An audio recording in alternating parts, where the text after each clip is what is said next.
PKA 793. 2 guests tonight because Taylor's on his honeymoon. King Trout and Goblin. Kyle? All the sponsors are down below in the description. Join the Patreon, buy our cummy pills, and get our stickers over at the merch store. Mm-hmm. What are we starting with? Hockey? I mean, I'm interested in that thing with Brandon Herrera running for state. It's state Congress. Is that what it is? Federal House of Rep Congress. normally, right? Yeah, House of Rep. Yep. Okay. Yep. Texas District 23. So you know better than anybody, but what I heard was that his opponent, who was, I suppose, leading and like ahead, someone who worked for him, like he had an affair with them, and then that woman burnt herself alive as a suicide method. Yeah. So last cycle, 2 years ago, Brandon ran against the incumbent Republican, Tony Gonzalez, and Tony Gonzalez only won in a runoff election by 400 and some votes. I'm thinking it's right around that number. Well, he and Brandon had a conversation, sat down, shook hands, and Brandon was like, "Hey, the only reason I ran against you is because I didn't like the way you were voting." He's like, "Let's just shape that up. Like, vote like an actual Republican." We're here in a super conservative district in Texas, and he did not do that. And so came up for re-election again. Brandon decided to run yet again. And it came to light that Tony, his opponent, the incumbent congressman in Texas District 23, was having an affair. Tony's married. He's got like 6 kids, I think. Tony's married. He's got this staffer that was working for him. She's also married, has an 8-year-old. They're having an affair. Her marriage kind of fell apart. Her husband found out about it. And so her husband skipped town, rightfully so, like grabbed the kid and was like, "No, we're not dealing with this." She kind of got pushed to the wayside by Tony. And then in an act of retaliation, I guess, killed herself by dousing herself in gasoline and lighting herself on fire. Fuck. Yeah. That's a horrific way to die. I remember that guy in America. Well, a couple years ago, that guy burned himself alive at like the Capitol or something like that. It was a military base. Yeah, it was like in defense of Palestine or whatever. I saw the video of him burning, and I saw a video of some guy burned alive a while back, and it looked horrific. He was burning for so long. It is not like in the movies. Even in the movies, they make it seem like a horrific thing. But I was about to say, I've never seen it look good in the movies. Oh, let me tell you what, real life, way worse, because it doesn't kill you. What kills you is you eventually inhale hot gases and they like scorch your lungs and then you pass out. But if the wind's blowing the right way, you just roast and melt. You're melting while you're alive. Your fat is rendering off of you like a suckling pig. Well, did y'all see the video? This is like years back. I think I was like in high school of back when ISIS was recording everything with that song. They always play the my buddy knows the words. Yeah. I've got an Arabic buddy and he knows the words to that fucking song. And like he'll start, somebody would play it as like a sound bar in video games to like mess with the enemy team. And all of a sudden he starts like singing along like it's old MacDonald had a farm or some shit. Whoa! Terrifying. Whoa! Don't hang out with that guy. But they had that Jordanian pilot that they put in that cage, and like everything was in like 4K recorded, terrifying. Did his audio get quiet for everyone? Yeah, you got quieter. Yeah, got very quiet for me too. I think I maxed out. I was yelling. But, how terrifying a way that is to go.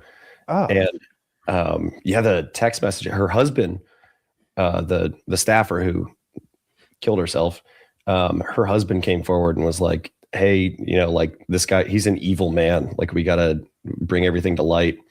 And had forensic analysis done on her cell phone to prove or to bring up those text messages that she had been having with Tony Gonzalez. And those, only a few of them got published. I've heard there are thousands, but only a few of them got published. And it's him pressuring her to send nudes. He's like, she's like, "Oh, did you only hire me because you think I'm hot?" And he's like, "Send me a sexy picture." And I'm paraphrasing. There's your answer. Yeah, and she's like, you're so good at clerical work. Now get your titties out. Wait, it gets worse, dude. It gets way worse. And she's like, no, I've had like a really bad week. Like, I don't feel very sexy right now. And he responds, hurry, just the word hurry. And he's like, what's your favorite position? And she's like, I don't know that I'm comfortable having this conversation with you. Like, are you sure you're sober right now? And he goes, yes. And he goes, mine's me pinning your legs back on top of you. And then he hits her up and he just sends a singular word with a question mark at the end. It just says, anal. Oh, this would be funnier if she hadn't burnt herself alive, wouldn't it? Yeah, horrific. She did leave behind a husband, and then I like bite my tongue. What am I looking at? If that hadn't happened, looking at the text messages, I swear my life. But no, what? It looks like a receipt. No, so that's like so far as I understand, that's like the forensic analysis. It's showing. It's not. It's not just a screenshot. It's like showing the like data on the back end. Of that text message. Well, see, like this part, I don't mind it all. Like clearly had an affair. What I care about is where both of them were involved, right? You know, what I care about is, did he pressure her in any way to do that to herself? Because I know there was that case where that girl pressured that boy into killing himself, and he's like in his car, feeding the exhaust in, gassing himself, and he's like, I can't do this. I feel so dizzy. And she's like, get back in the car. Get back in, like texting him, and he did, killed himself. Which I don't, with what's out right now, I don't know. This is going too far. He clearly like pressured her. This is at the very beginning. He like pressured her into having an affair. He's in a position of power over her, and this is going too far, boss. So how long you thought I was this hot? Yeah, she's just like, did you only hire me because you think I'm pretty? And then he hits her up with the crazy shit like, send nudes. What's your favorite position? Anal? Which I don't know about you guys, but I have never sent that text message before in my life. I've sent that message. That one looks like it goes both ways, though. This is going too far. How long have you thought I was hot? Is a little like, no, but tell me more. Yeah. A little bit. Yeah, she's definitely not blameless in this because she was, she went along with it. They clearly had an affair. It sounds like these messages are maybe from the beginning of the affair that she was so invested in that she burnt herself alive, which again, I can't fathom doing that. He said, show me those titties. And she said, I don't really feel sexy right now. She didn't say like, what the fuck? What are you on? What are you about? It sounds like he's seen him already. Yeah, she's not blameless in this whole thing. Like they're equally culpable in their shared affair that they had. I'm rooting for Brandon, but I'm just surprised in this day and age in politics that an affair even bothers anybody. It used to just knock you right out of a race, out of even consideration. Your party would abandon you. Not anymore. When you're selling yourself as like a Christian conservative family man, and you're going behind your wife's back. Sure. That's definitely a strong point. If part of his whole shtick is family values and a return to conservatism, and you're running around behind your wife's back, that's definitely not practicing what you preach. That's a bad look. Because if I was running and it came to light that it was like, King Trout sent salacious text messages, it'd be, granted, with a staffer is completely different, but otherwise, if they were like, he fucks 3 chicks a week, it's like, breaking news, straight man gets pussy. Like, everyone liked that. Some political analysts have been saying he'd already be out of office right now if the majority wasn't so slim. But because they have, is it literally a 1-vote lead right now? I think they win the tie too. I'm not sure. But it's so slim that they need him to vote along with the Republicans so they don't lose the majority. And it doesn't matter if you're an adulterer who's a fair partner, killed herself. So long as you're a Republican, it's chill. Is there anything to indicate that why she killed herself? Like, is there some sort of text chain where she's like, all right, if you don't want me, I'm ending it all, or anything like that? I guess what I'm asking is, could it be completely unrelated that this lady killed herself? Like maybe she killed herself for some other reason. Like, sure, she's having an affair with the guy. I believe all that. Maybe he broke it off and it ended, but is that the reason? Do we know definitively that she burnt herself alive. Like that to me, that is so ridiculous to burn yourself alive that I'm like, did she? Did she burn herself alive, or did somebody set her on fucking fire? I don't know.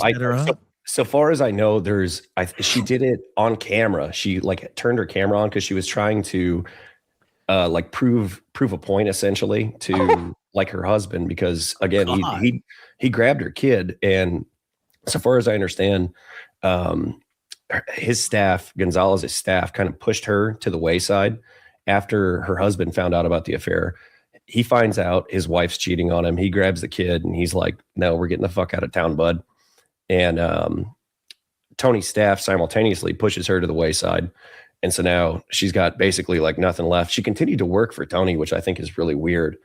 But then, well, she's not going to quit because she wants the relationship to continue, it sounds like. And he's not going to fire her because he has no cause. Or all this would come to light. No pun intended. It makes it worse when it does. It fires it though. Don't laugh. Oh, God damn! It didn't click at first. When you have a zinger, you think I'm just gonna... I take that back. But it was essentially zinger. to prove a point. Like, hey, like, and I also heard, and this is kind of, I don't know if I'm, supposed to speak on this. Actually, I'm gonna take that back because none of this has come out yet. So there's like more waiting in the wings, but it's the husband is holding back intentionally because he wants to preserve the memory of his son's mother. Essentially, he doesn't want, because his kid's real active. Actually, I met with him the other day with Brandon. We had dinner with him. The husband. With the husband? Oh wow. Yeah. Oh. And obviously he's furious about the situation, but he just wants to preserve the memory of his wife from his son's perspective, because his son is like super into, the internet. He's looking up his mom every day. Like it seriously was like genuinely heartbreaking hearing, because he's 8 years old. And so he kind of has an understanding of what's going on, but not. Like 8-year-olds believe in Santa Claus. This is a problem. Yeah. He's gonna know. Yeah. Mom's not coming home, but it's like, he told this story, and that fucked me up, was he went into the refrigerator to grab a Gatorade, and he was like, oh, it's a pink one. He's like, oh, that's mom's favorite flavor. He's like, oh, I'm going to save that for mom. And then the dad just had to be like, yeah, no, you can have it. Like, it's okay. Like, he doesn't fully comprehend what's going on. And so Brandon posted a video about it the other day where he talked about the entire situation with the text messages and everything, and started a GoFundMe for the husband, which thankfully is doing really well. Not for the husband, for the son. It's all going into a trust for the son. He's just worried about his kid, obviously. It's a completely fucked situation. Refrigerator story, though. Like, then there was a bottle of Red Hot. That makes me think about mom. Jesus Christ. Oh my God. She loved it. Wow. I don't get it. Yeah. I had some flaming hot Doritos last night. They're too fucking hot. I'm gonna let you know right now. Unrelated. They were actually too hot. I put it in the text chat. I was like, these are too much. I ate 3 and I'm done. These hurt. Yeah, I can't do hot chips anymore. I feel like I stopped being able to do that like 5 years ago. You know what that is? Well, I don't want to say that. No, that's truly one of the worst stories I've ever heard. Actually, no. Yesterday, because the day before yesterday, we were talking about the 11-year-old who shot his dad and killed his dad while his dad was asleep in bed. That one's a whopper too. Yeah, dad takes the 11-year-old's Nintendo away. Oh, I saw or whatever. That. And then I guess everybody goes to bed for the evening. And the kid goes and grabs a gun, walks into the bedroom and shoots dad while he's in bed, kills him seemingly instantly. And now they're trying the 11-year-old as an adult. Aggravated homicide, I think. I think this is a possible question. I don't have a good answer, but I'll ask you. Okay. If you're king, how do you deal with an 11-year-old that murdered his father? Dude, that kid's fucked in the head, first off. I mean, is he? I don't know, man. Yeah, dude. I don't know. I got grounded all the time when I was a kid, and like I never thought like, yo, I'm gonna go grab a steak knife and like take care of that. That never even crossed my mind. I did cross mine. When I first heard this story, I instantly thought like, Yeah, I would get hit. Tell him the story. I related to this. And then I would wish. Would you give us a backstory? Would you give us a backstory? It's too dark if you don't. No, I'm just imagining you holding a steak knife to your parents' mom through the mud for the 10,000th time. Are you afraid she'll hit you again? So after, when I was like, in tears, I would have these fantasies that she'd get run over by a tractor trailer, and then he would hear it and then back up. So when I hear about this 11-year-old, I'm like, well, I wouldn't have thought that for a Nintendo loss, but like, anyway, I'm like, fucking I don't know what kids, level he was on. They're not finished products is my core point. Mm-hmm. This is an 11-year-old, and I don't know what to do with them. Like on the lowest end, 1 minute of timeout for every year old. 11 minutes of timeout. Okay. And then on the other end, which seems to be the way they're going, is try as an adult and lock him up forever. He's 11. He doesn't even understand forever yet. I think we're thinking about his rights and like his future too much. I think you need to look at it like, do I want him on the streets with me and exactly? So I don't want him just existing in the world with an expunged record after 18, just getting some job as an accountant somewhere, and one day he just hauls off and fucking stabs Patel 8 times in the ear with a one of those things you punch papers down on or something. What would you like as your last meal? Dino nuggies and Kraft mac and cheese. So circling back, Goblin, you're king. How do you deal with an 11-year-old murderer? Do you treat him like an adult, like a child, like somewhere? What do you do? Well, I mean, with going back to what you said about how like you'd wish your mom got ran over by a tractor, like I feel like that's not the same thing. Like as wishing to do something yourself, like there. I mean, dude, yeah. When you put it like that, there was definitely many times when I was a kid, and I was like, yo, that bus better hit my dad. Like I mean, it is what it is. Like, what are you gonna do? But like, I don't want to drive it. Like, that's I'll separate myself from that. That's true. But like, dude, if I'm king, that kid's probably going to the gallows, bro. I'm not gonna lie. Like, he might have to swing or something. I don't know. Like, how do you rehabilitate that? Like, at 11 years old, is it even rehabilitate? Right, maybe we can utilize it. Maybe we send him to some sort of military prison and we train him to be a soldier. Maybe we make him some sort of hunter killer. Just how we make CIA agents. We're clearly starting with an 11-year-old sociopath with nothing to live for, right? But he's like the $6 million man before they made him the $6 million man. He's laying in that plane wreckage and like, but we have the technology. We can rebuild him. We can hand him an AK-47. See those guys over there? They took your Switch. On the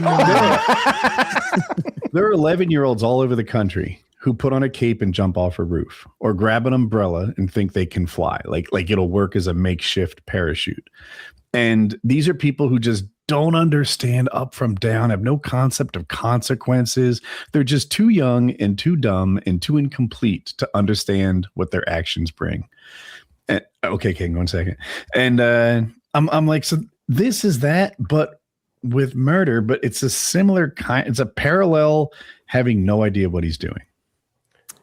But there's, like you said, across the country, there are a bunch of 11-year-olds who jump off of the roof thinking they're Batman and they can fly with an umbrella or whatever. And Batman can't fly, but we'll let that go. We'll let it slide. There's one 11-year-old who blasted his dad.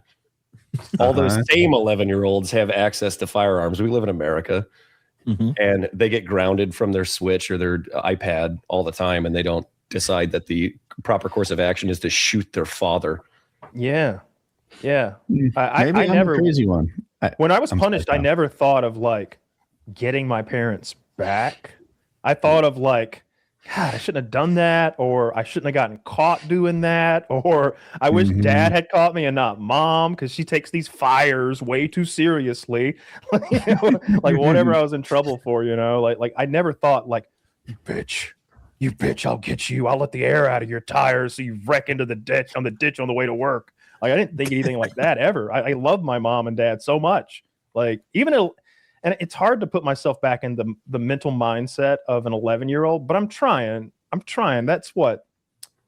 It's like fifth grade. What grade is that? 5th grade? Oh, dude, this is insane for 5th grade. I was going hunting with my dad in 5th grade. Like I was operating a 12-gauge shotgun in a dove field in 5th grade. This is no excuse for this. That's a rough one. Yeah. Would you have said like first grade's excusable, kindergarten? Yeah. Okay. Because like in first grade, I remember playing like laser tag and Nerf with my cousins and stuff. And like, I don't think I had a concept. I mean, I had shotguns even in the first grade, but I was a little brain. I'm just you're just not together enough to even understand the death and the finality of it. I was going to say, I guess it's kind of dependent on whether or not you even have a concept of death. Yeah. That's kind of why they say, I mean, I only have 3 kids, but I lost them in the divorce. But isn't you're supposed to like get a pet essentially to teach your kids like shit dies? Am I right, Woody? Have you never heard that before? I haven't heard that before. Yeah, and you kill it right in front of them. You're like, right? Let me show you what happens when you play with guns. Bang! We'll yell at him immediately. Daisy, the pug. She wasn't even sick.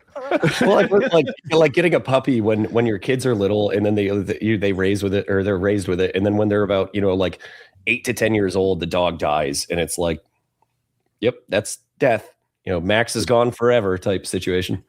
When we talked about this a couple days ago, that's one of the things I mentioned to Woody. Like, I had this early idea of what death was and the danger of firearms from hunting, because I think I killed my first deer when I was 9 or something like that with a rifle, and it was like, he's not coming back. Like, it all connected when you've seen all that and you'd seen how dangerous guns are and the damage they do. That it's not the movies. You're not going to get wounded. You're going to get deaded. If we have a mistake or an accident or wave this thing at someone, I never thought of guns in a joking way, even as a child.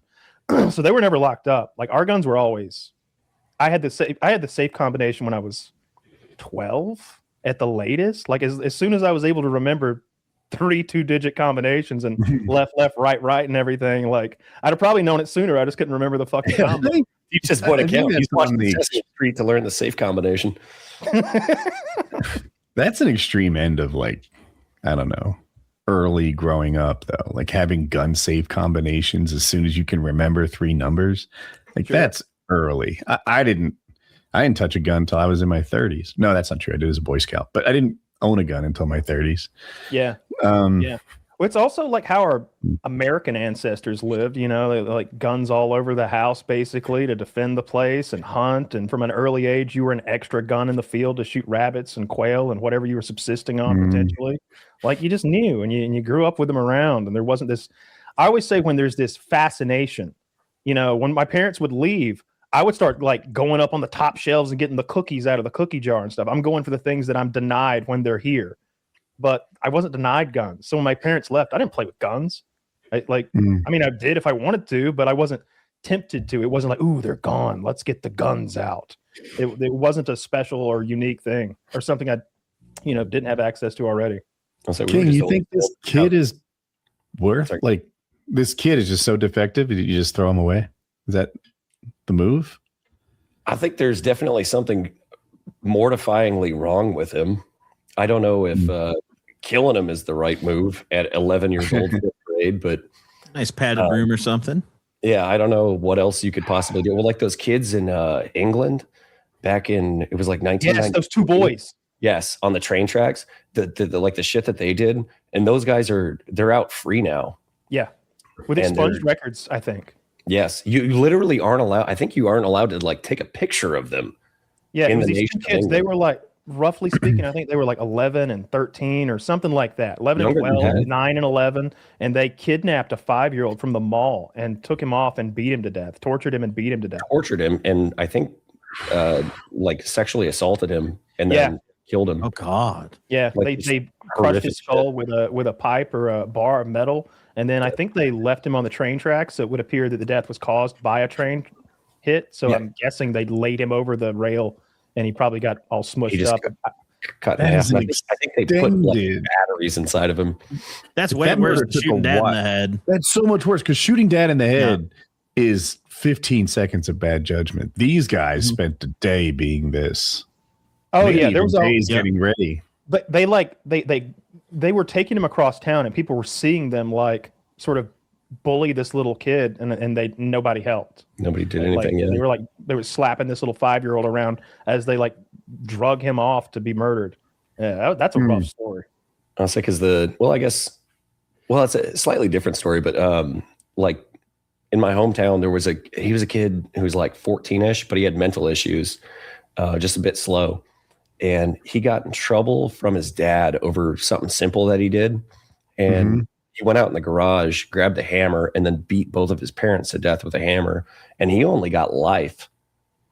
But he was, like 16, and that's way past, I guess, 11. Yeah. Yeah. St. Louis, I assume.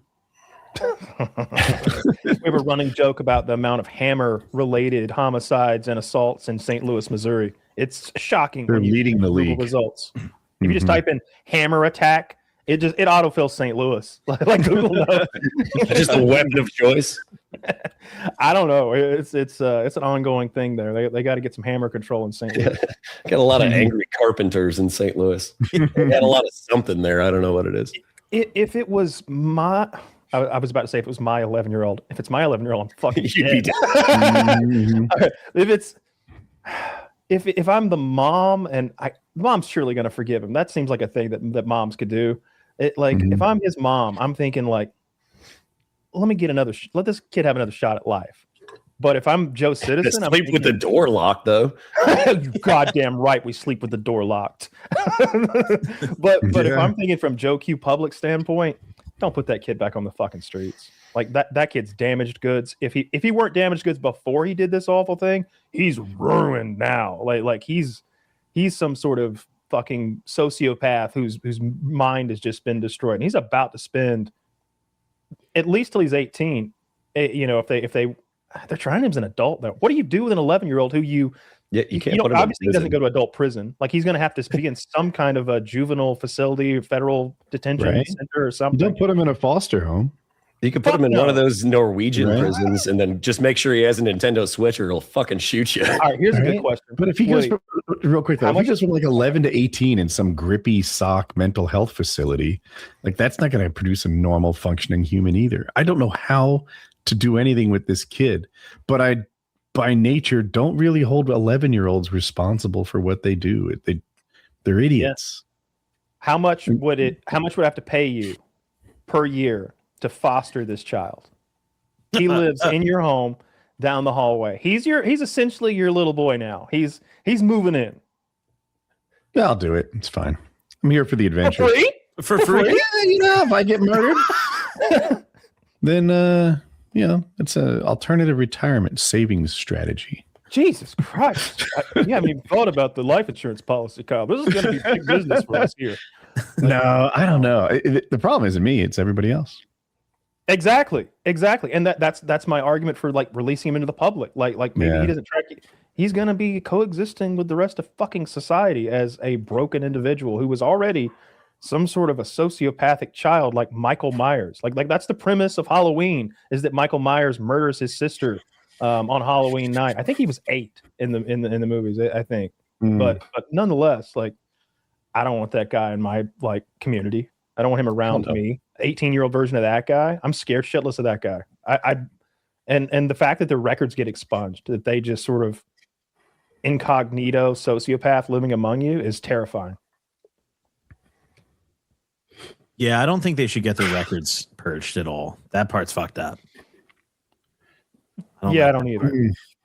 I don't know. I just feel like kids are not finished products. We can't judge them by what they do until they get older, unless there's some expert in the field who knows better than me. I don't know exactly what to do with them. I don't want to put them back in 6th grade. I think it'd be 6. You subtract 5. Yeah. I don't want to put them back in 6th grade with just the other kids, but I don't want to put him in a prison either. That guarantees that he's ruined. Send him to an adorable child-sized prison with only child inmates. This is genius. Yeah. This is genius. Yeah. I think that's what they'll do. I think there's some sort of in-between facility. They're going to have to put him in some juvenile facility until he turns 18, and then they'll send him to a state or federal penitentiary. What state was this in, by the way? Oh yeah, maybe Pennsylvania. But it's been a couple days since I read. Let's see.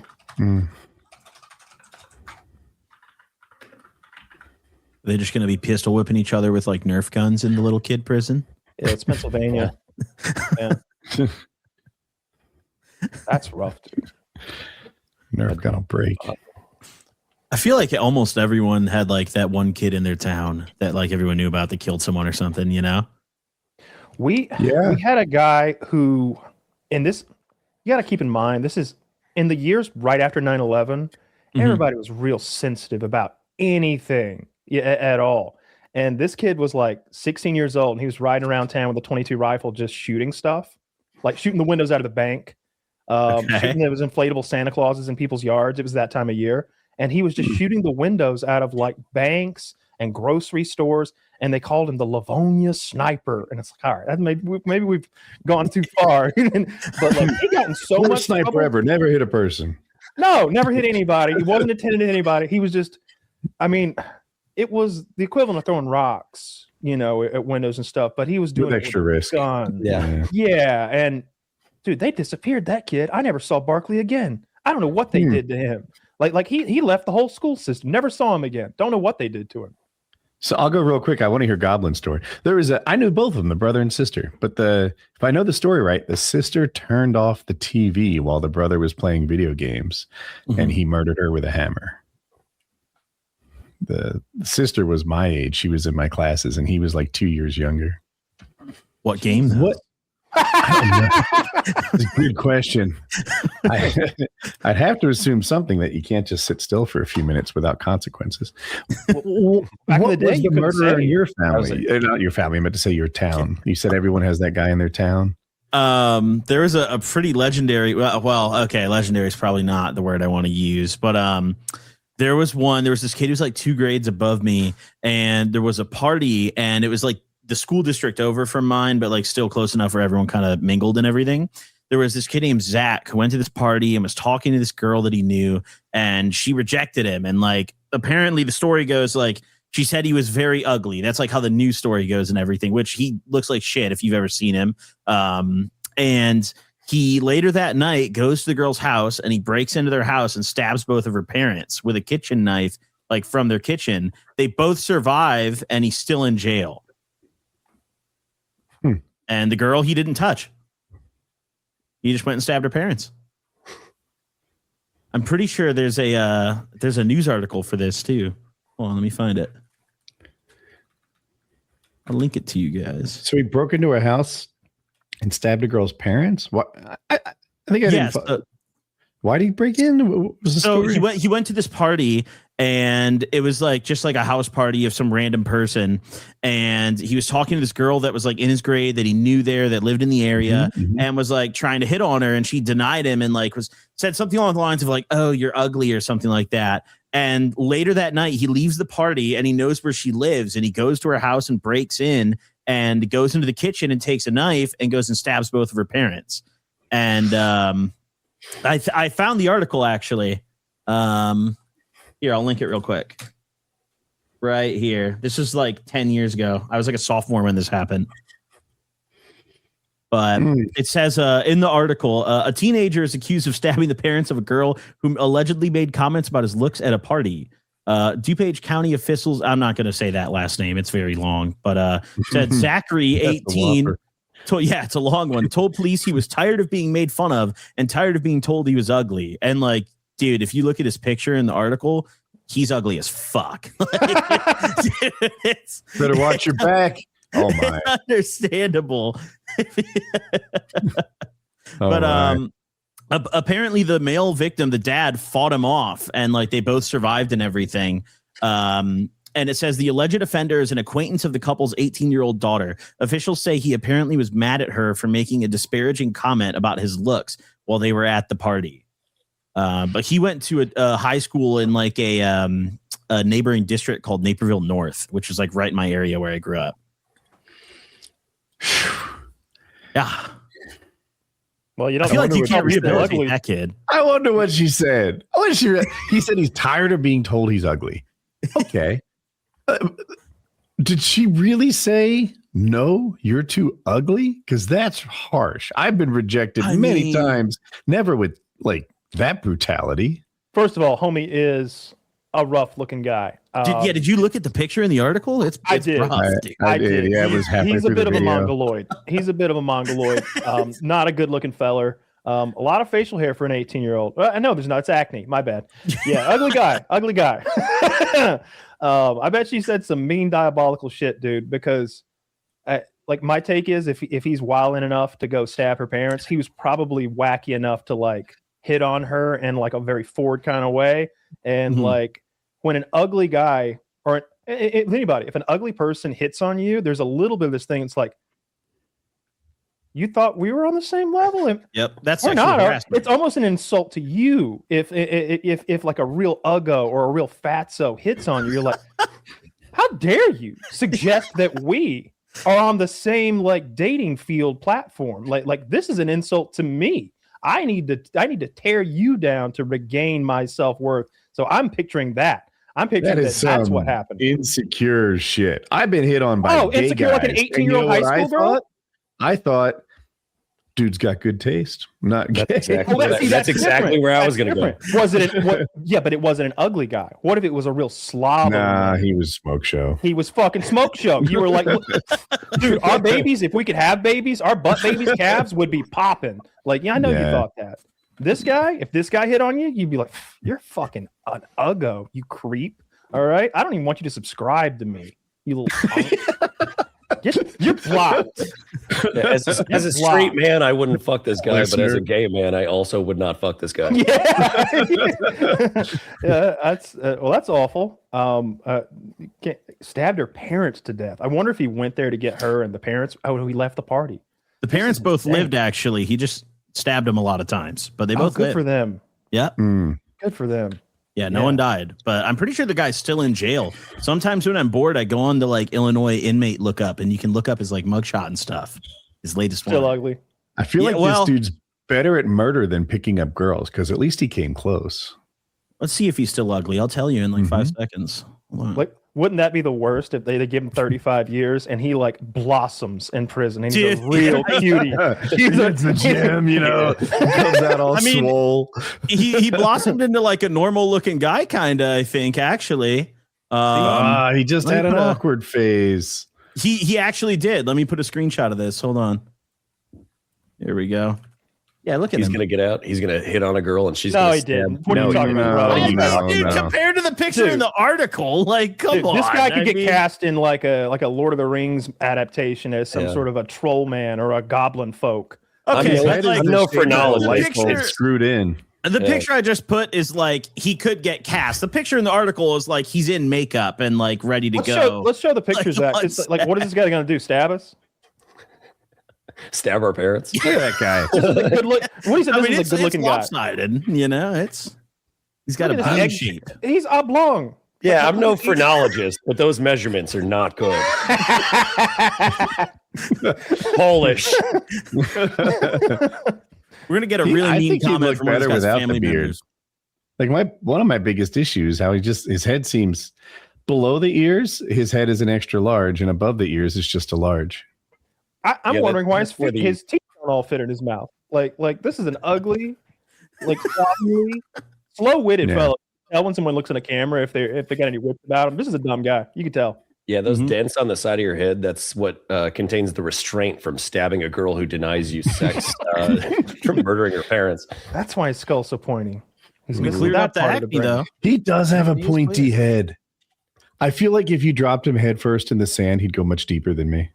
Yeah, he looks like a punch. Like a bunker buster. Marks for tooling. Yeah, what an ugly, terrible person. I'm glad they lived. I tire of him. Yeah. Thank God. Take him away.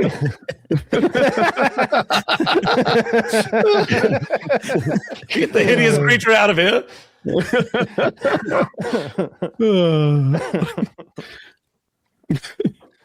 Woody, I watched. Oh, go ahead. The longest, I believe it was the longest State of the Union speech of all time. I sat there for almost 2 hours and I watched record-breaking, best ever. Oh my, longest ever. I watched that whole freaking thing, thinking that there was going to be some outbursts. That's what I'm there for, because I know he's not going to tell the truth about much, and he's just gonna. But there was like 3 minutes of excitement in 2 hours. I really felt gypped. That black man who waved his cane at the president last year. I don't know where that representative's from, but he's awesome. He had the cane, but he also had a sign that said "Black people aren't apes." They immediately shut that down and like drug him out. That was dragged. Dragged. Yeah. Dude, you've corrected so many things on me. You got it coming. I appreciate it. I'm sorry. I thought I read the room wrong. My apologies. No, I'm repeating it to like cement it into my brain a little bit. Dragged. Okay. It was dragged from the premises. Yeah. Yeah. In reference to the Trump tweeted a video where at the very end they put Obama's faces on ape heads or something. Vibes pretty racist. Yeah. We saw that. Yeah. Yeah. And outside of that, like, I don't know. I was watching his speech. I didn't watch as much of it as you. You watched it all. But I'm like, I don't even feel like I'm getting better informed. He just says shit. He has no obligation to stay in reality. He just says things. Yeah. And he had some good moments, though. Like, you can tell that man was a reality TV star because it's not just a speech. It's a performance. Every now and then they take a break and they're like, look at that guy up there. He's a hero. Like, they gave that guy the Medal of Honor who flew the helicopter after getting shot multiple times in the Venezuela raid. He looks like John Cena or something, and he looked like a fucking killer. His eyes are so dark. He didn't, he's a military man. I don't understand that what you're feeling as that guy on that stage. It like, I couldn't tell if he was not happy to be there or like really proud to be there. He just had dead eyes. Real scary looking guy. He gets the Medal of Honor. Like a doll's eyes. Like a doll's eyes. They just roll over white. And he was there. He got his Medal of Honor. And I think there was a 100-year-old veteran. They recognized him. That poor old fucker kept trying to stand every time with everybody else. And it's like, dude, just sit. Just stay right there. Like, you get a pass. It's cool. You've got like 18 more stand-ups in you. Like don't blow them all here. You'll be dead before you get out of this building. And the first lady, and everybody like fucking for Melania for some reason. I don't know why we're applauding her. I don't know what she's done for anybody. It's the State of the Union. It's all fucking political theater, dog and pony show bullshit. It was an hour and 45 minutes of my life wasted. I regretted watching it so much. I was multitasking when I did it. I'll just like transition to this now because I that's all there is interesting about the State of the Union. I've been watching this YouTube. Go ahead. Were there any policy? Like, a lot of times they talk about the policies that are important to them going forward or like little bits of plan, but I didn't hear anything. It wasn't. I didn't hear about anything. It was a lot of vagary. One of my Trump criticisms. I hear Destiny say this a lot, but he's like, have you ever heard Trump talk coherently in detail about any policy ever? Even the ones that are near and dear to him. He doesn't have any details. And I just feel like he can't do that job as well as we want him to if he doesn't deal in facts. Such an empty vessel. He doesn't deal in facts. He deals in feelings and vibes and vagaries, and that's those are much easier things to sell and to like promote because they're often left up for interpretation. So 5 guys who have different ideas about the world and different ideas about what they want to happen will hear him say one thing and take 5 different like vibes from it, and then all of them are happy because he didn't nail down and solidify a fact. We're going to do X amount and Y amount in this amount of time, and it's happening here and there. Like, there's none of that. It's just like, we're going to be so great. We're going to win so much. He's talked that way ever since the very beginning. Sure, yeah, it works. I'm glad it'll be over soon. Who do you want the next president to be? What do you want your next president to be like? Like I almost don't care if it's a Republican or Democrat anymore. I'm more interested in someone who's like a smart person with facts who has. I'm glad you said that. Who is not morally reprehensible. I was going to say coherent and informed, right? Like that's what we've been thirsting for. I want someone morally good. Like they don't, you know what I mean? I literally want someone who I'm like, I trust that guy with my kids. I trust that guy with my wallet if I weren't looking. Bad news, Kyle. Politicians run for president. that's but don't normalize that. Like there's politicians who have a lot of room for moral improvement, and then there's literal fucking rapists and pedophiles. Like it's another level when we're talking about Trump. Yeah, it's wild. I've been watching this YouTuber who they find cars in the scrapyard and they'll gut them and build new cars out of them. And now I want to do it, Woody. Now I'm on the auction site. I've been on auction sites all day looking for cars. I don't know what I'm going to do, but I'm going to do some kind of a project car. I What must have year? watched, What kind of car? Like I know, are you talking about a brand new kit car? Are we talking about a restoration of a Mustang? yeah. So there's a few things that I've seen that I'm interested in doing. So one of them would be an LS swap into like a Miata or like a 3 Series BMW. Basically That taking up. fits. That's Oh, yeah. possible. Like an airplane. Yes. I know LS packaging on LS is amazing. That they're the number one thing people use in. I used to be in these rock crawling buggies, and the LS engines were just so much physically smaller, plenty powerful. But they all have a lot of power. Like the Mustang, I'm sorry, the Ford 5.0 engine. I think it's called the Coyote. It's a fine motor, but it's way bigger. And the 5.4, I think LS is smaller. So 6.2. Like if you're talking about like an LS3 or something, they're like, I think they're 6.2 I'm probably out of liters, date. Yeah. well over 400 horsepower stock, and you can get them really cheap if you get it out of like a wrecked Camaro or a wrecked Corvette. Part of it is maybe this guy is really good at sourcing his parts, but I'm watching his videos and he'll buy a car for $5,000 and immediately make $8,000 out of the parts out of it. So that's got me psyched too. So I'm either going to do an LS swap into something small like a Miata or like a 3 Series BMW, like from the early 90s, or I kind of want to do like a retro mod on an old Bronco. Old Broncos are so expensive though. I'm looking at like the late 70s Broncos. And I was like, I bet those are free, basically, if you find one under a shade tree. They're not under shade trees. They're in retro mod repair shops. And once they're done, they're going for 6 figures. It's crazy.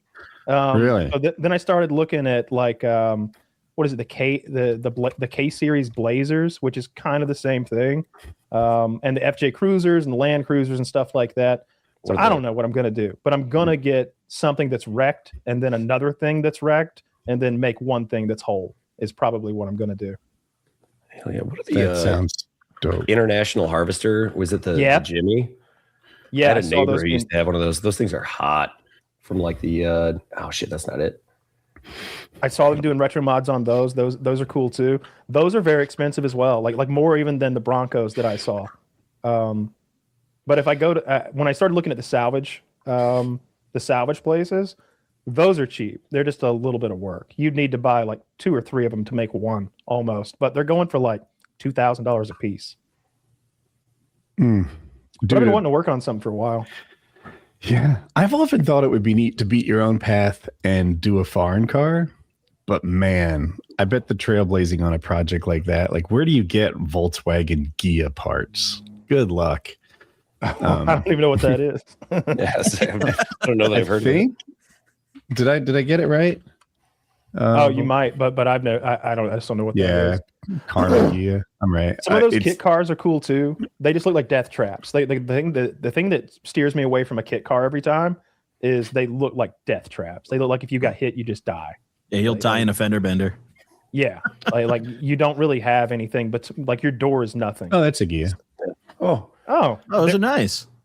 Right? Like nice. imagine like turning that from nothing into something with your own hands and then like having something different than all the Ford Mustangs you see at the car shows. Like I like the red one. I can see like a turret coming out of the hood, James Bond style or something. Some missiles, smoke out the back. Those lights flip or something. They top out at like 55 miles an hour, but they look hot. It's like the MGB. The MGB kind of looks kind of similar body style. It's just bubbly. You can get them for dirt cheap because they're made like shit. They were all made in England when all of the workers were like on strike. And so the parts are so shittily manufactured that you can buy like a 1976 MGB and then buy a door off of another one and it literally won't even fucking fit. They're like no standards. Everyone is a unique piece of art and they're all dog shit, but they're cool looking fucking cars. Yeah, my stepdad wants to start a new project. I think he's been doing an El Camino for a couple years now. I think he's done with that now. He finally got through with it. So I'm sure he'd like a new project. So I could. Does he always do American cars? So it'd be one of those probably. Yeah. If Does I'm he have a thinking brand? back, Is he all Ford, all Chevy? we've done Ford and Chevrolets. We've done so 255 Chevys, a 57 Chevrolet, 67 Camaro, 69 Camaro, Ford Fairlane. Did a bunch of like older Ford and Chevrolet trucks, like 70 models for other people that Dad had some friends who had same thing. They had like an old truck rusting under a tree, and we restored it for them, mostly just for the fun of it. We done some Fox body Mustangs, which are the ugly, like early 90, late 80 ones, those really hideous Mustangs. I feel like those look cool. Not me. Oh, yeah, they're not my cup of tea. My friend had a Bronco that you would really like, and he did it all wrong. Like, we teased him. He wasn't a friend. I worked with him, and the first thing he did is have it repainted, because that's all he planned on doing. He's like, I'll buy an old Bronco. It's not, in the greatest condition, but I'll get it repainted. It'll look nice, and I'll stop there. Yep. Well, after that, he pulled the motor and the transmission and rebuilt that. And he was young and still developing his like expertise. So it was a mix of him doing it himself and him hiring people to help him. Yeah. And I mean, I don't know. Imagine doing a home renovation and starting with new carpets. That was the equivalent to starting with paint. It was such a wreck, but it turned out really nice in the end. And he actually took it off road a little bit, mild off road, but yeah, that's usually the last thing you do is the paint. I know how to do a lot of stuff. I've never rebuilt an engine or a transmission, but everything else I've done. Like, I've completely installed wiring harnesses and computers into cars, and I've done some interior stuff. Like, I would definitely get somebody to do it, but I can stitch seats up. I've done it before. I put headliners in and carpet in. I've welded like floor pans in and trunks in that had been rusted, and lots of paint and body work. I can do all that stuff. Although I would always like get my dad to operate the paint gun if I wanted something to look good. So that's a way different undertaking than rebuilding an engine, though. Yeah, I've watched people rebuild engines. There's a lot of specialized tools you need. There's so much knowledge in parts. This is the most complex puzzle I've ever dealt with, and I feel like you miss one washer, and like you're 12 hours deep into like putting that back where it goes. I don't know. It scares me a bit. The problem is the tools for me. Like, I've watched it done enough times, especially on like small block Chevrolet engines, where it's like, all right, I know where everything goes. And if I don't, like, I'm not going to do this blind. I'll bring some instructions. There'll be a video playing on a on a flat screen TV right there next to the build and everything. I'll go step by step, but it's all the tools. Like, when I see all the like calipers and the stuff you use to measure the insides of the cylinders and the valves and all that stuff, and that's beyond me. And anything like flashing a computer or programming one, that's also something I haven't done before. But all the nuts and bolts stuff. 2 years ago, one of my friends and I took apart one of my motorcycles to check the valve clearances. And on motorcycles, these things wear out more quickly than you might guess, and whatever. Well, we didn't put it back exactly the way you're supposed to put it back. And like, as we go to spin it, look at this. No, they put those pieces in there. All the parts were in there, but when we went to turn the engine, it didn't turn, and like there was compression of it. I don't know, like something cracked, and so like we pulled it apart, and there's like a broken rocker arm, but we can't account for all the pieces. Something's down deep in the motor, and that was when I was like, I need an adult. This has gone beyond me, and I found like a real KTM certified mechanic who did it for a living, but also made house calls. And that guy was just a fucking legend. Like, he came over, he pulls the whole motorcycle like apart. And not only did he find like every part we couldn't account for to prove that like it wasn't there, he took pictures along the way to like show me what we were dealing with. And he found some other like manufacturer related shaving in there that wasn't even related to our shitty repair, if you call it that. And I'm like, this guy, he's great. But then he moved. We would use Polaroids back in the day. We had a Polaroid camera in the shop, and every step of the way when you're disassembling something, it'd be a ka-chunk. And then on the back of it, you'd write, fucking rear differential bolt went in this box labeled 3A, and then there'd be a box over there that said 3A. And because we would, one time we took two 55 Chevrolets and made one 55 Chevrolet. And you might think that we had one that was in good shape and one that was in bad shape. We took the parts off the donor and put it on the other. No. split in half. We had a front end of a car that was good, and the back end of a car was good, and we stuck them fucking together on a new rail, and new front end and everything.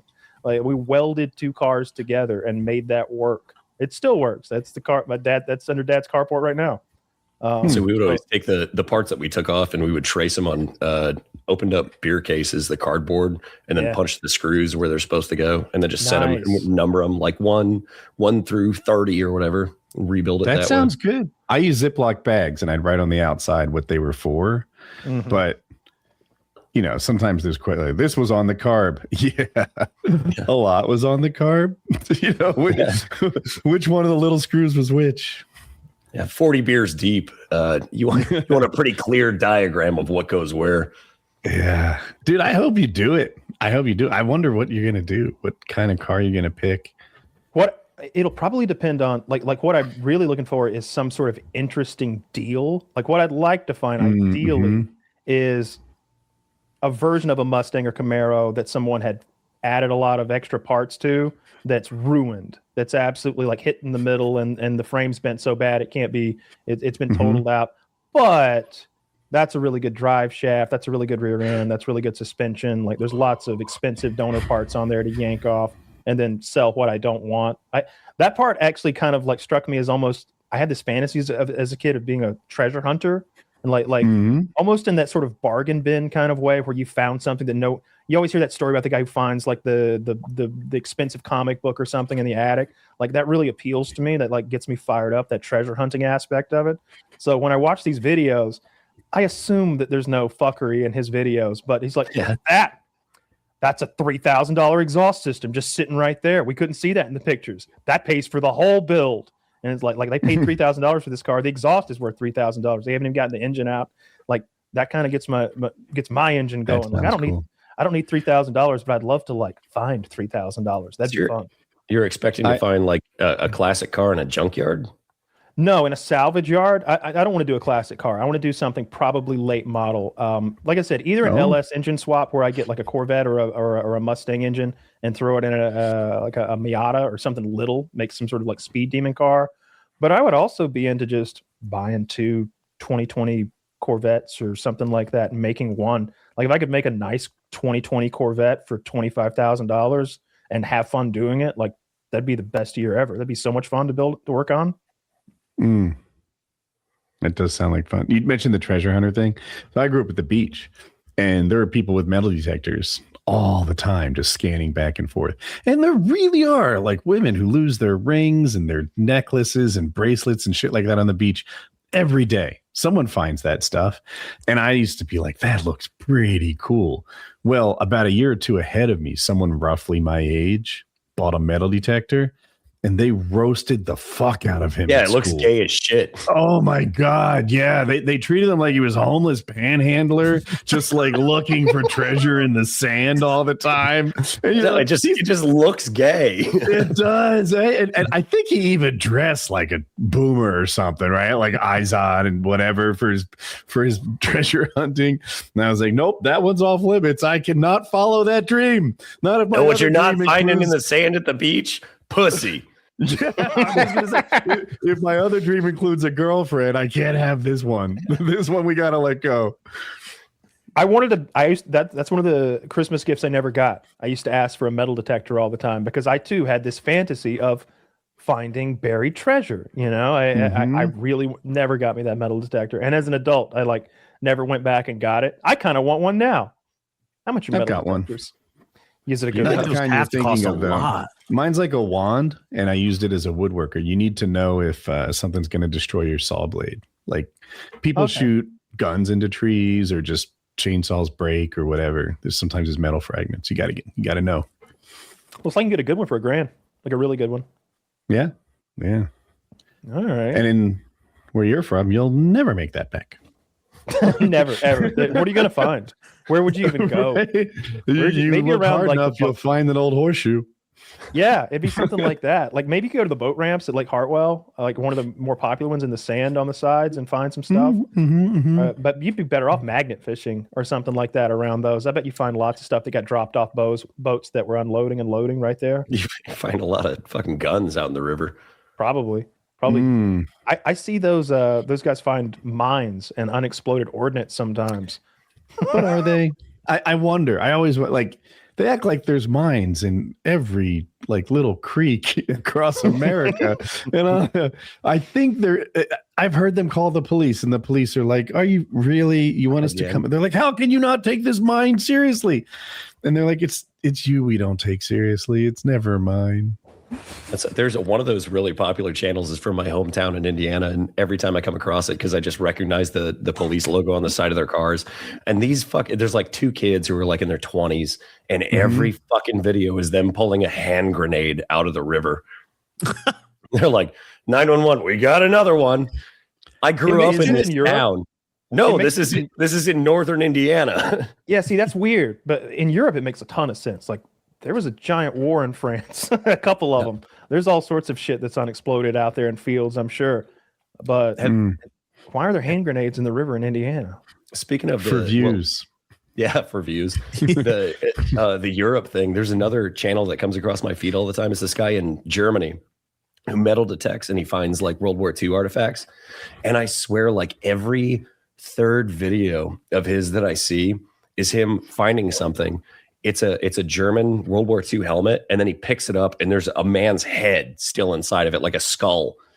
Picking it up every time. They identify like the dog tags, and they return the remains. But he's just so casual every time. He's like, "Oh, we found another helmet." Picks it up. Dude's head, who died 80 years ago, falls out.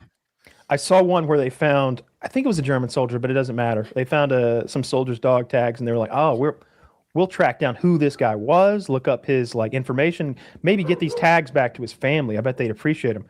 Turned out he had went like AWOL and raped a child. I saw that exact same one. And then was executed for it by his military. And they're like, "Yeah, we're not gonna do all that stuff we said now. we're actually gonna chuck him right back in the ditch we found him in." Where you belong. Jesus, that was a dark one. Yeah. Yeah, no hand grenades here, but like I have found a lot of Indian artifacts in my dad's place. Like we would always find arrowheads growing up. I found a really nice quartz arrowhead that was perfect. That's now lost to me. Somebody stole it. People take my things. But I wanted it. I guess so. Have you ever found an arrowhead? I'm not sure. I found things I thought were arrowheads, but I can't just call every triangular rock an arrowhead. I knew a guy like that. He was one of those guys who's like, "Yeah, I'm 1/16 Cherokee." And it's like, I don't think you are. I don't think you are. Like he grew his hair really long. He was like a white John Redcorn. Like he was embracing that side of his culture way too fucking hard. He had this long greasy hair and like a ponytail, and like it was like held together with like a leather strap in the back. He liked to hunt with a longbow with arrows he made himself. Yeah. God never killed anything ever. Your last name's Stravinsky. You're a fucking Polak, bro. Get over it. You're not of a Native American. But he would walk along. He'd be like, every rock that was pointy was an arrowhead to him, and an artifact from his ancestors. Like he'd be like, "Oh, there's one. Oh, and there's another one." I'm like, "Dude, you're just picking up gravel. You're just picking up gravel, you psychopath." Everything was an artifact of that guy. The other thing, I found a fossil when I was in Texas that time. I'm still like, I've got that thing on a shelf in there somewhere. I looked it up. It was like 120 million year old. What's the nature of it? Is it a rock with an imprint? No, it's a. I'll get it when I get up. I can't imagine a snail fossil. So it's the shell. I'm just gonna get it. Okay. Oh, cool. He's gonna go get it. Have you guys ever found a fossil? Oh yeah. Well, where I'm from in Indiana is like famous for its limestone. Mm-hmm. So it used to be the seabed of like an ancient. It's basically the same situation as the area. I'm assuming he was at Ox Ranch in Texas. Everything's limestone, so he's super stoked about this. There are landscaping rocks out back right now with those same snail shells in them, but we'll let him get excited about it. But all of that limestone, like calcified this ancient seabed, 10 million, 30 million, billion, trillion years ago, whatever. I'm not informed on that. But yeah, literally every rock you pick up has like a snail shell in it. Some of it, even like little pieces of gravel. The gravel driveway at the house I used to live at, I used to sit out and just smoke cigarettes. And as I was picking up cigarette butts, I'd pick up the rocks, and like every single one of them has like a conical shell on it. Really? It's just, we just grind it into fucking gravel for driveways because it's so common. Have you found a fossil goblin? No, dude, I don't go outside enough for that shit. One time when I was a Boy Scout, I was with someone who found a fossil. Like he knew what he was looking at, and I think he broke it, and you could like see it was like a real thing. But I don't know enough to like spot it while standing up. You know, like I only see it after you found it for me. Now I wish I have found a fossil, dude. I feel left out. You gotta go fossil hunting. See Kyle's snail shell. Yeah, what do we got? This is from the Ox Ranch. I told you. He did. He predicted this. That's pretty neat, though. That is very cool. That's big. Not just a rock. I pictured it was going to be a rock, and you'd have like an imprint of like a 2D image. An imprint, but I'm like, if you sliced it, a bisection maybe would be like a better word. Like, but no, that's a big ass. Yeah, that's like the interior of what I was talking about. Yeah, the whole thing turned to rock. It was just sitting on the ground in the open, just out there in the Ox Ranch out in Texas. I was like, can I keep this? I really want to. Is he gonna take this? I mean, is this his rock? I mean, it's definitely his. You're right. Can I pet the rhinos? I got 2.5 million in my collection that I keep on this 110 acres scattered about. They'd never seen one before. I was like, have y'all ever seen he hadn't? No, none of you ever seen one before. One of the interesting things, I think there's like some closed down silver mines on that property. Mm-hmm. And I don't know, at the time I was there, he hadn't found them all. He had found like one or two of them, but he was like, he was always walking up in the hills with his gun, like going on a little trek, looking for the old silver mine. They had this idea that, I mean, we can open it back up. We can become silver miners. Why not? And it was like, I thought that was pretty cool too. I saw a YouTube channel that does that. He spent years trying to open up an abandoned gold mine, I think. And it became that like scary meme from the internet where you're crawling down into the hole and getting stuck. And he's crawling through this, and then it opens up into a tunnel. And now he's in a gold mine. And it looked like equal parts terrifying and just really fun. Because I want to find, where's the gold at? I want to find some gold. Dude, you mentioned YouTube channels. Like, I watched this guy, went through like his backlog and like up to current. He bought a big piece of land in Texas, but it was cheap because there's like no water there. It is the most worthless land that you can imagine on American soil. And his plan is to somehow turn it into like a vibrant ecosystem with trees and water and all that stuff. And I'm just going through like just pulling down these videos, just watching it, seeing what he's doing, where he's learning, other people who tried this. He is incredibly unsuccessful. It isn't working at all. The closest he comes is like some plant that's supposed to grow in the desert that he hand waters. He can't get shit to grow on this land. And it's kind of a fascinating journey of this piece of land that goes from worthless to also worthless, but with lots of effort put into it. It rains here 3 times a year, buddy. You ain't growing shit. Yeah. It cracks me up. People try to grow lawns here. Everything's just brown dust. This guy like digs ditches and tries to plant at the bottom. And I'm like, okay, I get the concept. All the water's going to run to this one thing. And then you'll have a little plant that grows in that part, right? This is drought. No, nothing works. He like trucks in his own water to get anything to like start, and then it dies, and it's just failure after failure after failure. Has to get a well. Like step one is well. I don't know the expertise. Like, if you dig in the desert, do you eventually find water? I'm guessing I don't think there's any water down here. Yeah, because it always cracks me up every time I come down to Texas, which I've been here for a while now again. But they'll warn you about the deer or whatever. Well, you all are from the South. Goblin, I'm not sure where you're from. Chicago. Oh, well, no, Midwest, warm. Deer down here, white-tailed deer down here are about the size of a small dog. They're like, you got to be real careful when you're driving down this road. You might run into a flock of fucking herd of whitetail. I was like, they bounce off the front bumper, no problem. They're weigh that about small. I guess 35 this is not pounds. enough food to get big and support a tall animal, I guess, right? Yeah. Where are they I mean, the I was biggest? exaggerating, Rockies? but they're Midwest, Kansas, Midwest. Iowa, places like that. Where Michigan. They get big up Oh. there. And it seems like, I bet if you looked at their genetics, there's like maybe some more mule deer or something else from up even from a northern climate. But in Georgia, they get not nearly as big as the Midwest, but not nearly as small as what I saw in Texas. What it cracked me up was the brush guards in Texas on everybody's trucks. Like sometimes they'll turn them in. It'll look like it's from Mad Max. It'll be a big blade up there or spikes or something. And like those guys don't slow down for deer. I probably speed up. And they just explode. But we be driving down these lonely roads in Texas, like out in the middle of nowhere, and see 100 deer a night. Like just all aligning the road like they're at a spectator event, just eyes all out in the fields. And they stay on the side of the road? I mean, that's where we would see them. For all I know, the entire countryside is rife with them, but we're on the road and we got our headlights shining, full brights. Cause again, it's this abandoned road out in the middle of Texas where the speed limit's like 80 or something.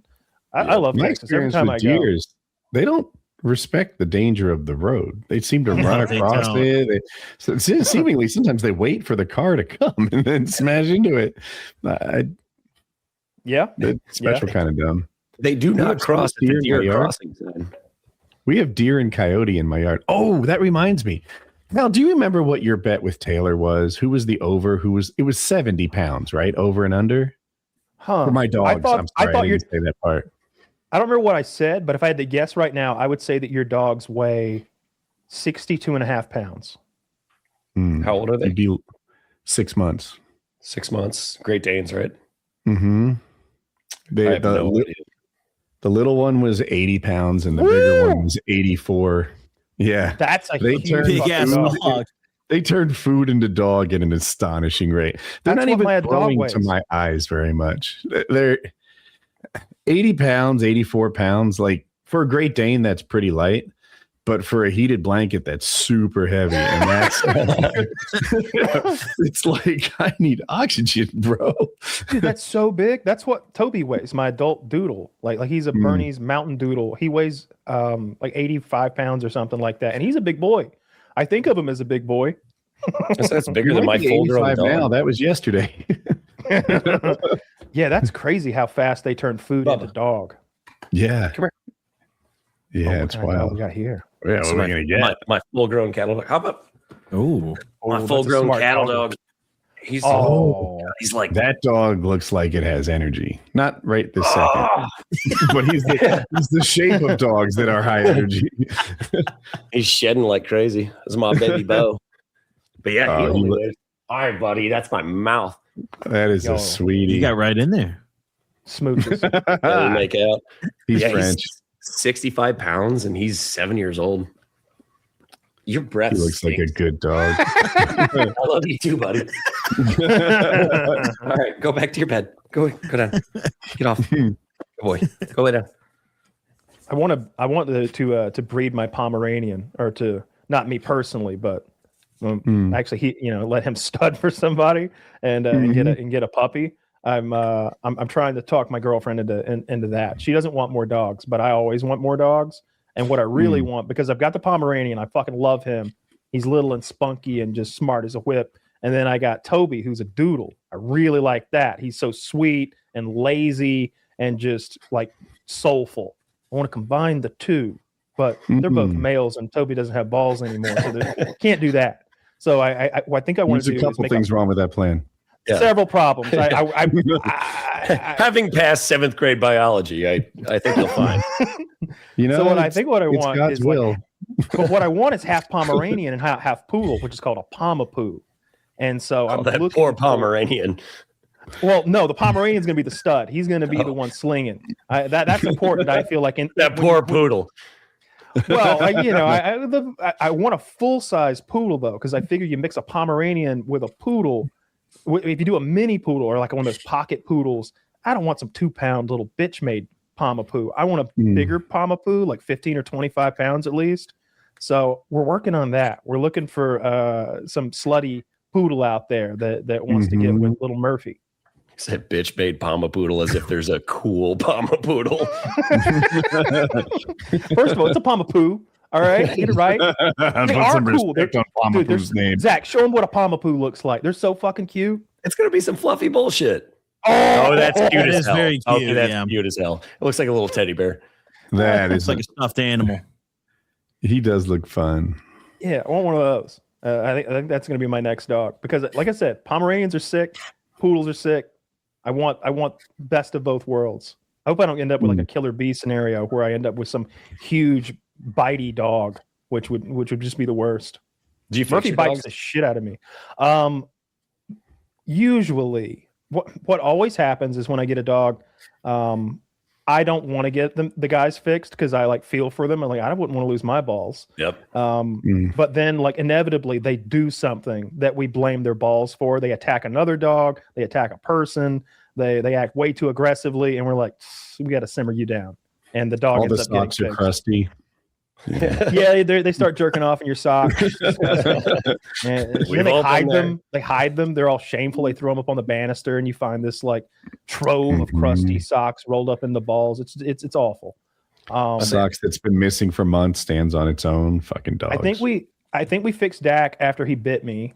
I had a Belgian Mal, and he bit me, and we got him fixed. And then Toby, my Bernie's Mountain Doodle. Got him fixed when he attacked our husky and beat the shit out of him. Our poor old husky. They just like walked past each other and like gave each other that look and just went at it, like just full on fighting. And I'm in the middle of the fight throwing punches because I break it up. Yeah, I'm literally trying to like club the dog in the head hard enough that he turns loose of the other dog because they've got each other and they're like ripping and tearing. So I'm skinning my knuckles up, throwing punches like down at these two dogs. All three of us at the end are beat up, and we're just sitting there looking. Everybody's looking at everybody like, "Fuck, it's fucking stupid." Like nobody thought it was a good idea. Mutual respect. Yeah, but Toby had to get fixed after that, which I kind of regret because Toby has turned out to be such a amazing like dog. He's like such a good personality that I wish I could make more Tobys. I'll say that's why I never got Bo fixed. He's a fucking angel. He's broken for his breed. Like the joke that I always made. He's an Australian cattle dog, which they're famous. Like what he was saying for like high energy. Yeah. But he's lazy as shit. Everybody fucking loves him. He loves everybody. They're also known for like their aggression.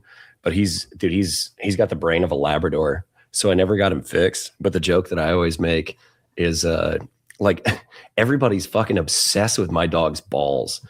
Like people are so unused to seeing an unfixed dog.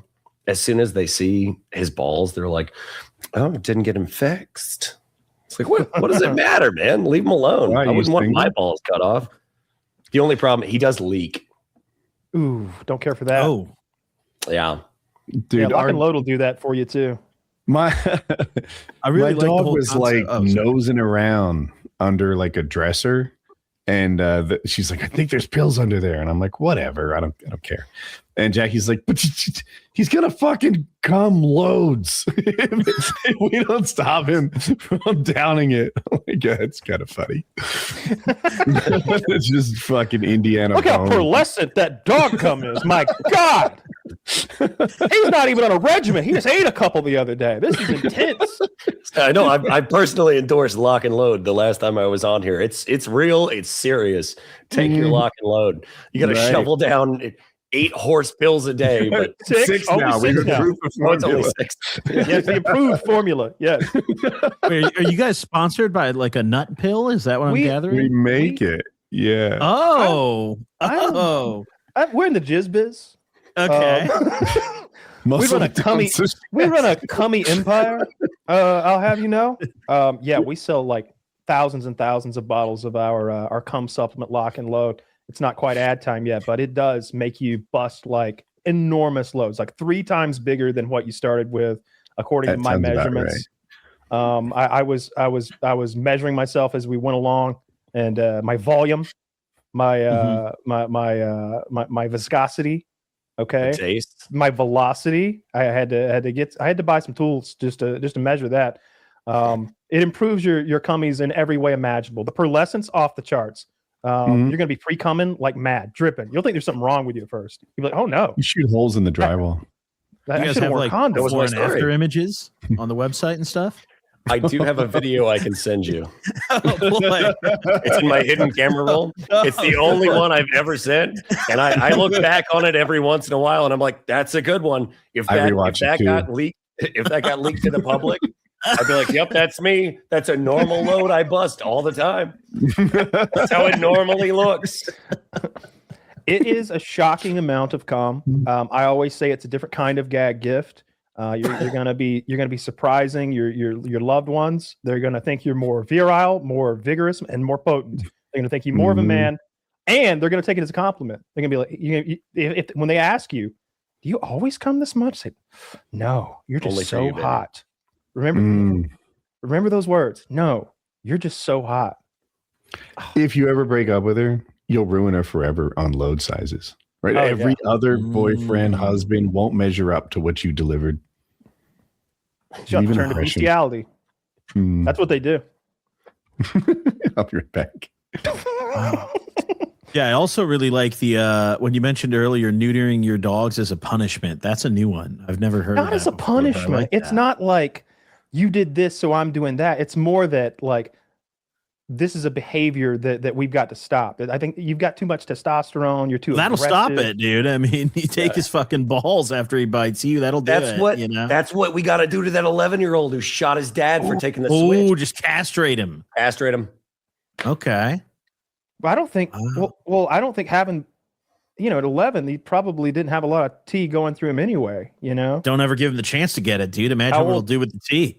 Yeah. How old was your dog when you castrated him? Like 2.5, 3.5, something like that. Yeah.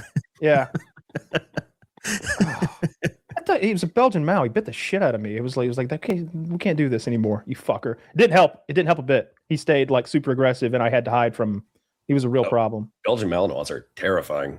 Yeah. I bought him from a attack dog training school in Kentucky. Perfect. He was like half trained as a 3-year-old. I think he was 3 when I got him. I could be misremembering that though, but he was a bad motherfucker.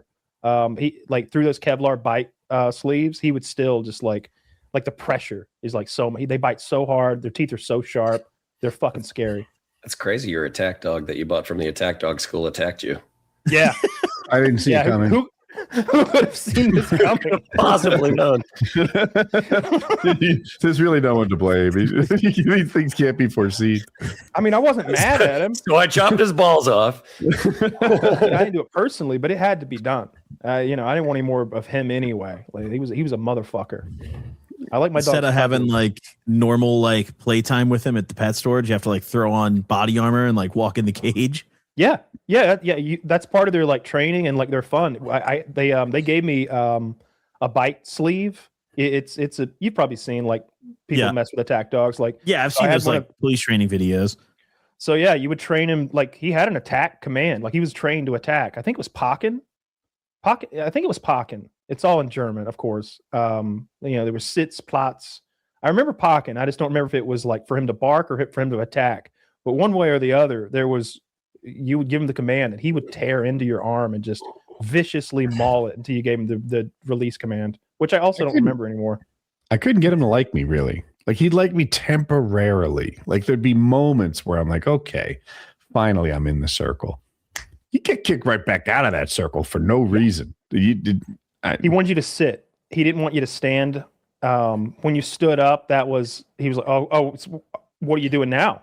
What are you fucking doing now? Guy. I'd have rolled over if he made his desires more clear. I don't know, but yeah, I'm loving him up. I'm giving him attention. I'm not looking straight at him. All the things I think he's looking for. Jungle like cat iron you down.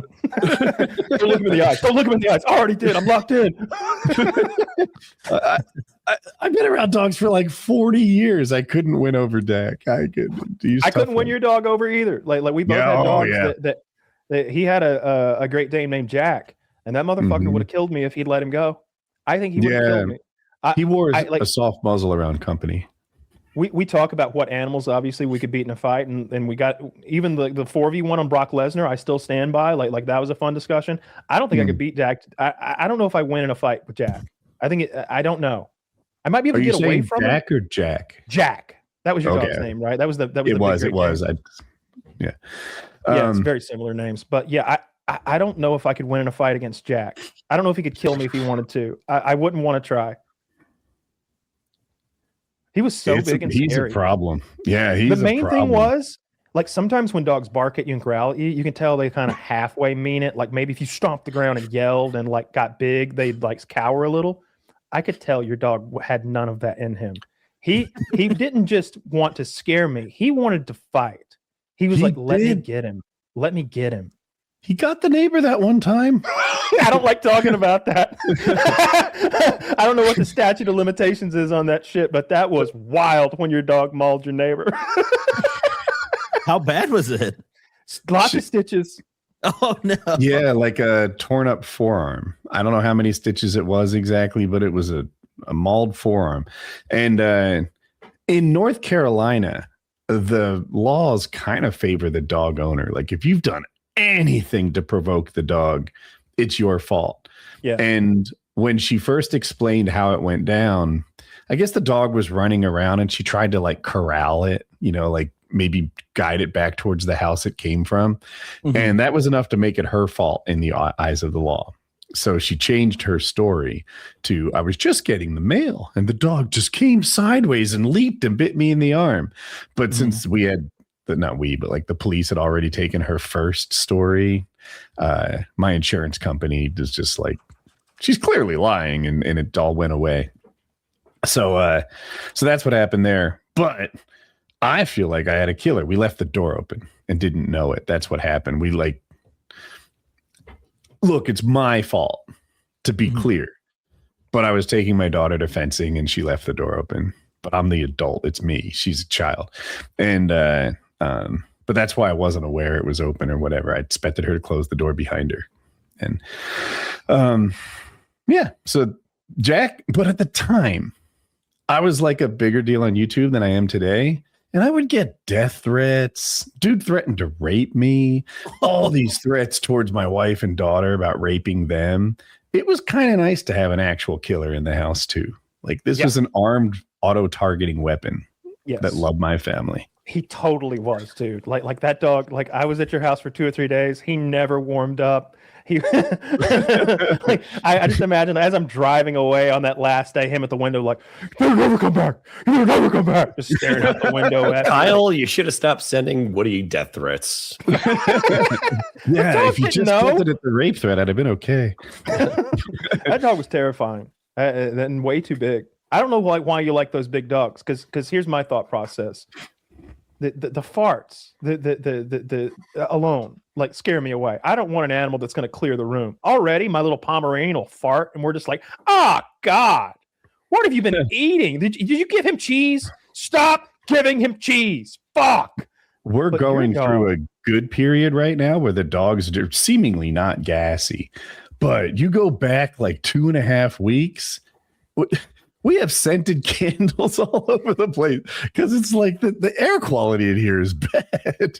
You're getting dizzy from the methane. Well, it took me forever to figure out. House. My dog is lame as shit. He's the whitest man I've ever met in my life. He's a dog.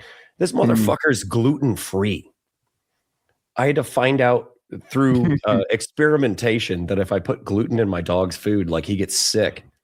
There's just like really bad gas from it. Celiac disease or whatever, eh? He's a dog, man. Being gluten-free became this trendy thing. There's like 8 people in the country who actually have celiac or whatever it's called. And I was dating this girl and she was just so anal about it. It was always had to be gluten-free this and couldn't go to this restaurant or that restaurant. But never anal because of the celiac disease, right? We were on vacation and I just wanted to get pizza and just get dinner done. And she's like, "Oh, I can't." I'm like, "They have gluten-free pizza." "Oh, really?" Yeah. I'm going to go pick it up. Just brought her back a large fucking pizza. She ate 3 slices. "Oh, this gluten-free pizza. Normally, I'd be so sick right now. Oh, it would just take this, that, and the other would happen." And like the next day, she was like, "That pizza was great." I'd normally I never said anything. I was just like, I was wondering where. That's what I wanted to know. Oh, she'd have blamed something else. And she's like, "Oh, I'm going to die now." It would have been a problem if I'd ever told her. You should text her now. So I attempted to poison my. Remember that 2017? That was full of gluten, you liar. I attempted to poison my girlfriend to prove her wrong. That lying bitch. Peanut allergy. I should go right there too. Yeah. I knew she was lying. Everybody during that time, everybody was, oh yeah, I'm gluten free. Oh yeah, no gluten. Can't have any gluten. Get the fuck out of here. Gluten is wheat flour. It's not bad for you. It's food. It's one of the oldest things we've been eating as human beings in industrialized society. Get out of here. And sometimes people that have restrictive diets, though, have good diets. Like if you're gluten free, you probably don't eat much pizza. Like if you're dairy free, like there's probably a lot of things that make you fat that you're skipping. It's funny that you guys bring this specific topic up because celiac runs in my family. I have like 5 living family members that all can eat gluten. And I have an aunt who literally brings a cooler full of sandwiches she makes with gluten-free bread. She wheels it around. She'll have it in the trunk of her car 24/7. And she'll, like any restaurant we go to, she just wheels the cooler in and sits down and orders like a cup of water and just eats the gluten-free sandwich like at the restaurant with us. And, like, won't eat anything they serve, even if it's gluten-free. And she's been doing this for like as long as I've been alive. She's much older than me. But I also recently went to the doctor myself because I've been having digestive issues and I'm like, oh fuck, I've been having bubble guts and shit. I'm like, dude, I don't know what's happening here. So I got a bunch of blood work done and my doctor has me keeping like a log of everything I eat because she thinks I might have it. So I potentially am about to get told that I now can't eat gluten, but I'm still eating that shit. Power through it. Play through the pain. That's what gluten is in everything. Does. Dude, can you? I don't even think you can drink. Doesn't beer have gluten? Yeah, beer, whiskey. There's a lot of shit. You don't realize how much shit has gluten in it until you start paying attention. And it's like, dude, you can't even. I don't know how serious this is, but apparently, if you're gluten free, you can't even eat food that was fried in the same fryer as something with like a flour breading or something like that. So like McDonald's, for example, because they do their chicken nuggets in the same fryer, you can't eat McDonald's like fries. Are corn chips gluten? I don't think so. But I don't know. But I pray to God my doctor doesn't tell me to stop eating gluten. Dude. Yeah, let's just hope it's cancer or something. Yeah, that would be way easier. I don't want to give up bread. Yeah, run with diarrhea for the rest of your life. It's about time for that colonoscopy, right? Yeah, dude, I'm only 27. It's too early for the finger. I'm talking to Woody. Oh, finger. He's getting out the fucking roto-rooter. My wife brings up a colonoscopy like once a week. And I agree with her. She's like, you need a colonoscopy. I'm like, yeah, you're right. New topic. What do you think? That actor that just died in his 40s, that's what it was. It was colorectal cancer or something like that. Yeah. Who? That actor who just died. What's the young guy? Rolls. Was it? No, he's one of those like hunky like 90210 guys or Dawson's Creek guys or something like that. Oh yeah. The blonde guy. Was his name Zach something? No, you're probably thinking of Zac Efron. I'll say he wasn't blonde. He's got dark hair. He's like a real handsome guy. Yeah. I thought you were talking about the black James Van Der Beek. Yeah. I don't know where that guy. Yeah, you got to get checked out, man. Got to get it. It's time for me too. Like it should be done this year. I am not excited. You want to hold hands? I so don't. A gentle kiss while they slide the camera into your ass. I mean, a simple no would have been fine. You'd have to call me ugly. Now I gotta kill your parents with a steak knife.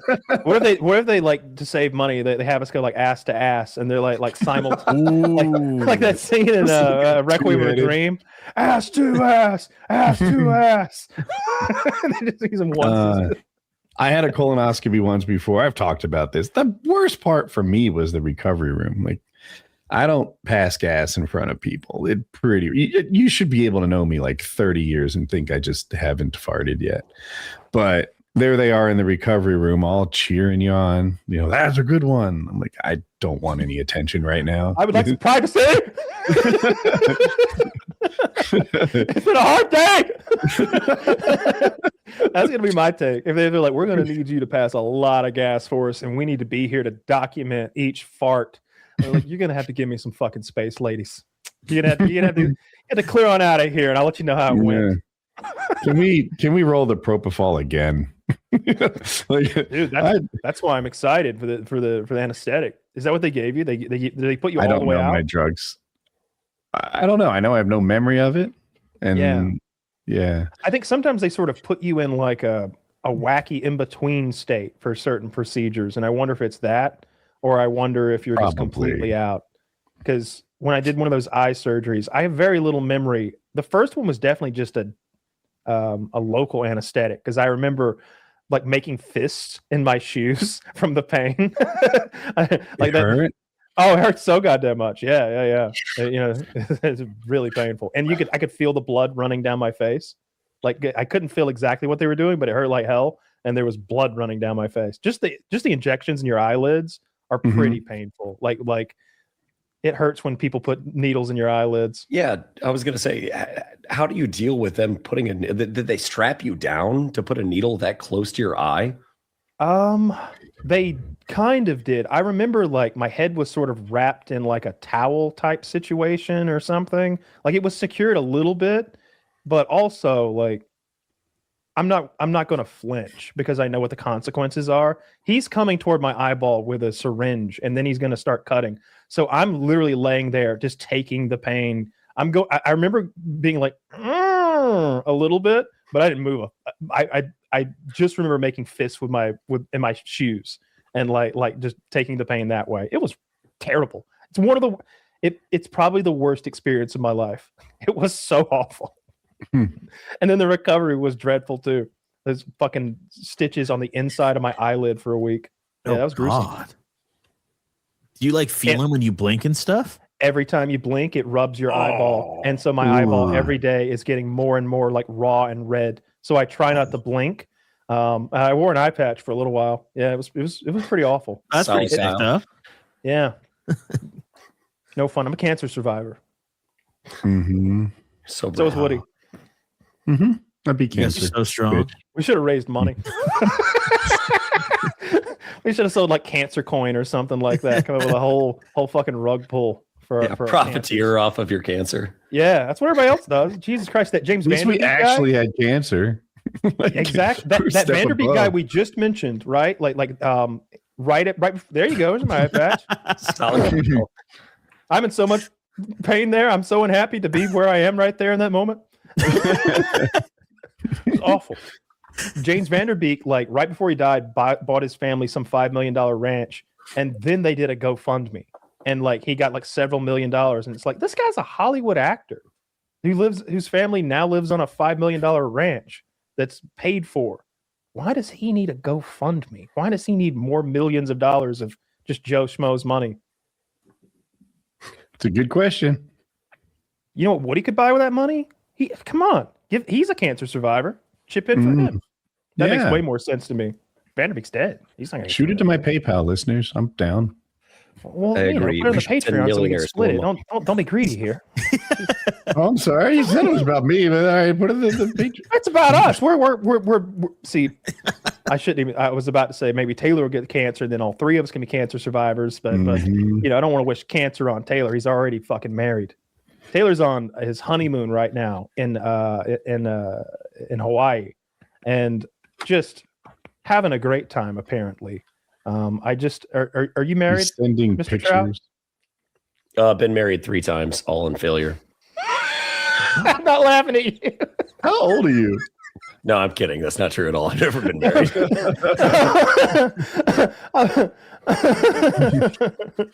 I just don't think it's a good idea, just legally speaking, is all. Like, people act like I don't want us to have babies and the human race to fail. I just don't think it usually works out. And if you are going to get married, it seems like we could go to a priest or a preacher and handle that without getting the government involved. I'd be happy to do that too. Make some sort of soul bond, swap rings. But I don't want to get a fucking lawyer involved. I don't need a. Yeah, what you're describing is called a marriage, Kyle. Not the way it's done nowadays, though. Everybody gets a real marriage with a marriage license and consequences and repercussions if things go poorly. And sometimes they take the vote. Even in like a no-fault marriage where you just are going to go your separate ways and there's no assets to divide, it's still going to cost you like $10,000. It's rough. Yep. That's what a DUI costs. Oh yeah, that's true. You know, they do weddings at the Taco Bell in Vegas. That's a good cheap one you can do. Yeah. There's no way a marriage that began at Taco Bell is going to prosper, though. You know, like I feel like it has a better chance than the normal ones. You know, I think there's a like an inverse correlation, the amount of money that you spend on a wedding to the success of the marriage.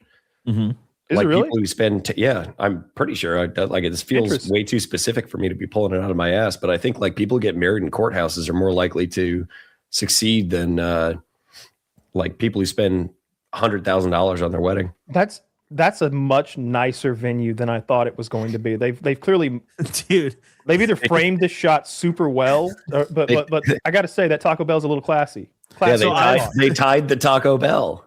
I've done research on this because I saw an Instagram reel on this, and they make like a Baja Blast cake for you, and I was so intrigued by this that I like went on the website, and I'm on it right now. Actually, it's literally just the upstairs of a Taco Bell location. Like it's not like a separate venue or anything. In Vegas, they have have you guys heard of the Taco Bell cantinas that serve liquor? No, that's a thing. Oh, dude, you guys are missing out. They have a few of them. Around the Vegas Strip and everything, but one of them upstairs has an actual like little chapel area where you do this at, and like apparently they always have someone on staff who's like ordained to like certify your wedding, and like you can just get it done. You just book it. Right now I'm looking, we could get married today still. They have openings at 7 p.m. Oh, will they gay marry you too? Dude, yeah. It's 2026. Huh. You can be gay at Taco Bell. Obama passed that law, dude. You're allowed. Dude, you're legally allowed to be gay at Taco Bell. Shit, I don't know. I never tested the boundaries of the law in that manner. It's only $777. Really? I'll do it for free. Yeah, I'm an ordained minister. You ever married? Really? Yeah. Oh. Could you actually marry? Are you ordained? Yeah. Or whatever. Well, that's interesting. I heard you can do that like really quick online. Oh yeah, it depends on the state, like whether or not they recognize it. But I married like one of my childhood best friends and his wife.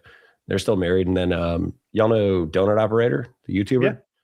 Yeah, he's one of my best friends, and I'm the minister at him and his fiance's wedding here in like a month. You are? Yes, sir. That's awesome. You got a resume going.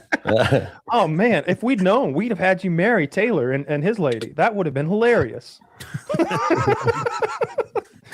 I just don't think it's a good idea. Whenever last time Taylor got married, right before he got married, I was telling him like, dude, don't get married. Don't do this. This is gonna be a big mistake, man. You're gonna fuck up. Like I was like, you're gonna meld yourself with this other person. You don't know her that well, like a year and a half or something like that. Give it some time. I've known you for 10 years and I wouldn't marry you. You know what I mean? And like I was like, I tell you what we could do. At the time, Nelly's mansion, I think in Missouri, was up for sale. And I was like, what if I moved to fucking St. Louis and we buy Nelly's mansion together? It was like $600,000 for like an $8 million home. It just needed a lot of work. I was like, we'll make a YouTube series where me and you repair Nelly's mansion, and that'll be our lives for the next 5 years. Then we'll flip the house and we'll make a couple mil. And he was like, nope, gonna get married instead. Cost him $10,000 in the courts. Big mistake. Meanwhile, that mansion, I haven't checked up on it in a while, but I wish we owned Nelly's mansion. That would have been fucking cool. It was one of those like rapper mansions that looked ridiculous. Like he had a big fountain and stuff like that. I wanted to buy Nelly's house so bad. You got to mop all the piss off the floor though. Nelly wasn't into piss, I don't think. I thought he was. Oh no, that's R. Kelly. R. Kelly, yeah. Oh yeah, that's R. Kelly. He was on video. That was crazy. Sorry, they all remember to me. That came out when I was in high school. That like R. Kelly had pissed on like a 14-year-old girl, and there was a video of it, and everybody was like, "Yeah, I've seen the video." And like he didn't get arrested for like 10 more years or something. There's Nelly's mansion. I thought you were pulling up the piss video at first. Look at her take it. Like, God damn, this show's hardcore. He just had that on file. Like he didn't even have to look. Yeah, immediately. It's Zach's desktop wallpaper.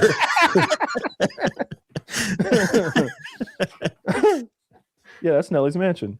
That's a nice house. Dentist office. The hell kind of dentist are you going to? A real nice one. Do we go to interior pictures? Oh my god! At the basketball court and everything, you're tucked away in the woods. That would have been sick. The fuck was he doing in Missouri? Maybe Chilling, someday, clearly. I don't know. Living Fair big, enough. living large. Wow. Woody, I was just telling him place? that this is the house that I wanted to buy with Taylor, and he got married the first time instead. How much was the house? Like $650. Oh, that was more than the marriage was. Well, like my idea. So this was Nelly's mansion, and my idea, that I told Taylor, I was like, we buy this house. We'll do a YouTube series where we fix up Nelly's mansion, and then do it, and it'll take us a couple years, and then we'll flip the house, and we'll make a couple $1 million. And he's like, no, I'm gonna get married to this lady instead. She's gonna be my life partner. We see how that went. You should have bought the house. That'd be dope. I want to watch those I know. videos. We'd be right here. We'd be at Nelly's mansion now, but playing basketball out there. That's awesome. He's got God, imagine the webcam view of like us in our normal rooms right now, and you two in Nelly's mansion. Exactly. That'd be so dope. Exactly. Some marble columns in the background. Bad audio. I think it's in. Was it in Missouri, audio. Zach? Like I had the memory that it was like he didn't even have to move. I was like, I'll move. Zach said he's from St. Louis. He's Yeah, from St. Louis, Yeah, see, it's in his 11,000 neck of the square feet. woods. That was the gem of the whole thing. it's part of the selling point. You'd live where there's legal pot. Sure, there's legal pot there. Yeah. Yeah, dope. Yeah. That's Did you see that expiring at the end of the year? thing? What? Wait, before we move on to the Cuban news, legal pot's expiring. Yeah, yeah. Oh, Remember? that's right. Yeah, they put it into the Trump budget bill for some reason. Yep. Yeah. God Spent a lot of alcohol lobbying money on that. I want to go to Florida. That's probably what I'll do. St. Louis is like in the minority, but I got to go somewhere. Like I'm not going to smoke illegal weed. We're not doing that again.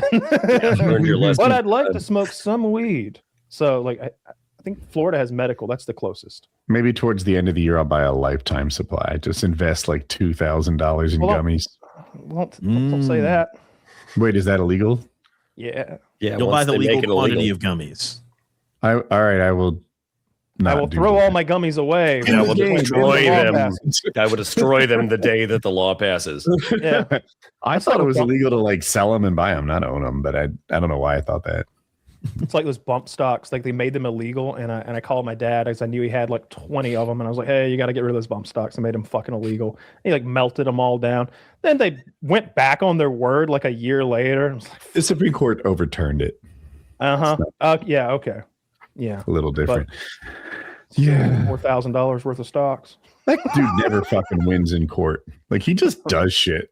Like, why don't you check if it's legal before you do it? But Well, you don't know if it's legal before you do it. That's he's doing things so big that they have to go to the Supreme Court, who decides if something's legal or not. You know, I think some of this stuff is predictable. You know, that you can do this so you can't. The Cuban thing. So the 10 people went over to Cuba trying to murder. You're not familiar with this? I don't know anything about I this. have no idea. What you're talking Okay. about. So 10 men from Florida. Some of them were U.S. citizens. I know at least one was on a K-1 visa, which I don't know what that is. I don't know all their legality status, but 10 Floridians got on what they're calling a speedboat, but is actually like a 24-foot ski boat. And they sailed that thing from Florida to Cuba, which is like 90 miles. Like it's doable. And they went over there apparently to just kill and maim and murder. They had assault rifles, whatever that may be, some pistols, bulletproof vests, improvised explosives. And when they came upon the Cuban Coast Guard, they opened fire. Well, didn't go real well. A couple of them are dead. The rest are in custody now. And the United States and Cuba are trying to figure out why 10 Floridians went over there seemingly with murder on their mind. Huh. Cuban expats? They were trying to do their own little Bay of Pigs, or what's up? Well, at least one was a U.S. citizen. Well, they could still be a Cuban expat if they are a U.S. citizen. They could be like a new citizen, right?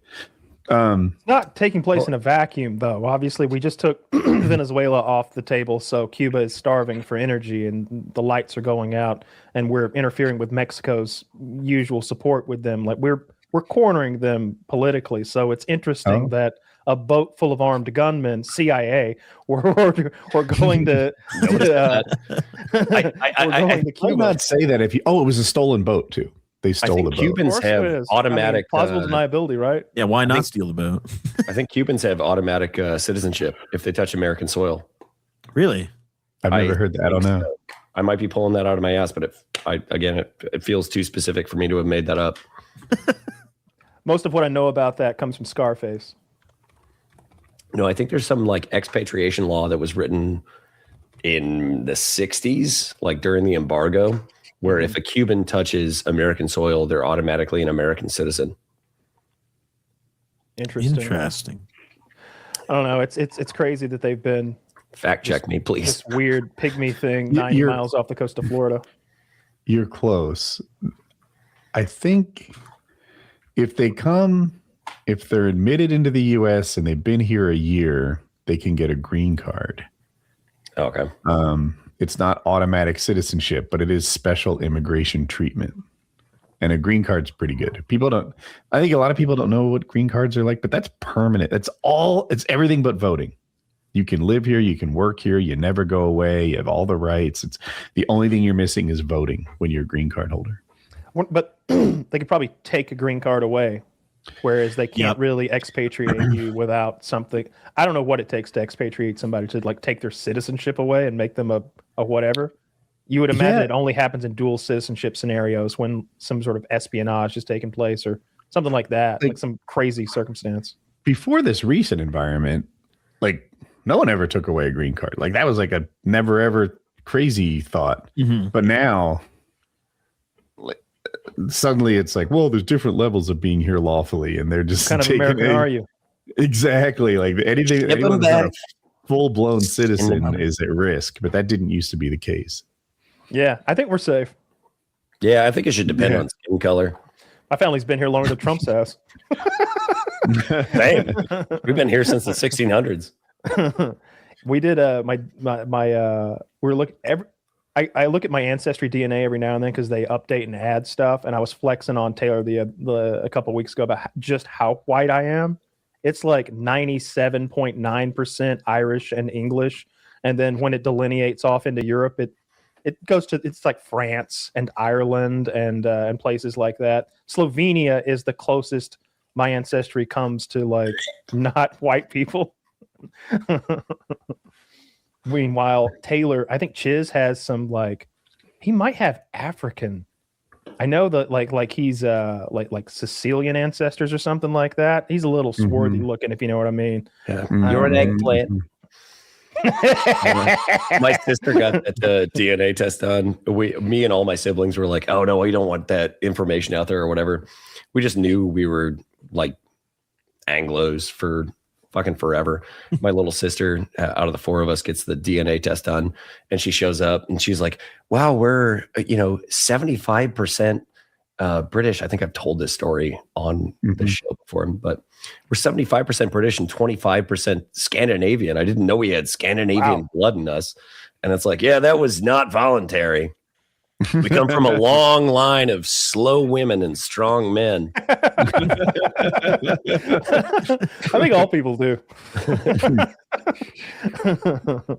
I think all people do, which explains why women are so slow and men are so much stronger. Huh.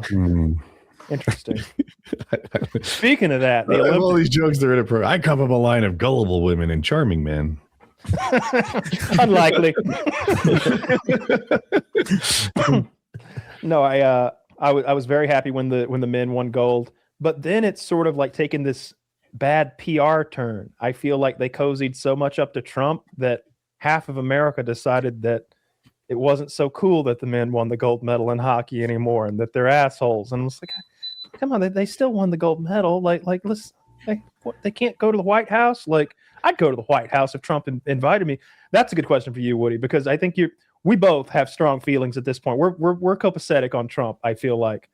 But if he invited, if they were recognizing podcasts and he was like, "I love PKA, Barron showed me PKA, that Woody guy's a real straight shooter. I want him to come to the White House." You'd go, right? Like, I was gonna say no until I heard the invite. Now I'm kind of tempted. Like, oh, he likes straight shooter. I would love to talk to him and just be like, McDonald's.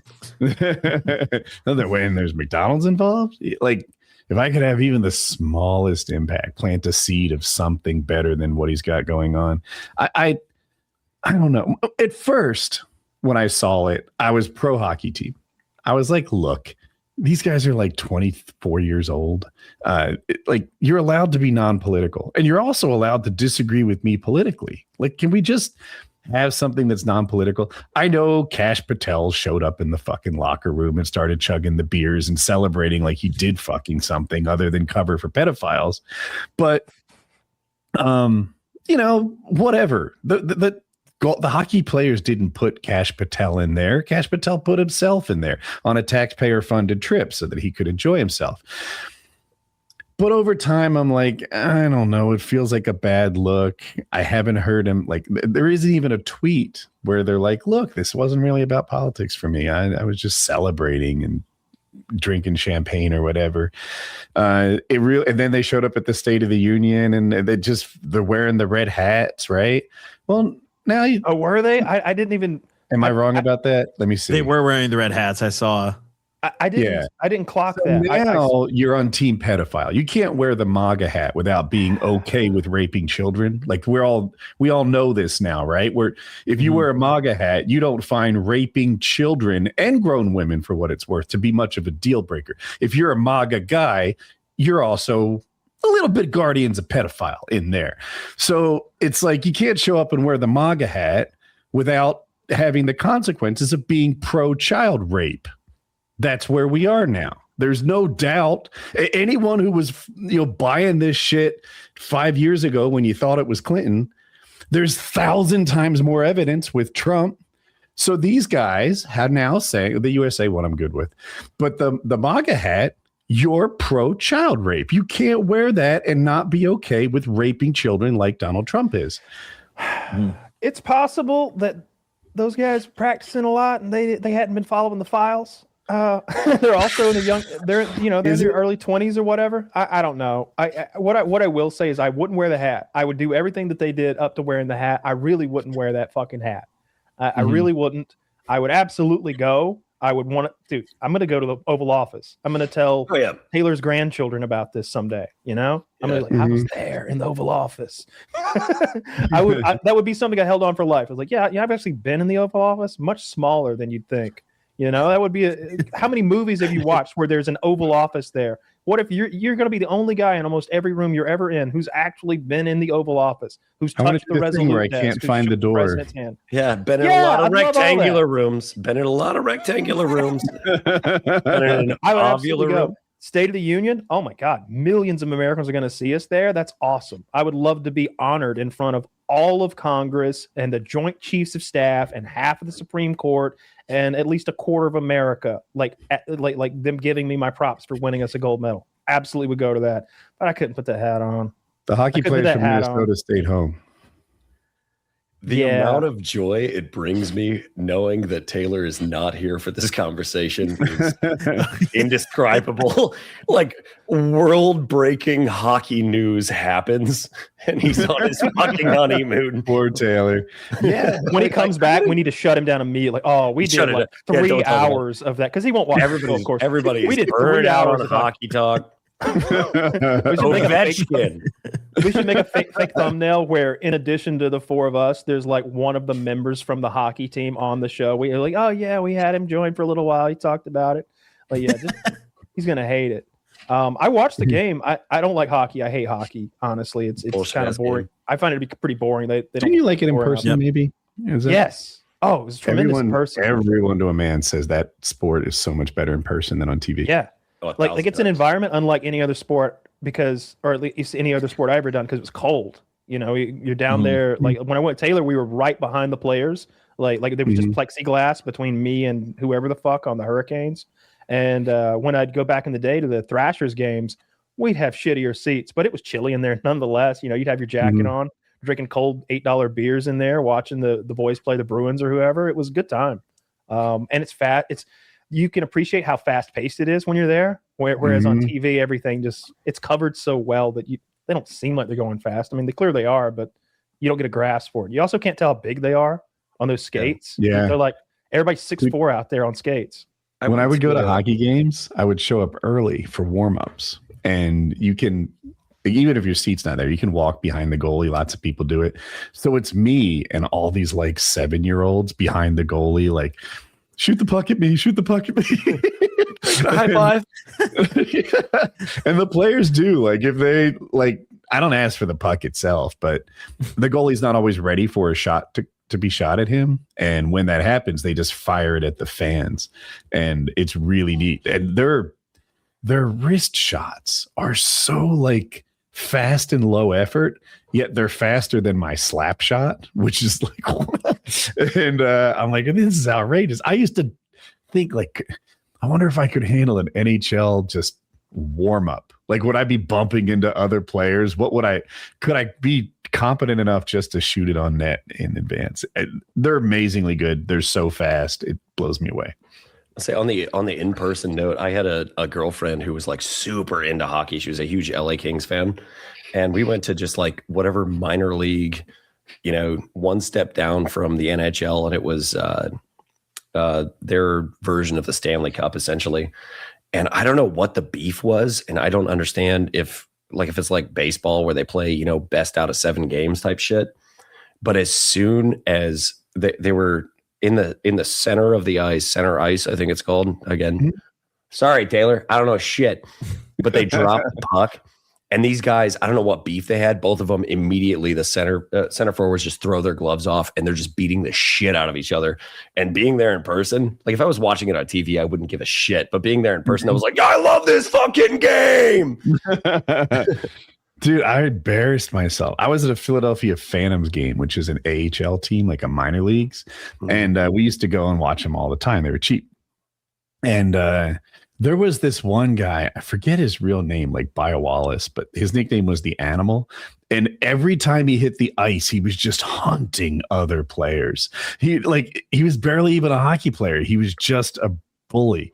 And he grabs this guy and he starts fighting him. And I yell, fuck him up. And then like moms and children are looking at me and I'm like, yeah, I got a little excited there. It was not classy, but dude, hockey's a great thing to watch in person. It's a blast. I don't really need it to be NHL level. AHL is just as good to me. Yeah.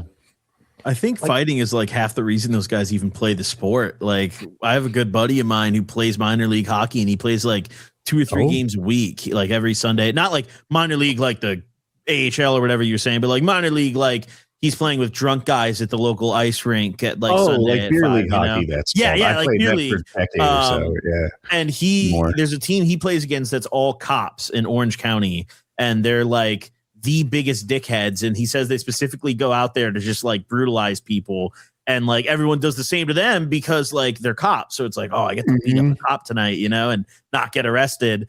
And yeah, that's like half the fun of the sport. Fuck the hockey part. That's a blast. I had the opposite experience. We went up there and we played against this Army team. And oh my dude, early in the game, one of the Army guys just fucking leveled one of my teammates. And then the other guy, like one of his teammates was like, whoa, dial it back. Look who we're playing. Which was somehow more insulting than the check was. It's like, give these boomers we're not giving them our A game. Pull it back a little bit. The win is secured. We're playing guys with mortgages. Leave them alone. We're going to win this game. Don't hurt them. Exactly. And you know what? When I part of me was insulted and part of me was like, I'm glad they have that mindset. That's what I need from you. But hockey's fun. Yeah, our team names were all goofy. We played the Ice Holes. Only here for the beer. We were the Buffalo Wings. It was fun. I've always wanted to own like one of those shitty hockey teams or something, like a real bad team to cheer for, Shoresy was a blast, a TV show. If you guys haven't seen it, great. It's so good. Yeah. I went to watch it a couple days ago, and I was shocked at how many seasons of that show there are. It just like kept scrolling. There's like 18 seasons or something like that. I had no idea. Like I haven't watched it in a couple years. I don't think that's right. Am I crazy? Oh, not Shoresy. I'm thinking of the other show they do. Letterkenny. Yeah, I see. Yeah, Shoresy's really good. I watched it until the end, And then Well, I think 12. maybe another season happened since then. I think I might have seen up to 4 and 5 exists now. I've seen a couple seasons of Shoresy. I like that guy. I think I Yes. would like him in just about anything he did. He's not Shoresy from Letterkenny, right? They got a new actor. Same guy. It's the main character from Letterkenny. Oh, why am I so confused? I didn't even recognize that was the same person. Shoresy and Letterkenny's a skinny guy, right? No? No. So in Letterkenny, the main character of the show, whose name escapes me, who's always there in the cold opens and stuff, he also plays Shoresy. They always showed him from the back. They sort of never showed, or they showed him with his visor down and stuff like that. And he was missing teeth, of course. So they did that to him. And he was mostly like a side character who, when they played hockey, if I remember correctly, would like chirp the people like severely. And that there was always some funny bit about that. And then they made the spinoff where they just have him straight up just play the guy. I think that's how it went. Yeah. Okay. I like that show. I like the writing. It's really snappy and fun when they're doing those cold opens where they're talking about how cold it is with every letter of the alphabet. That's great stuff. That must have taken so many takes. It's like such a tongue twister. The thing about Shoresy is one of the things about him is how when you interview him, mid sentence he goes, "Huh?" Like just fucks up your flow and messes it up.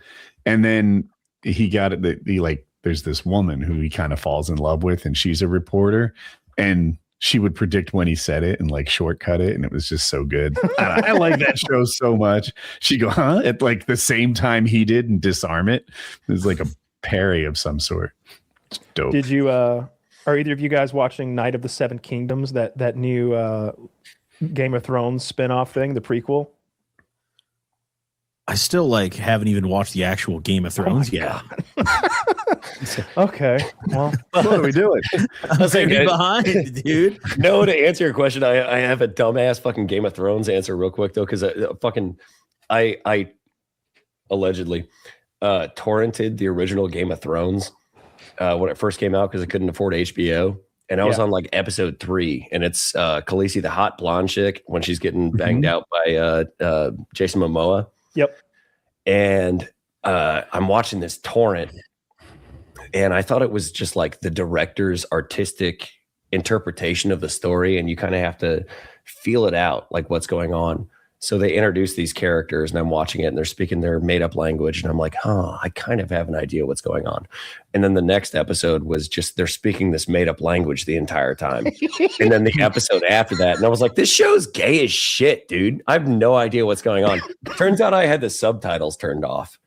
Yeah, you're supposed to be reading what they were saying the entire time. So I got real turned off. I thought you had like a Bangladeshi audio version. No, it was Swedish. It was Swedish actually. I saw the hot girl's tits the entire time, but other than that, I was like, this show is fucking retarded. Everybody I know is lame. Well, so I have not seen the follow-up show. Game of Thrones is tremendous, Goblins. Some of the greatest TV ever made. Literally, like seasons 1 through 5 are probably the greatest TV ever made. This new show is really lighthearted and fun, though. It's only 6 episodes. It's all out already. They're 30 minutes a pop. You could binge watch them in a night, and it's really good. Last episode kind of a miss, maybe. No, I was happy with it. I was happy with it. You know, like the big fight. It was kind of the aftermath of the big fight, and spoilers. I just wish that the whole season hadn't been so quick. I wish there'd been 12 episodes instead of 6. Is it over? Yeah, that's it. Now you gotta wait like a year. The finale, that nothing of a aftermath of a. I think if you'd known it was the finale going in, you wouldn't be reacting to it this way now. Everybody gets together and they lead off into like the distance and sort of a like to be continued sort of thing. I'm going to start reading the books if you want to get into the books. It just edged us all season long. And then when the fight finally happens, we get 4.5 seconds into it. Then they edge us for 20 minutes of flashback. And then they give us the fight through bad video, like one eye's closed. He's looking through a helmet, sort of whatever. Little POV. And then there's a letdown of a finale where they talk a little. I liked it, dude. I liked it. I thought it was cute. I love the child actor. That's one of the best child actors I've ever seen. Yes. Yes. He's tremendous. Egg is fucking hilarious. I've never seen a little man like put on a performance like that. He's got me hook, line, and sinker. I just hope they make the next season before he's like 14 or something and looks nothing like he looks now. Good thought. I was gonna say, I think like if this spinoff nails it, I wouldn't mind if they did a spinoff of Egg and just showed his life. Well, it's a book series, so like, you know, they're not making this up whole cloth. They're following the Hedge Knight novels right now. I see. There are 3 of them. He wrote one of them in like the 90s, and then another one in like 2002, and then another one in like 2010. George But I Martin think did. Egg's life is a story worth telling, it seems. So Oh, for sure. Yeah. Egg, Yeah. I don't know how much of I don't know what the books are like, but I'm about to start reading the books. I bought them on Audible. I'm about to do that. I'm also going to do that Dungeon Crawler Carl book series too. I bought all those. So I got some reading to do. I need to catch up on this series, dude. What are you watching? I just started House MD pretty recently.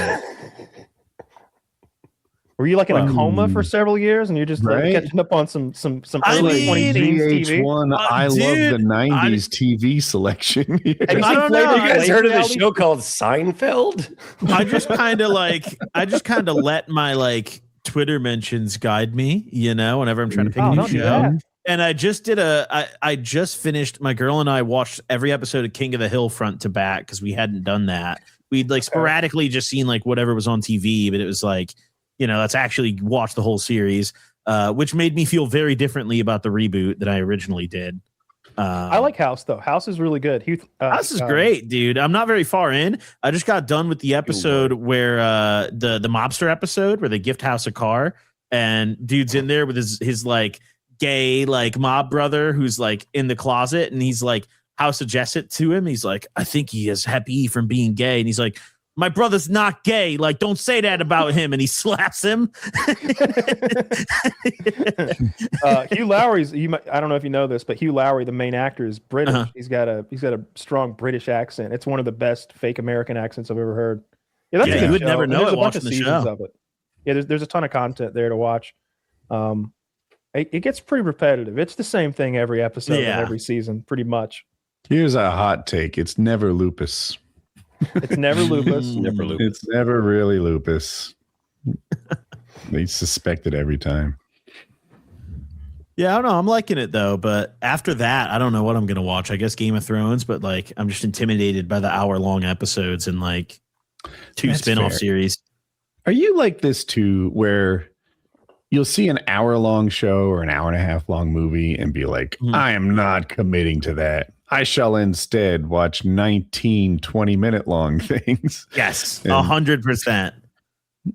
I think it's a problem for cinema and for movies in general because I used to be all about a 4-hour movie. I was like, oh, the director's cut. Tell me more, Ridley Scott.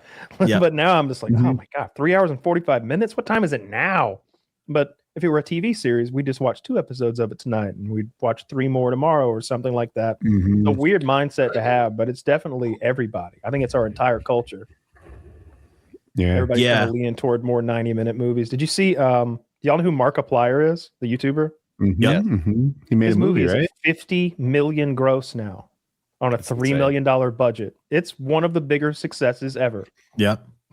Wonder- And he Still have not self-funded seen the whole thing, no? He wrote it, he directed it, he starred in it. He's getting a lot of paychecks. and it's good, right? Like people are liking it. I guess so. It's popular. Definitely good for what it is. Yeah, it's a horror movie. I think it's like a monster movie, that Okay. sort of thing, which is the most profitable genre to jump into for early pictures. Almost everybody starts in horror. Mm. They're very Well, good profitable. for him. I don't know anything bad about him. I don't Supposed think to be there's a good anything guy, I bad guess. about him. Every time I see him mentioned online, it's just praise and love. It's a little too much, maybe a little too much praise. Yes. My problem with his is jealousy, my own. Too many fucking people like him. I don't know why my movie didn't do better. Maybe if I wrote it, it'd help. Yeah, that's awesome. $50 million. And especially now, I feel like people don't go to the movies nearly as much as they used to. I think the Avatar ended up making like $1.5 billion, so it fell short of that $2 billion mark that they felt I like didn't they see it. needed. I'm Are like, people still dude, going all of there? Hollywood, not all of Hollywood, Hollywood movies, that whole industry, the whole concept of me going out to the movie theater and paying through the butt for like popcorn and tickets. I'm kind of cooked with it. Like there isn't much that can get me to go to a movie theater anymore. I'm just Really? no. I only go if it's going to be a big epic that will benefit from IMAX or it will benefit from 70 millimeter. If they do that, like when Chris Nolan does a movie and they do one of those 70 millimeter road shows, I go to those. But this next movie of his, I'm not happy with like the historical liberties they took, so I'm not even going to watch it. I don't even care. I'm not going to watch the what is it? What do they call it? Troy. It's about The Odyssey. Troy. The Odyssey. Yeah, I'm not watching that. I mean, Helen of Troy, a black lady. Who could imagine? A black woman, beautiful? Ugh. Well, it's not that. She's literally described as like fair-skinned and blue-eyed. Like they go on and on about just how white this lady is in the Iliad and the Odyssey. I'm not super sensitive about the casting. Like I had zero problem with all the casting in that Sir Duncan the Tall show. What is it called? Night of the Seven Kingdoms. A Night of the Seven Kingdoms. I didn't have any issue with all the casting in that. I'm totally down. Cool. But like you said, I don't know. If the Little Mermaid's not a little redhead, it's not right to me. Like that's part of the thing. If Rapunzel was cast as a black person, the whole thing is about her long silky hair that like grows down a tower and lets someone climb up and save her. I think something like that.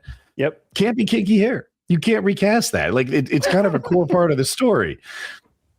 So when it is a core part of the story like this, like just cast it to someone. You know what? That fits They won't the role. readapt. They'll never do. They always say this. They'll never do the live action version of Tarzan.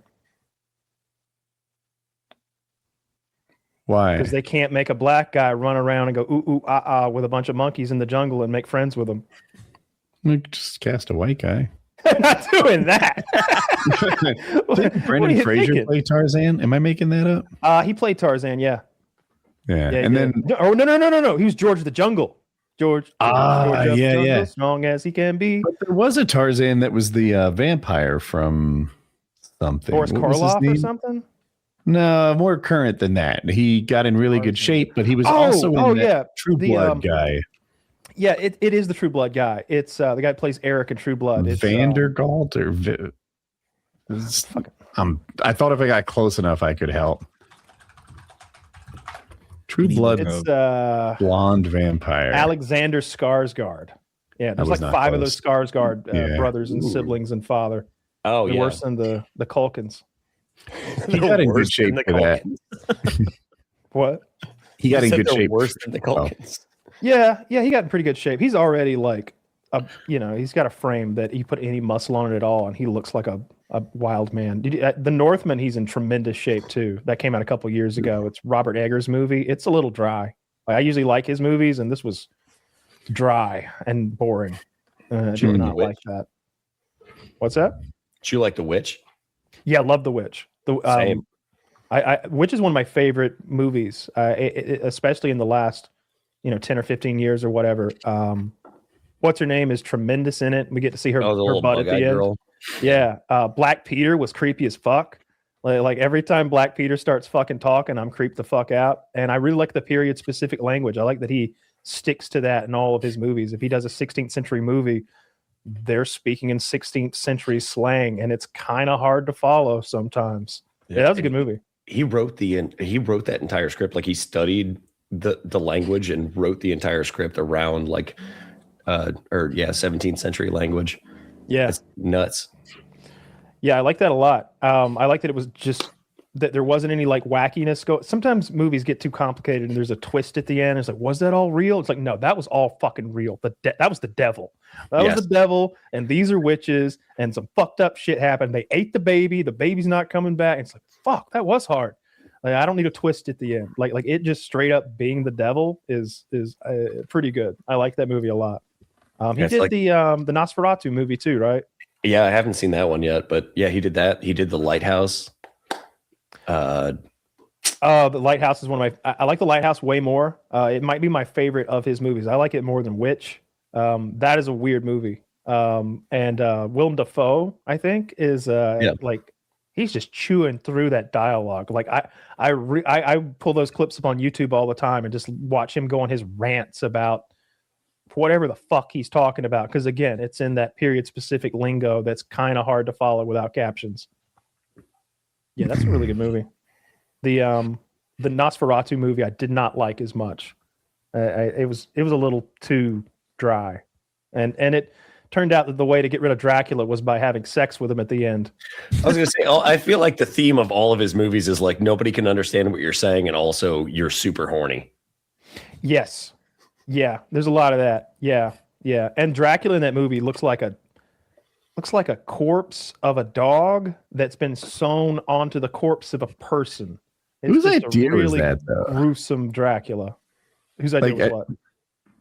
I don't know. I'm thinking, like, if I'm going to make a movie, I'm just going to go to town terrorizing people, and I won't leave until somebody bangs me. Like, that's a good experience for me, anyway. Sounds great. That's why they call you the threat. It's like, this guy won't leave a town, won't leave us alone until someone bangs him. Dope. Solid premise. Did you guys see the did you guys see the new 28 Years movie? No, but I've seen the previous two and I was kind of into it. I've only seen the giant dong. I am that's probably the most memorable part of the whole new, relaunch of the franchise. Mm-hmm. But I am a very big fan of like zombie movies in general, and 28 Days and Years are like two of my favorites, days specifically. And the new one that just came out, Bone Temple, they didn't market it. There's 28 days, there's 28 weeks, and then there's 28 years, which came out last year. And then there's 28 years later, Bone Temple, which is the new one that came out like 3 weeks ago. I'm not surprised you haven't heard about it because they didn't market it. Yeah. They did not market it at all. That was the last movie I saw in theaters. You said it's not a good movie?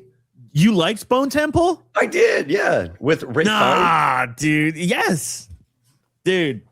I feel like my problem with that movie was I feel like it was barely a zombie movie. Like it was just like a segue into what is probably going to end up being the zombie movie, what they teased at the end, which I don't know if I want to spoil right here, but I want to know. What do they tease at the end? Like, I guess zombies, someone gets bit or something.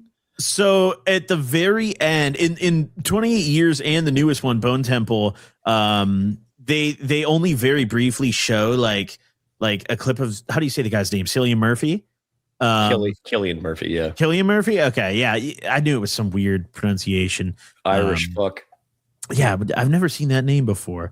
But at the very end of the newest one, there's like a very short scene where it shows him with like this little girl who's he has like a couple kids that he's protecting, and they're like walking back to this house, and it like very heavily insinuates that the next movie is going to follow him, which is like very exciting because obviously he was in the original movie and everything, but like it's kind of weird because in the original 28 Years, I feel like we already saw him like as a zombie, so now we're going to go back in time again and see how that happened, and then also like, why even make this movie instead of just giving us that? Because, my whole thing is like, when I go see any of the 28 Years or 28 Days movies, like I want like a movie about the infection and like the zombies first. And I think I can count on my fingers how many zombies I even saw in the new one, like it's really not very many. They didn't want to remake the same movie again. Yeah. It's an independent story about the Jimmies. But I think that's what I want to see. The Jimmy part. I like not Resident Evil, but Final Destination. I like the Final Destination movies. It's like a guilty pleasure. They're all the fucking same. They're all the fucking same. One way or another, the group of people are going to be stalked by death/fate itself, and wacky Rube Goldberg machines are going to kill them. And and at first you're going to think it's going to be the bus that they keep showing this lady about to cross the street. They keep cutting to the bus that's barreling toward them. Keep cutting it to him. You're like, oh, that bus is going to hit her. That bus is going to hit her. And then the fucking like bird shits on the traffic light and the red light sign falls down and crushes her. And I'm like, oh, I didn't see that one coming. It's that over and over for 5 fucking movies. I like that. They could have done that with 28 Days Later, and I wouldn't have complained. If they just, here's what happened in America. Here's 100%. What happened in China. Like I could just see the same movie again. I wouldn't have complained. But I think in that world, they've like isolated it to Great Britain. Like the virus is only on Great Britain. Sure, but like each movie is now like, well, you know, you do it's like the Alien movies. Every Alien movie is essentially about the big corporation wanting to get their hands on a xenomorph to turn it into a biological weapon, and then things go awry. Just you do that every single movie. So it could be the same thing. The Chinese want the virus. They're trying to make a vaccine for it. Wink, wink, nod, nod. At the Wuhan lab, Wuhan facility. Yeah, but like the in-universe storytelling, I think I dug that. It was like it's like here's the universe we're living in, and we're telling this story about this doctor. Like in the case of Ralph Fiennes, and then also the little boy who gets like abducted by that cult. Yeah, I mean, see it. It's a good movie. The Jimmy arc with them being like a satanic group led by a complete psycho is dope. But I just feel like they kind of fumbled the whole story of the doctor a little bit. Like I feel like he could have had a much like they could have focused on him a little more in the movie, and instead we just got like the stupid fucking Metallica scene at the end. You know, that was still cool though. Oh, it was cool. Don't get me wrong, but it was like, dude, come on. You know, I did like that scene too. I was like the only person in the theater. That was the last. We were talking about seeing movies in theaters. That's the last movie I saw in theaters. But the scene where it's Ralph Fiennes sitting there, which okay, I will say that's a different story. But when the main Jimmy or whatever meets him, and he's like, "Are you old Nick?" And he's like, "Oh, is it because of my red skin and the bones?" I was like, I was the only person in the theater that laughed. I was like, I got a weird sense of humor. What do you think would be the scariest dystopic future to live in? Give us some choices. Well, I always go with The Road. If you've ever seen The Road or read Cormac McCarthy's The Road, the movie has Viggo Mortensen in it, and something has happened. There's been some global catastrophe, and like all the plants are dead, and the sky is scorched gray all the time, and it storms, and there's acid rain, and there's no food, and society's collapsed, and Viggo Mortensen is sick. He's coughing all the time. It's not good, and he's got his son with him who's like 11 or 12 or something, and we've got a gun, but it's only got 2 bullets, and they're not really for defense. They're so he can kill himself and his son if the roaming cannibal rape gangs ever catch them, so that his son won't be raped and eaten by the cannibal rape gang. And then he has to use one of the bullets. So now he's only got 1 bullet. And just the whole time they are just suffering. It's nothing but suffering for the whole movie. I remember it being boring, The Road. Did you? I mean, I found it scary. Like I was always like nervous for them to get caught because of the roaming cannibal rape gangs. I really didn't want that to happen to them. It is bad, yeah. Yeah. That they're to me is the worst. 28 Days Later, too. I think they're, I didn't see 28 Days Later, but those are scary. I don't want to deal with that. You didn't see 28 Days Later is the first years later, whatever the new thing is. I didn't see that. Yeah. Years, and apparently Years something else is even newer. I didn't know about that one. But 28 Days Later had a cannibal gang. And they were a cannibal rape gang as I process it. You know, remember they got her the pretty dress and stuff, and they drugged her. So yeah. Okay. Well, I'm thinking the first movie when those soldiers were like, they were the cannibal rapists. I didn't. I would also like to be the leader of that gang. I mean, if there's going to be a gang, I'd like to be the leader. I don't want to be some peon and running around catching the people that get raped, but never getting to rape. Like, I don't want to eat somebody after you fuck them. Like, get out of here. Let's have a fucking group and an eating group. Let's not mix this up. That's how we got these zombies in the first place, probably. Could be. That's where COVID came from. What you're saying, ideal apocalypse scenario. Or wait, I thought it was the worst apocalypse scenario. It's worse. The worst one from fiction, the one you would least want to inhabit. For me, it's The Road, whatever that is. Icebreaker or whatever. The one with the Korean film where they're on that train where the world's frozen. That Snowpiercer. Snowpiercer, yeah. Being trapped on a train with poor people. Right. That's worse. That's worse than mine. You're right. Snowpiercer's worse. We've got a friend that worked on the TV series, if you ever saw that. He's a weapons guy. I don't remember what it's called, but you might. It's in the olden days. It might be a true story. They're sailing and their ship gets stuck in the ice. And I think they get lead poisoning and they all go a little bit crazy. And there might be monsters involved. Yeah. That seems like a rough, cold, hungry, terrorizing, dreadful position to be in. Yeah, that's a true story. I think it's the Shackelford expedition is the true story. And it's what you said. They had like 3 years of food, but when you know it, they got stuck in the ice for 4 or 5 or something like that, and they were eating those canned meats and peaches that were sealed with lead, and a lot of them had gone bad or gone rancid, and then what they had was contaminated with lead poisoning, with lead, and I don't think they had quite grasped the danger of prolonged. If you're eating for 3 years on that food, things add up, and their gums are bleeding and they're going insane, all of them, and they have to walk out. Basically, the ships are squeezed by the ice and crushed, and it's like, I don't remember how far they needed to walk, but it's like 1,000 miles, 1,600 miles in the Arctic. Yeah, but the movie takes some. There was an outpost or like a whaling village or something that was known like in like. I'm trying to imagine the map, like Greenland way or somewhere like that. They were trying to walk out. They're so high up on the North Pole that any direction takes them to a different part of the planet anyway. Like it's all south from here. They were trying to find a new passageway, if I remember correctly, like through the Arctic in those boats, and they were super well equipped, but it went poorly. In the AMC show, they dramatize it and they add a monster. Basically, they add like an Eskimo spirit.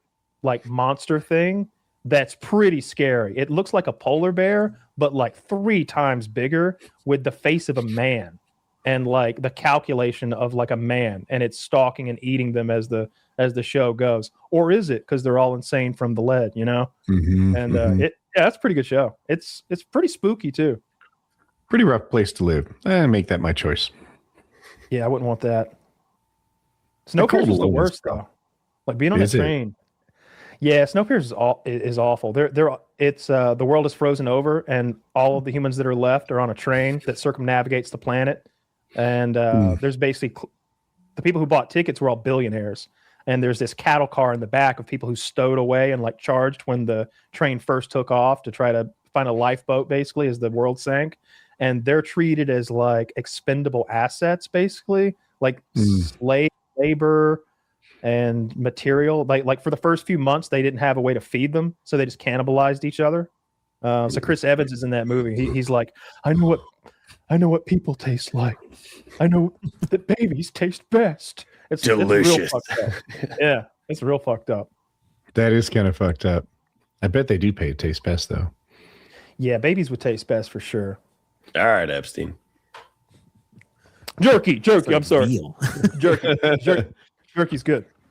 Yeah, that's dark. I think I'm like 50-50 that they're talking about eating people, right? If y'all know what I'm talking about with all the jerky mentions in the Epstein files. Oh, yeah. I do. 50-50 is a hard split. I'm like 90-10.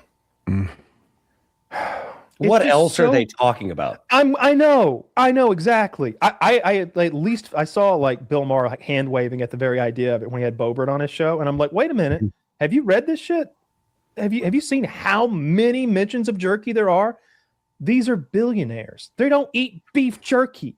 They're not. They're not at Walmart getting some fucking. No, dude. These people don't eat jerky. And then when they talk about pizza, they don't. Pizza and hot dogs. Grape soda and cheese pizza. Have we had about jerky with our friends? Not hundreds of mentions in our whole lives. We haven't talked about jerky as much as these people talk about. I've never sent an email about jerky. Not once have I emailed you about jerky, ever. Never. And I like jerky. Confirm. I love jerky. He's a huge fan. Little venison jerky. Just salt and pepper. That's the younger, the better. He's like veal jerky, Woody. Veal jerky. I feel bad eating the veal. But yeah, I'm pretty sure that those people are cannibals and they were eating kids. Definitely at least 50-50. Like 90-10. What? Yeah. I feel like I'm less informed. I don't want to have an opinion. I'm not so sure. I like to know what I'm talking about.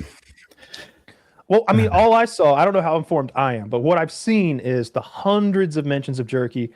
And then I saw them talk about, hey, we're actually going to do this seminar and we're going to learn to make the jerky. not jerky, the jerky, which sort of implies that the sort of that it's a code word kind of thing. Secret recipe. And whoever they're messaging knows about the jerky and the implications of what that is. We're going to be doing, and like the place they were doing it had cannibals in the name.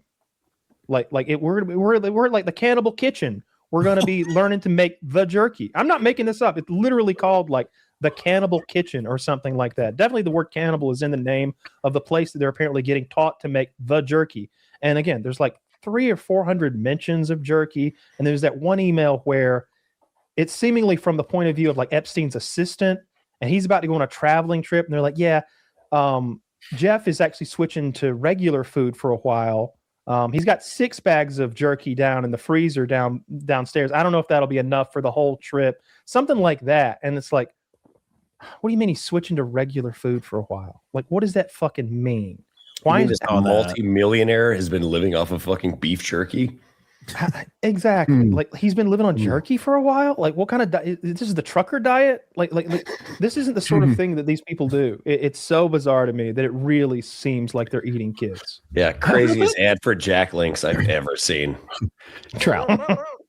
You remember when the Russians got into Podesta's email, then released them like week by week during the 2015 campaign? Yes. Are the Podesta emails about cheese pizza and such as damning as the Epstein files? So I have 2 opinions on that. One, I don't think that was a Russian leak. I think that was from. I don't think so. I'd have to look further into it, but I think that came from inside. Was that not part of the QAnon shit? No, because I know that it was right. Trump went on the mic, asked for it to happen, and then it almost immediately did. And then Assange released them like week by week, right? Let me see. I'll fact check myself. I was say, is that confirmed from Russia? But no, that QAnon or the Pizzagate thing, I guess, is what you're getting at.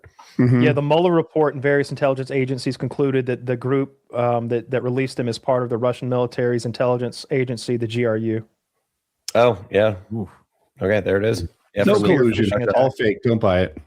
Well, okay. Well, to your point earlier, Woody, when you were talking about how Trump is a pedophile, which I don't disagree with. I'm not making any allegations here, but is he teaming up with Trump or teaming up with Russia rather to release this information condemning him? Because I genuinely think that those the John Podesta shit was alluding to the same thing that Kyle's talking about. Yeah. So at the time they were saying that cheese pizza was code for child porn and like CP, right? Yeah. And I'm like, but I don't remember like the phrasing of the emails well enough. I thought maybe you'd be on top of it. That's why I think it's been so long. No, it's been so long. It's been like a decade. And also like it wasn't something to take seriously. They were that at the time. I'm usually the one who grabs on the conspiracy theories. I love alien shit. Ancient fucking cerulean hypothesis, all that shit. I like that goofy nonsense. But I was like, I don't know, man. And when the guy went in with his AR-15 and like caused a scene, that made me think that like, oh man, like this is the Russians are like making us fight ourselves, and they almost cause a mass shooting. That was my take on it. You know, and it's partially true. But now it seems that maybe they were talking about child sex slaves. And it was the same thing with like what was the furniture company? Wayfair, yeah. That was selling the that one always seemed furniture. Really loose. Like they were like, oh, there's items here, curiously high priced. I bet it's a child sex trafficking organization. The items had names, like they were named like the same names as kids, as missing children. Yeah. You'd have like a $10,000 wardrobe named like Isabella or something, you know? No, because they weren't common names, Woody. They weren't. It wasn't like the Stephanie. It was like the Jazz Malikwa or whatever. And it's like I'm just saying. Like, he's like they had children's names. I'm like, aren't children's names just names? Yeah. Well, yeah. I think that one was maybe like kind of a further reach, but I definitely think the whole cheese pizza thing. Dude, there's no way that many like older like high-ranking government officials and like rich people are like, yeah, let's go get cheese pizza tonight, guys. And like I also I feel like it's weird to like even discuss the specific topping because you're all probably going to want something different if you're actually eating pizza. We all like plain cheese, dude. Pepperoni is good, brother.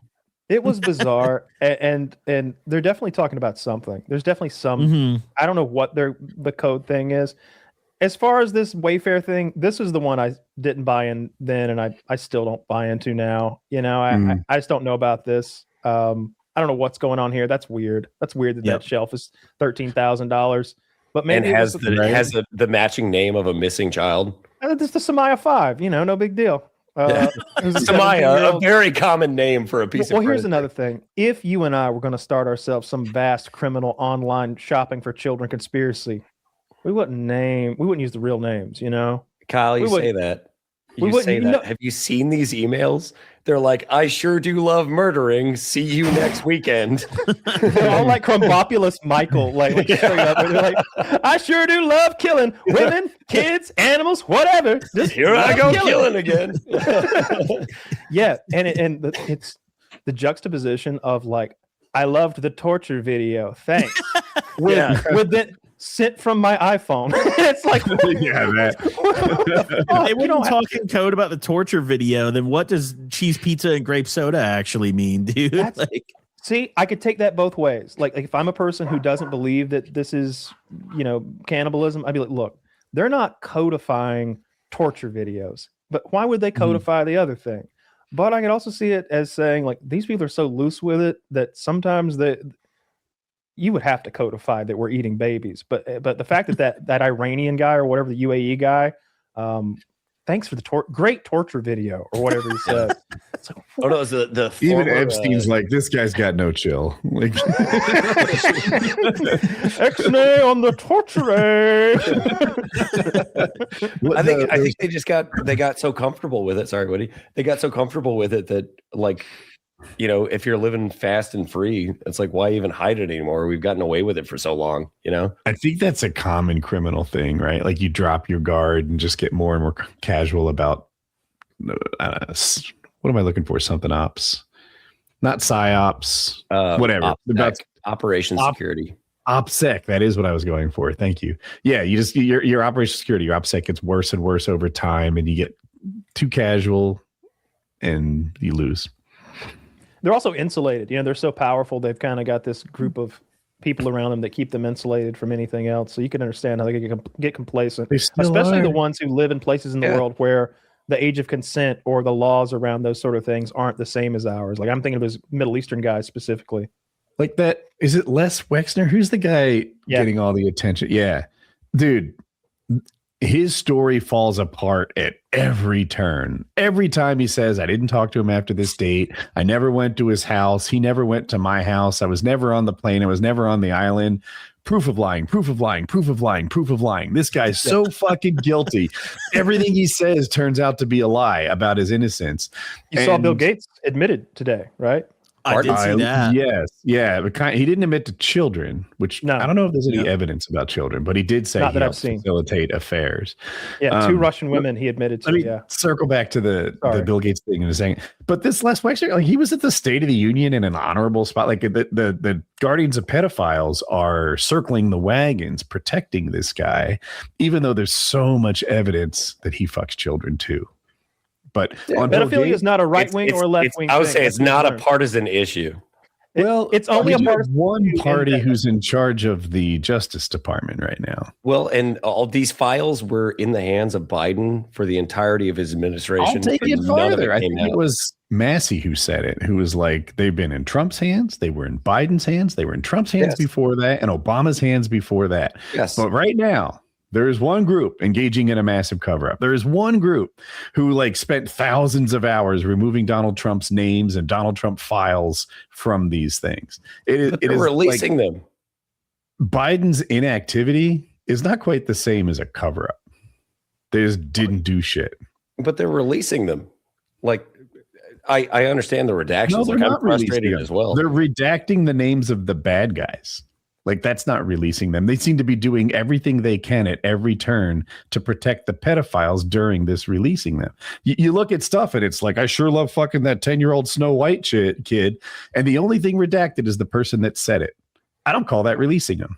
I'm not supporting Trump by any stretch of the fucking imagination, but his administration is at least releasing something as opposed to Biden. Well, they're being forced to by the court. Yeah, they were forced to, right? They created he did everything he could, including threatening to primary the people that voted to release them from his own party. He called his own party traitors for voting for releasing the Epstein files. That's where the administration stands. They were all about releasing them during the campaign. And it was almost like he was either just so full of shit that he couldn't like think 2 steps ahead, or is it possible he didn't know? He didn't know his name was in. That's what, that's what I've always thought. Can you? I like to imagine that as a comedy movie where he's this justice warrior. He's like, oh, there's going to be so many Democrats that are implicated. Just wait, the Clintons are screwed. They're like, sir, you're named 380,000 times. You're named more times in here than Harry Potter is in all 7 books. You're named more than God is in the Bible. Literally, sir. This is honestly down at the bureau. They're calling them the Trump files now. These are the Trump files, like because that's kind of the reality of what ended up being in the files for one reason or another. I don't know. I don't know what's going on. I think if there's a smoking gun, like if there's a picture of like Trump doing a bad thing to a kid, then it's not in the files. I think that it's overseas in a sandy region of the Middle East. Well, right? It's all so it gets your mind running. I'm like, dude. So a lot of people think that Israel was linked to Epstein, and right? Oh my gosh, what is that? Why we're is that why we have aircraft carriers outside Iran right now? Are we just doing Israel's bidding? What? Cool it with the anti-Semitism, Woody. I'll have you know I converted to Judaism on Twitter 2 days ago. Okay, that had nothing to do with Jews. It was just politics and blackmail and coercion, and yeah, I would said the same thing if it was any other country. Yeah, it's a real problem, but you're not allowed to talk about those people because I'm not sure why, but I've been informed otherwise. My people, Kyle. My people. Our people, okay? I'm converting as well. Whatever it takes. I always say, and I'm not even joking, I wish that when that genealogy report had came back, I was like 50% fucking Hebrew. I would love to get that. We've got a friend, Harley Mortensen from Epic Mealtime, and I think he did the thing maybe where like they roll out the red carpet for foreign Jews and like come to the homeland. And they like show you around and like give you the red. They want you to move back home and have some babies and join the IDF. And I'm, man, I fucking join up.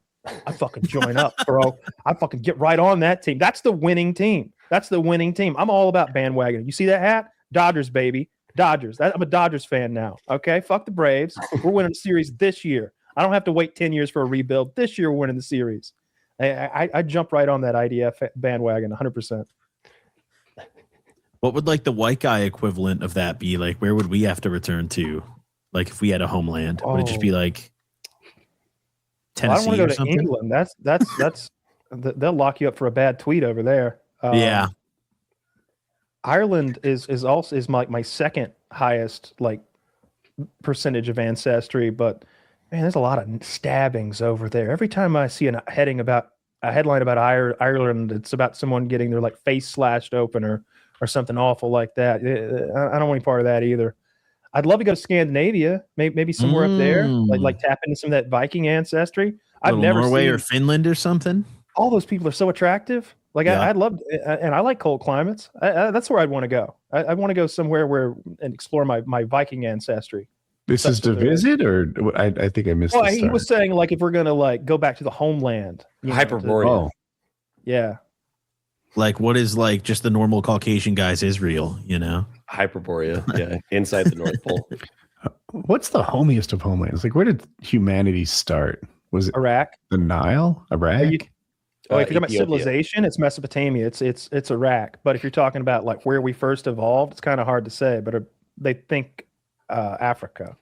I think Ethiopia is the current. Ethiopia? I'm not sure that's a good vacation spot. Not anymore. Right. It's not like it was in the 80s when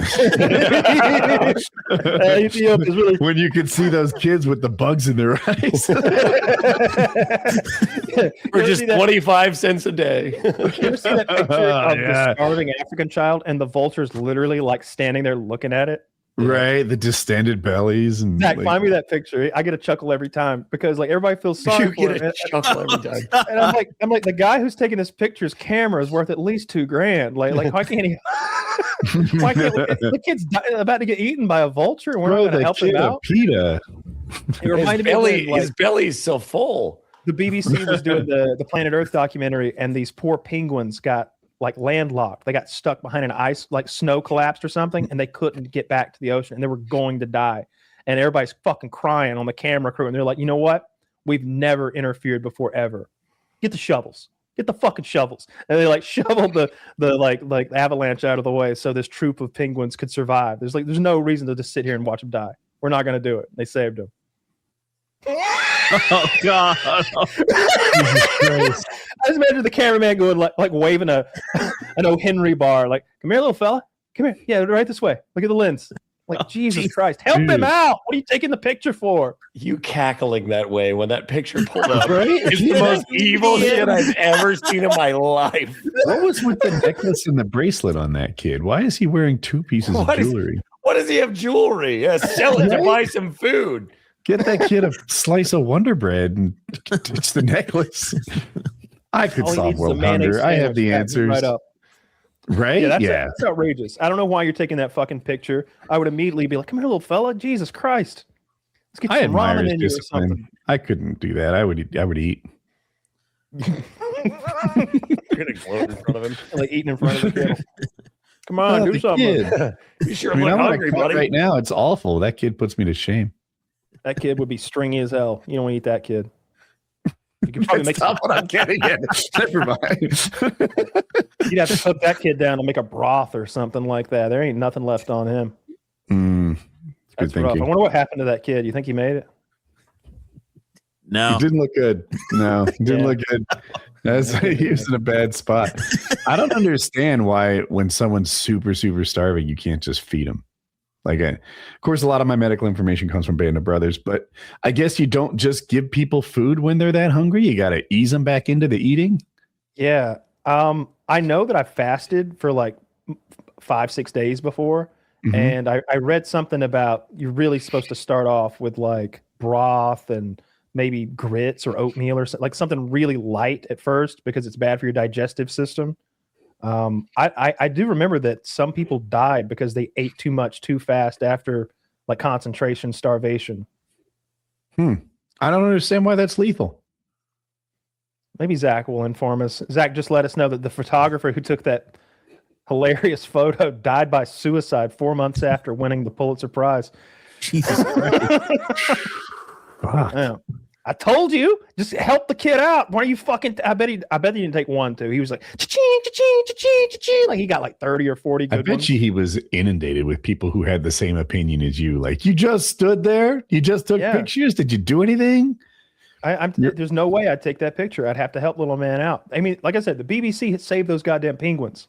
You know, they didn't sit there and watch them starve to death in the ice. Like I'm not gonna take a picture of that vulture about to eat homie. Eating after starving is dangerous due to refeeding syndrome, a potentially fatal condition caused by sudden metabolic and electrolyte shifts. Okay. Wait, I wonder what is a metabolic shift? Is that like something? I don't know. Give the kids some Pedialyte. I wonder what the exact mechanism of death is. Like are your cells overfilling with stuff and exploding? Like what's happening to you? Do you get colic like a horse? Is that what horses get? Is it colic? Yeah, that's when their guts get all like tangled up or something, right? What do babies get? That makes colic as well. Colic that makes them cry. Yeah. They should have different names. I think it's the same thing though. It's not lethal in babies, I don't think. No, I think the baby thing is just when they're like annoying. I think do they have painful gas or something when babies are colicky? I don't know. Why is colic dangerous? Yeah, that's what it is. I don't know. I never listened when my ex-wife was bitching. Babies. Yeah, because I think in horses it's a obstruction, like a blockage of the intestines. I got it. So it's fatal for horses because they can't vomit, and their long, complex, and suspended intestines are prone to severe impactions, twists, or displacements that cut off blood flow, Conversely, human baby's colic is usually minor, involving temporary gastrointestinal discomfort that resolves without tissue damage or life-threatening obstruction. Yeah. Same If disease. babies are good at anything, it's throwing up. Horses can't puke. They're awesome. Also at getting throwing thrown off up. bridges. You ever see when those babies get thrown off bridges and stuff and they bounce? Anyone can do that. Yeah, but they make it. Like babies have those rubbery bones. They haven't calcified up yet, so they're like good for dropping. I didn't know babies for are good for dropping. Where do you what find else the is good babies for getting thrown dropping off bridges? Oh, People there's don't always talk- people throwing babies off bridges. You can throw cats. Cats are great for throwing. Like if you threw a cat across the room, he'd be chill. He'd Oh, land on yeah. his feet, run away. Let's check it. I throw my cats around all the time. Yeah, cat throwing's not even a big deal. Dog throwing, inappropriate. They're bad at that. Do you ever know? Have you ever heard of anybody who actually did the midget throwing, midget tossing? It's called. No. I've heard someone who claimed to do it, but he was a liar. Yeah, that makes sense. I think that you can Don't hire actually throw like. your cat. I think it's a situation where you can like, hire them for like a bachelor party or like a company retreat, and you can actually get like some midgets to show up with the whole Velcro suits and everything. It was a thing at bars when I was like in the 90s. Like you could actually like, hired a midget to be there on standby. Well, dwarf tossing would be like an event at a nightclub or bar that would bring it'd be a way to pack the house. Like, oh shit, they're doing dwarf tossing here. They go do it. Would you get to throw them, or did they have like a guy there, like Big Steve's going to do the tossing tonight? We're going to observe. I've never done it, but you could throw them. Yeah. How much is it? How much do they weigh? Because I don't like. I'm picturing like a 50-pound sack of dog food. I mean, I can huck it across the room. I guess like 60 pounds. Because we used to have Bridget the midget was the stripper, would come through town to the strip clubs. Ooh. Was like she the sound of that? Was she hot? Never went and saw. She was a midget. I think of midgets like modern day leprechauns. I feel like they've gotten much rarer, and when I see one, I make a wish. I've only seen two in the last 15 years. I got spooked by one on the bus in or the train at the Atlanta airport. Came around the corner. The plane train. Ooh, yeah. D as in that little fucker get knocked on his ass when that thing takes off. It takes off hard. Hey, look out! No, I don't know if it's possible. I would love to try to throw a midget. I feel like that would be really fun, especially if he's into it. Like, I don't want him to have a sour mood about it. You know, I don't want him to like get up and look like if I ever threw him too hard and he like looked like it hurt him or something, I'd feel bad. But if he was afraid he'd have regrets, right? Like your friends call you fat and you laugh along. And then when you're home at night, you're like, you know what? I really don't feel good about how that went. Yeah, but he signed up for this. He's wearing a Velcro suit, you know, like he knew what he was getting into. He's ready to get tossed. I like to imagine the midget's got the attitude kind of like the guy at the dunking booth where he's like, I bet you can't throw me 10 feet. Oh, you little bitch. Like he's giving you a hard time about how poorly he can throw him, which would be a big mistake on his part. Then I just drop his ass on the concrete. I wonder if there's like Not so funny. You landed head first. World Championship Big of mouth. midget tossing. Small mouth. Then, oh shoot, what's his name? Peter Dinklage would show up and take that role from him. Doesn't want any midgets to have jobs. He's just getting them all. Yeah. I wonder if he's cool. I feel like he's really high on himself. He seems like he'd be he seems like he'd be an asshole. Not literally. But yeah, I just there's a Toxic Avenger movie that he stars in. I watched it last night, I think, or the night before. It was okay. Yeah, are you familiar with you know who the Toxic Avenger is? It's kind of like it's this old low budget like 80s movie, right? Yeah, it's like a horror comedy. It's basically a janitor falls into toxic waste and he becomes this putrid monster man who has like a mop soaked in toxic ooze, and he goes around like violently like killing criminals. It was hyper violent. There was like blood and guts the whole time, so that was kind of fun. And I guess I like Peter Dinklage. I loved him in Game of Thrones, but I haven't really seen him in anything else I like. He was in that 3 Billboards Outside of. Oh yeah, with Sandra Bullock. That wasn't Sandra Bullock. That was like Nikki Collette or something like that. I absolutely hated Peter Dinklage in What was the movie before Endgame? Like that Avengers one with Thor? With Oh, yeah. That was he played a blacksmith who made Thor's axe or something. Oh, yeah. Was it like a Stormbreaker. Thor specific movie, or was it Yeah. No, Was it- did you say Thor Francis specific? McDormand. like one of the Thor movies, or was it one of the No, it wasn't. No, it it was was the Avengers. Avengers. It And was I the one right forget- before Endgame, the penultimate Avengers movie. Yeah, first the one part that of it. set up Endgame. And he played Infinity War? Infinity War. Yeah. Yep. He played a blacksmith who made Stormbreaker, which is Thor's axe. And he was a giant, but for some reason they cast a midget to be a giant, or it looked really weird. He's like- And 30 feet tall. it was awful. It was I glazed those movies more than anyone I know, and that whole storyline could have just been cut. Should have been on the I didn't editing mind that. floor. I didn't mind that part. I don't know if that's from the comics. It probably is some deep cut. The part that was annoying in the right at that moment actually is when Thor like holds open the gates of that star that's been like shoots that beam of energy, and he just takes it. He gets a little sunburnt or something. It's like, all right, well, we have power. You just power scaled him so goddamn high just now. Like he's just invincible now. So then when he gets beat up by Thanos, it doesn't really make a lot of sense. I always thought the Hulk was a bit of a bitch in those movies. I like those movies too. I love Endgame. As the years have gone on, I think more highly of it than I even did when I watched it. Really? When Captain America picks up that hammer, dude, I tear up a little. I'm like, that's America's hammer, you know? Like that's. Can I jump into that a little bit? I saw a movie in Hollywood one time. It was like the Chinese theater. If you don't know what this is, just a movie theater. But like before it starts, like bands play, and there's this hooray for Hollywood, and they show some of these great moments in like the silver screen history, Hollywood's greatest things. And there's, you're all clear, kid, and Luke Skywalker shoots into the Death Star, shit like that. When Captain America gets the hammer, it's right there with the other greatest moments in cinematic history for me. Really? It is for me too. It really is, dude. Like I've seen it so many Those times. movies are dog shit, man. I like them.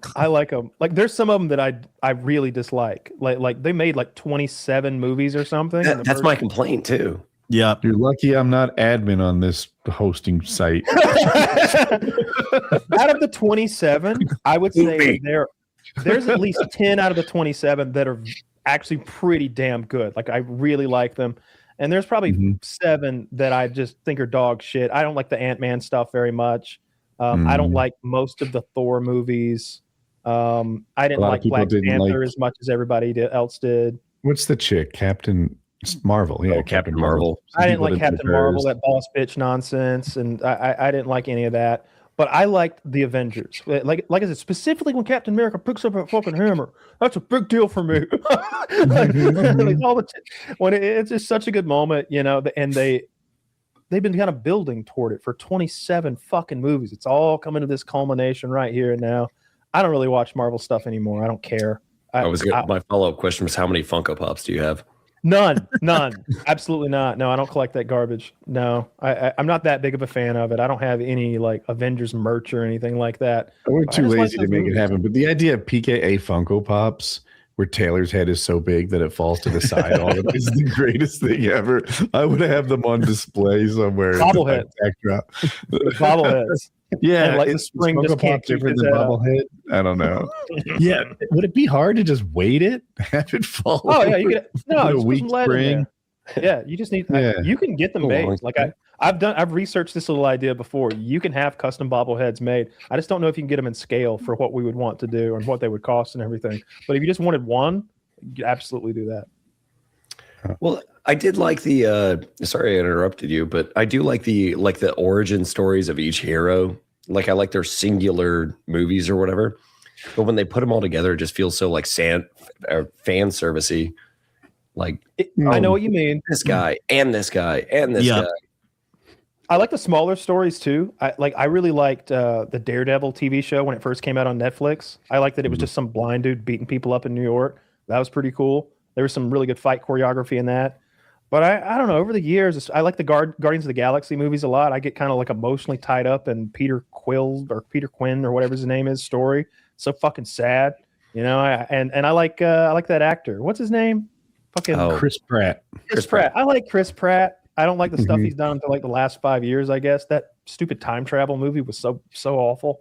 But I really liked him as that character. You remember that time travel movie where like the people from the future show up in our time and like we're fighting aliens in the future and we're losing. Oh, I do remember that. And so we need you. And like it's just so stupid. It's like, well, that's not what you do. That's not what you do. What are we talking about here? And they've gone through the Earth's entire militaries. Like all of the world's militaries have already died going into the future war. So now they're just taking like cooks and drivers and like maids and stuff. They're literally, and they spell it out for you. They don't want the audience to think it all. So there's a guy wearing a chef hat at basic training. It's like, why does he still got the chef's hat on? It's a big goofy Chef's Boyardee number. It's like he didn't drive here with that. Like I didn't think that was as terrible as you did.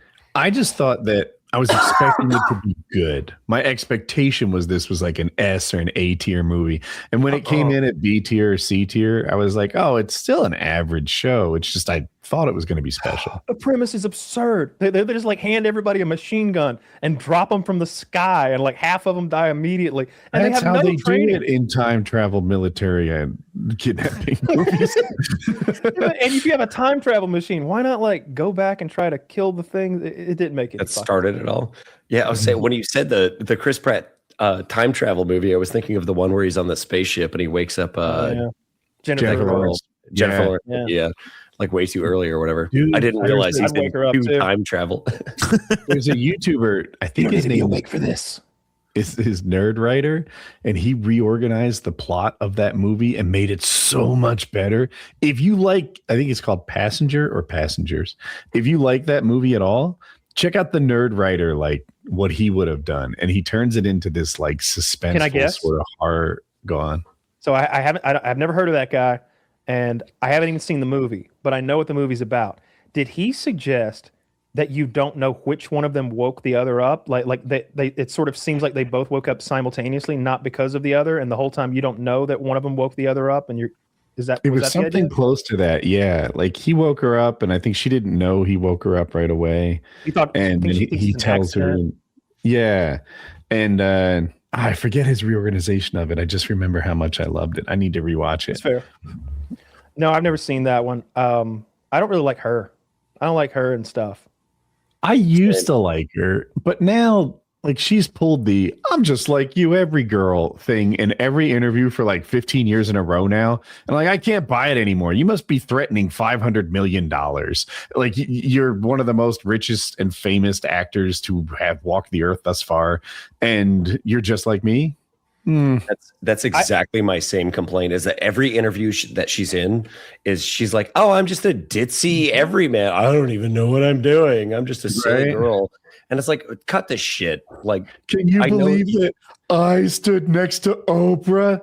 Yes, fucking Oscar winner. Of course. Of course. Yeah.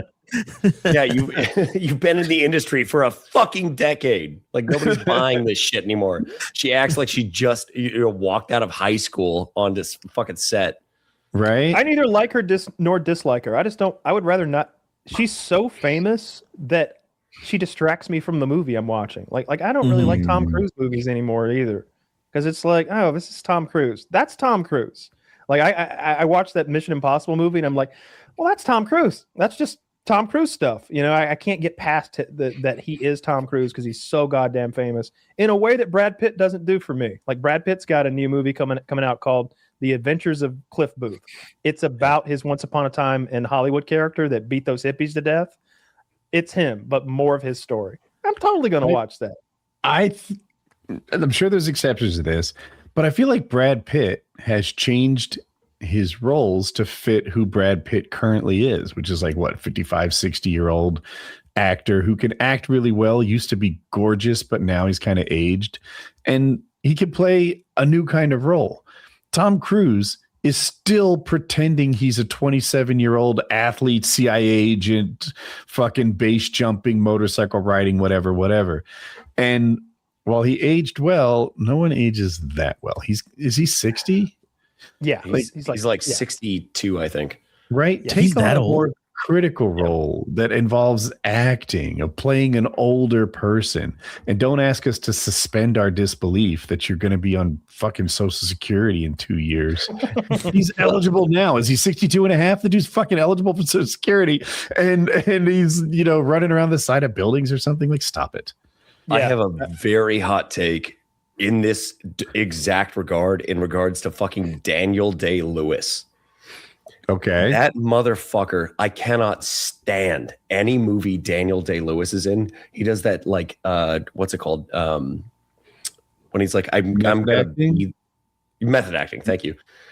Every movie or every role I see Daniel Day-Lewis in, I'm like, this is Daniel Day-Lewis acting. This is not, I'm not watching Bill the Butcher. I'm watching Daniel Day-Lewis playing Bill the Butcher, and it pisses me off so much every time I see that fucking asshole in a movie.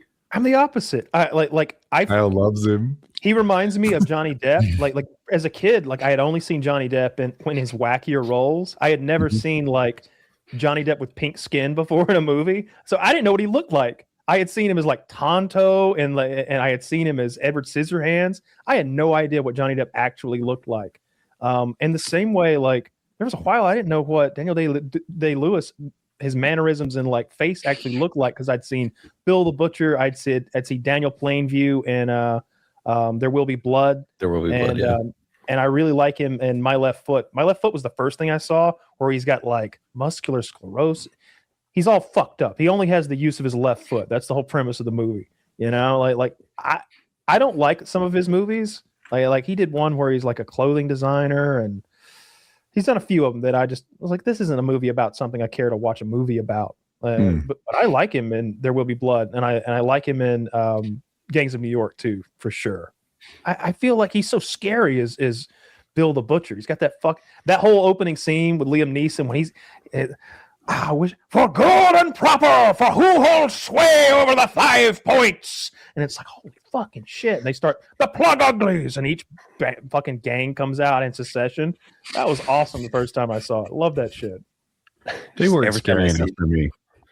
Daniel Day-Lewis is like the toughest guy in all of New York. And does Leonardo DiCaprio beat him at some point or something? I don't know what the fuck. At the end, yeah. Oh my God. They might as well cast like dancers in tights or something to play tough guys.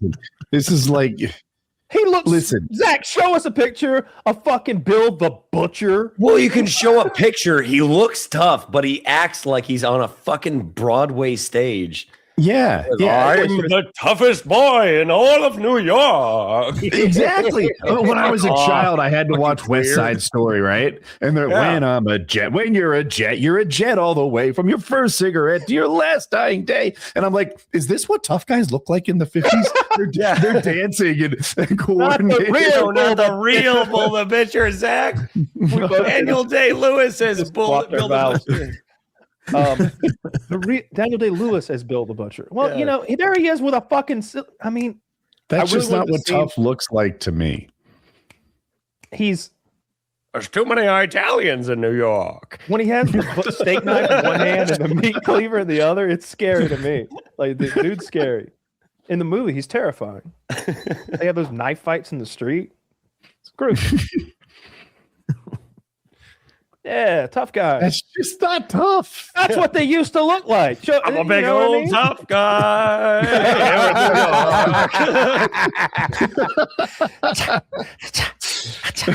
Are you missing? No more Polacks. Here in New York.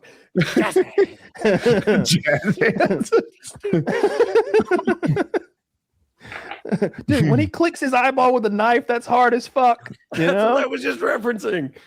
That's what I know. I'm saying it's great. I like that movie.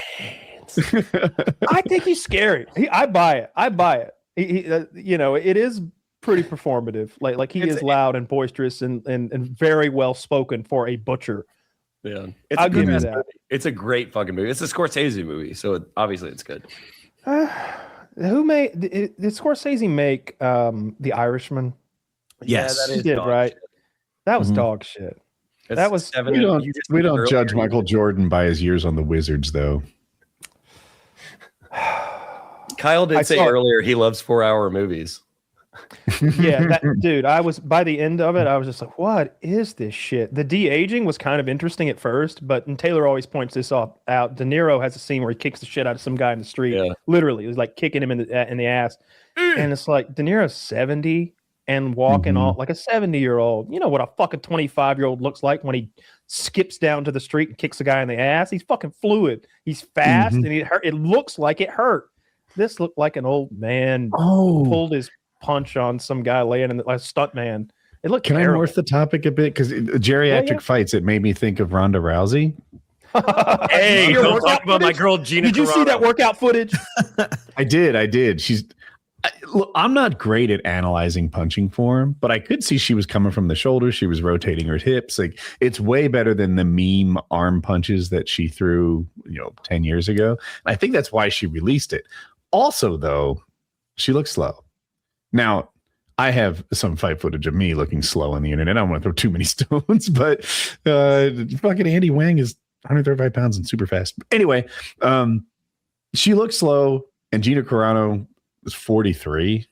How do we feel about a 39-year-old and a 43-year-old former champions coming back and doing their thing?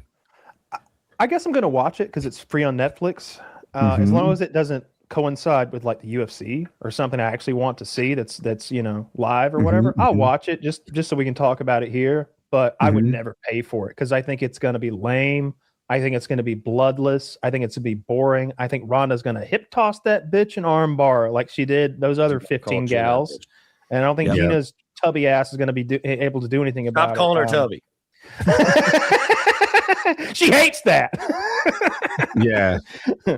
She's tubby, and it's a damn shame because she's a very attractive woman, and I liked her in The Mandalorian.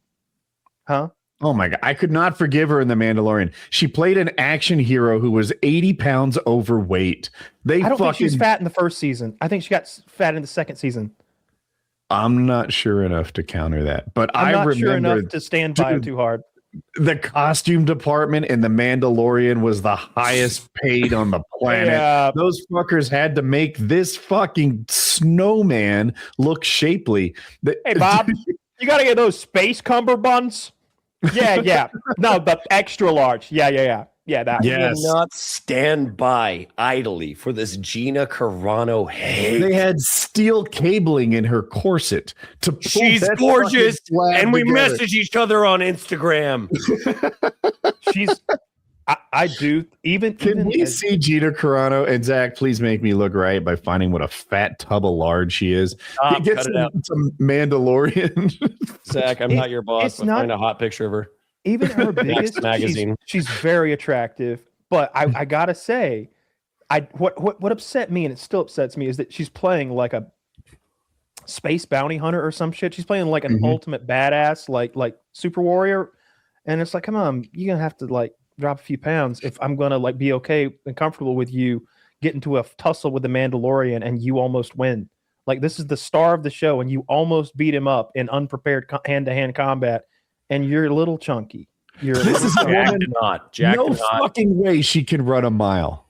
No way. No way. This woman has leaned over, hands on knees, gasping for air before she hits the 4 laps around the track. I want her to pop my head between her thighs like a fucking watermelon. Me too. Me too.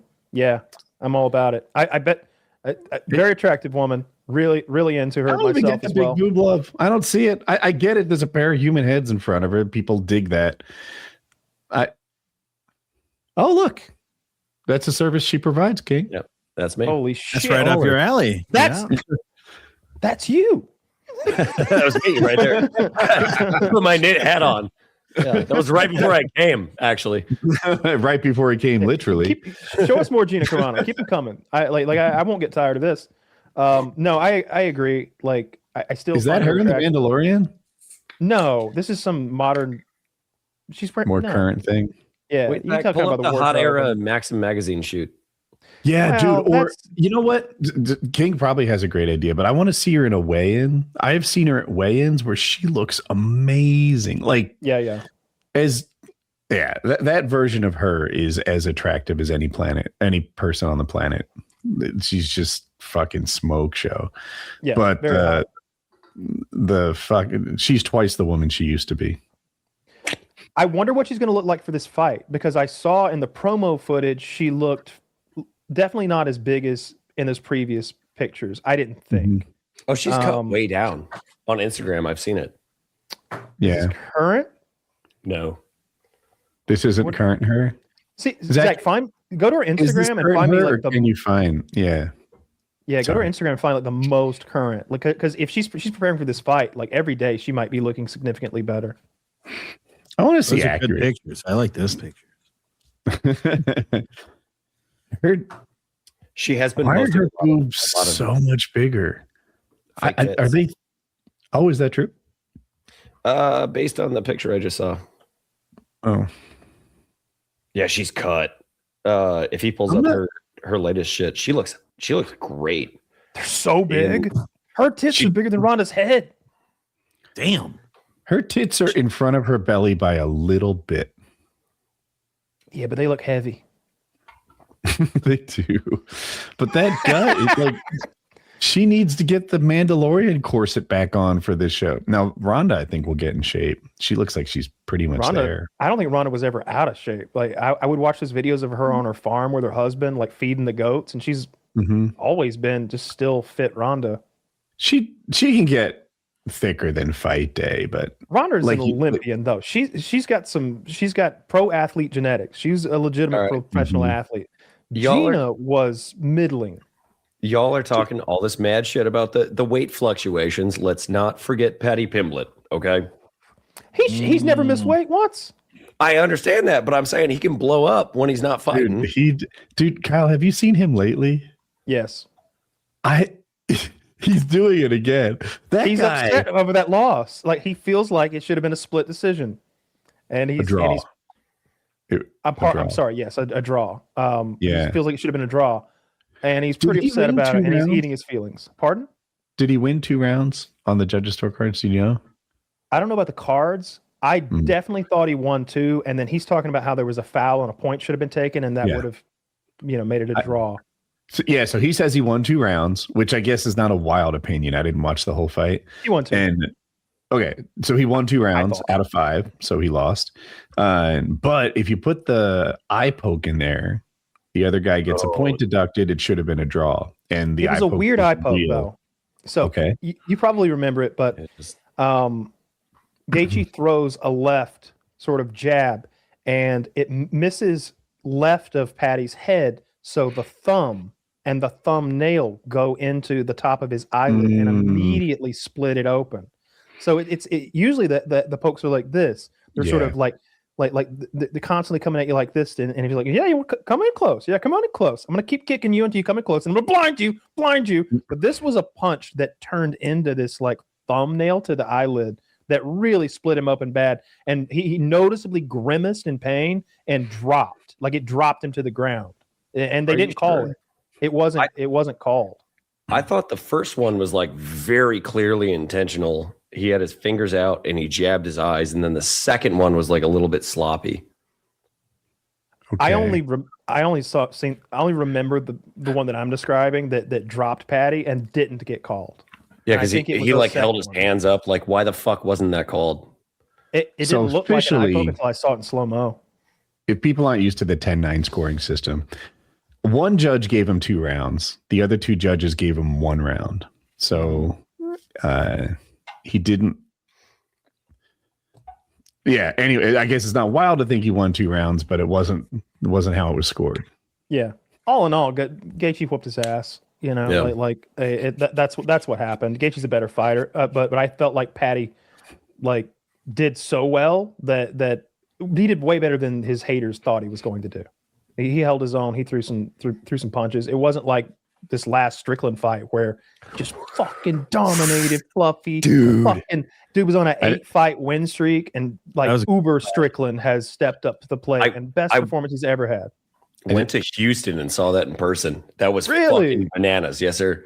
Awesome. I just want to slip in. So I know it's called the 10-point must system. I don't know why I fucked it up. I'm not not stupid about that. So I just Okay, I didn't even catch you say something.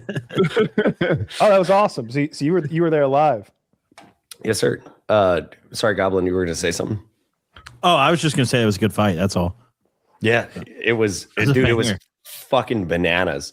So that was the first UFC fight I'd ever been to, and I don't think the person who invited me there once. It was. You liked it? Oh, it was how your fucking experience insane. Yeah, really. We got there kind of late, like into the quote unquote title card. You know, all the main card shit, because it wasn't. It was just fight night. It wasn't a title fight.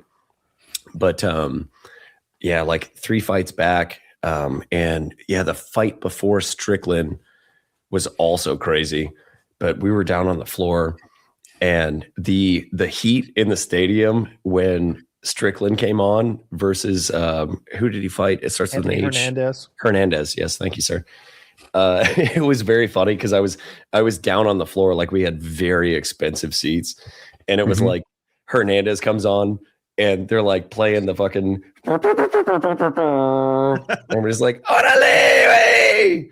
And then Strickland comes out and we're like USA, and it's weirdly all of the USA chants were closer to the stage, but he came out, dude. He was dead serious. He wasn't doing the Strickland fucking around, like playing with the crowd, anything. Just he's in tremendous shape. Like, yeah, he was really. Yeah, fit. He was fit. Yeah. Oh yeah, and he was ready to kill. Like Hernandez was like taking shit from the crowd, like turning around, cheering, all the shit. And Strickland, it was like, dude, he was black eyes like a doll's eyes. He was in there and he had a fucking mission, and yeah, pieced him up. And then that final, the knee that like sent him was insane. 10 feet away from me. Kyle and I both thought that going to UFC fights wasn't a great viewing experience. It's not easy to see through the cage. I've had really good seats to where I like look up at the cage, and it's not good. I've been to 2 fights. Kyle's been to 1, I think. And I liked that I could see the loser, right? Because on TV, the loser just kind of disappears. You forget that half the people that night have had like one of the worst days of their life in their career. Like they're a little bit embarrassed, because even pro fighters find losing fights to be like, I don't know. It's a little like a regular person losing a fight, right? Like you get up there, you're basically in your underwear. Everyone saw you get your ass kicked. It feels bad. And you've had a career setback, and you only made half the money that you were sort of hoping for. Yeah. Like there's a lot of bad stuff that happened that night. And in terms of people watching, you don't get to see it on TV. You don't watch the loser walk back to the locker room, but in real life, you get to see that. And you're like, rough day for that dude. So I enjoyed that aspect, but almost everything else about it is better on TV, according to me. We ended up, looking at the Jumbotron, and it's like, well, that's just TV with extra steps, Whereas now, and I like the new Paramount coverage. I'm a fan of like what they're doing. I did not like them cutting Strickland's microphone off, but there weren't nearly as many ads this week as there had been on, maybe because it's a fight night, but they weren't obtrusive, and they weren't annoying. But I didn't like them cutting his mic off. But otherwise, it's been tremendous, and it's so convenient to not have to. No more pay-per-view. It's just right there on Paramount. I'm going to watch every single card now. I used to, sort of pick and choose, even though I was pirating. But now that it's on my, I don't have to come in here to watch it with my boys. I can it's kind of broken up our Discord UFC watching. I'm gonna have to because I watch Paramount on my big screen in the living room, and I'm not as tempted to come in here and get online with them and watch. But yeah, that was a great card. I like watching with the boys though. I could see doing that still. Yeah. I don't know what the next card is, but there's some bangers coming. And then that White House card, the White House one's gonna be insane, dude. Yes. They're going to stage in the Oval Office, like when you first cut to the fighters. They're gonna like cut to the fighter, and they're gonna be in the Oval Office, like doing their warm up, and then they're gonna run from there through the West Wing, out through the doors, down a ramp, and into the fucking cage. And it's like that. You gotta put Khamzat Chimaev in the Oval Office. I want to see that. I want to see Khamzat Chimaev in the Oval Office going, Allahu Akbar! Allahu Akbar! Like when he comes out, he's screaming it. If I was president, I'd have favored fighters and less than favored fighters, right? Like imagine Khamzat against, I don't know, some American hero, whatever, like a young Chael Sonnen. Chael's in the Oval Office, warming up, getting ready. Khamzat's in the rubble of what used to be the East Wing, right? Just like outdoors, poor lighting, unsafe footing. Watch out for that rebar. That's what I would do. I don't think they'll put him on that card. If Dana White is programming a card for the White House, you want to do what you do when you have a fight in Australia. You have people from Australia and people from Oceania or whatever who are favored to win, fighting some South American underdogs, some European underdogs, some American underdogs. Let the hometown crowd get what they want. Not a total mismatch, but the home crowd wins 2/3. I do not want to see Khamzat versus Sean Strickland at the White House. Okay, let's do that in Vegas, where if it goes bad, I can change the channel and not feel like America's ego is bruised tonight. Well, Conor's been talking like he's gonna fight. He has. It seems like he might. He's roided out to the fucking There's gills. no way. There's no way. USADA is gone. I don't remember if he's in the testing pool right now. He had some issues a while back. I've just counted him out for being a real fighter for at least the last 2 or 3 years. I don't think he's serious. But if he goes to the White House, I'd love to watch him fight. I don't care who he fights. I like the Conor show. I like his walkouts. I like his fucking music. I like him, except for the rape. Yeah. Yeah. Yes. Pluralize it, but yeah. Or when he gets his ankle broken and loses me $600. Fucking bastard. You bet Conor against Dustin? That's a choice. He was at his prime. He was the underdog. I think it was 600. He wasn't in his prime. Dustin kicked his ass the previous time too. Yeah, that's true. Yeah, I was 15 years younger. Okay.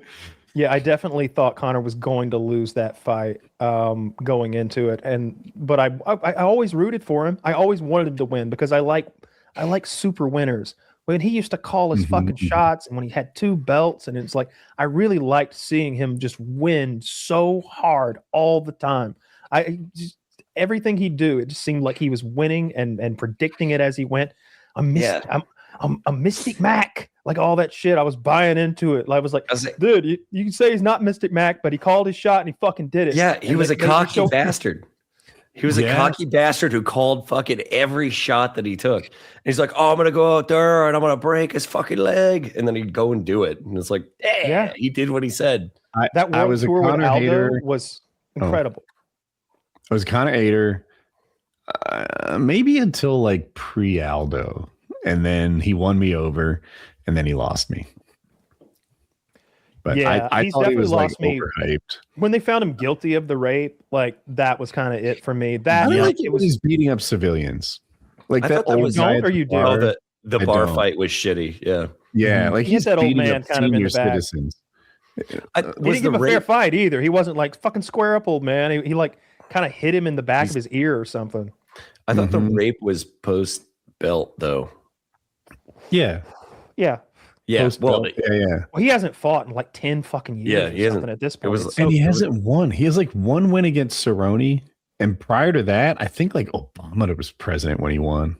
I gotta say that Cerrone fight, it was like he just destroyed Cerrone. He's back. And I had this. Cerrone's an old man. I know, but he just Conor had been out though, and he came back and just ripped him like those shoulder strikes. Remember he was throwing those shoulder strikes in the clinch and broke his nose. And it was like, I've never seen that before. Conor McGregor might be a white Bruce Lee. I've never seen that before. I didn't know it could be done. I've seen them thrown, but they're always like ineffective. He broke his fucking nose and like then he kicked him in the head and finished him on the ground with punches. That was incredible. And I didn't Cerrone just Cerrone had just won a fight like 6 months prior to that, didn't he? I don't remember. I feel like he had just gotten like very super active. It was like right when one of his kids was born, because he used to take his little baby into the ring. I remember it differently. No. Conor was the third of a 3-fight losing streak, and he was in the middle of a 4, 5, 6, 7 fights in a row without losing, leading into retirement. So what year was that? 26. He lost against McGregor in 2020.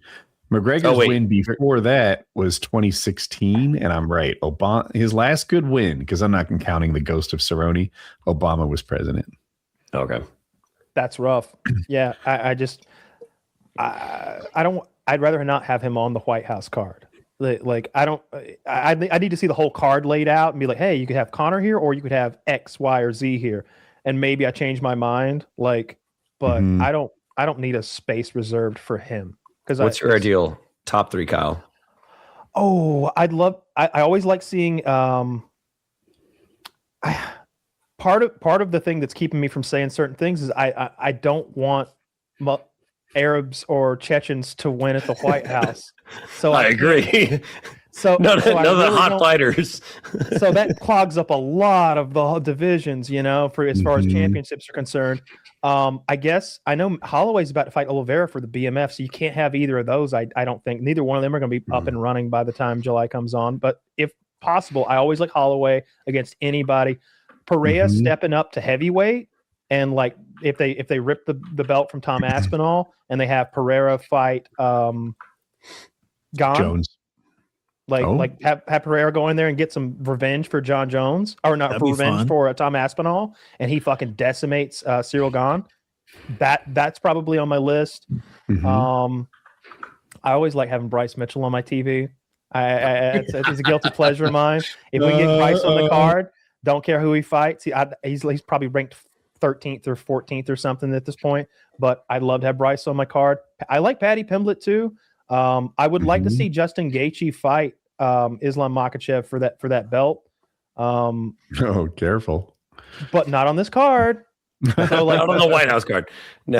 So that really fucks up like what I actually want to see, because I really would like the home team to get some wins, and maybe I would like for no one to scream Allahu Akbar in the White House with an angry look on their face. I think if Volk wins one, that counts for America. I agree. If I were president, I would offer him like a citizenship. I'd be like, would you be half dual American citizenship?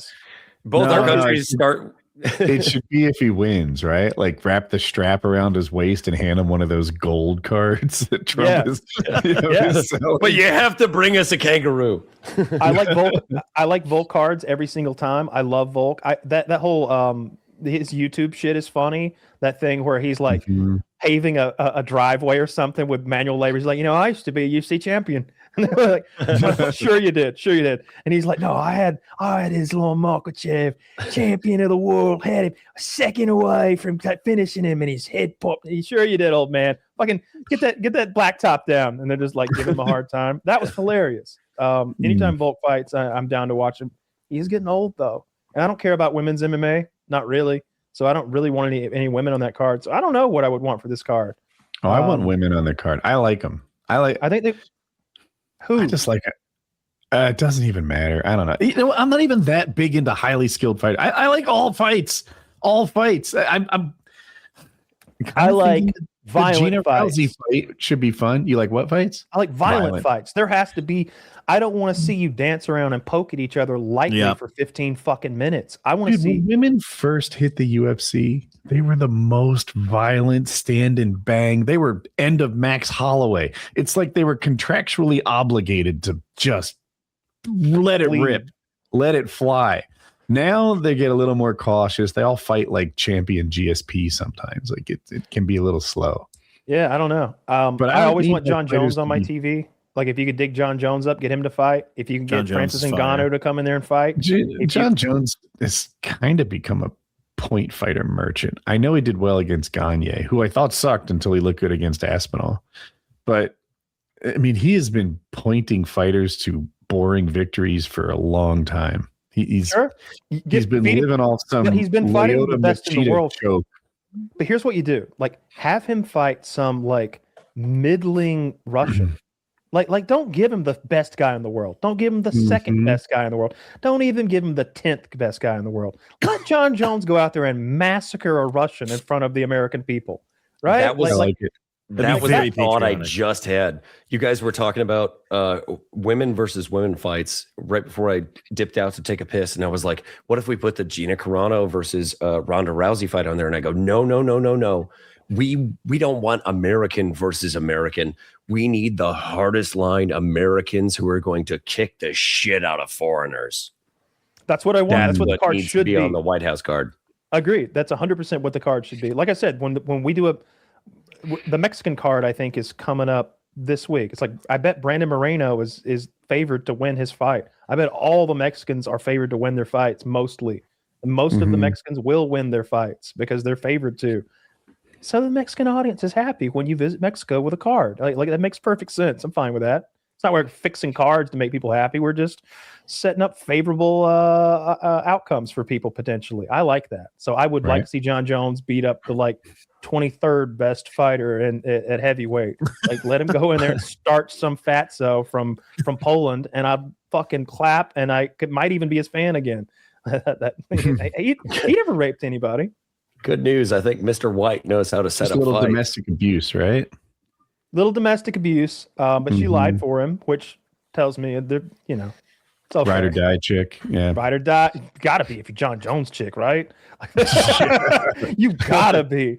If you don't, there's more beatings. Yeah. I would like to see something like that. I don't want to see the Americans take too many L's. And what I don't mind if we lose to some fucking jabroni from Australia or something, or South America even. I really don't want any Muslims screaming Allahu Akbar in the Oval Office. I can't stress that enough. When Islam comes out, it feels like I'm watching an ISIS video. It feels like the news would be like, a bombing in Tel Aviv today. Here's the reaction in Jordan. And then they cut to people just like, yeah! And they're so pumped that there was a bombing in Tel Aviv. And as time goes on, I kind of get it. But still, they're so angry, happy about it. So hangry. They're hangry about it. And the options are I don't want the energy in the White House right next to the Declaration of Independence, because our president I think he either had the Constitution or the original Declaration of Independence on his fucking wall. Don't let Islam near that. Don't let that guy near that. Jesus Christ, he'll spit on it or something. Islam lighting that shit on fire for sure. Chimaev, Kamzat Chimaev. Kamzat. Kamzat. Yeah, he's got a different vibe about him than the B-boys. The options are no beard or beard with mustache. Oh, it's not even a hair lip. It apparently was a childhood accident. He's just ugly. It looks like a cleft palate, but it's not. Yeah. I hate that guy. I hate that guy so much. I can't. Every time he's on my TV, I'm just like, is there no one?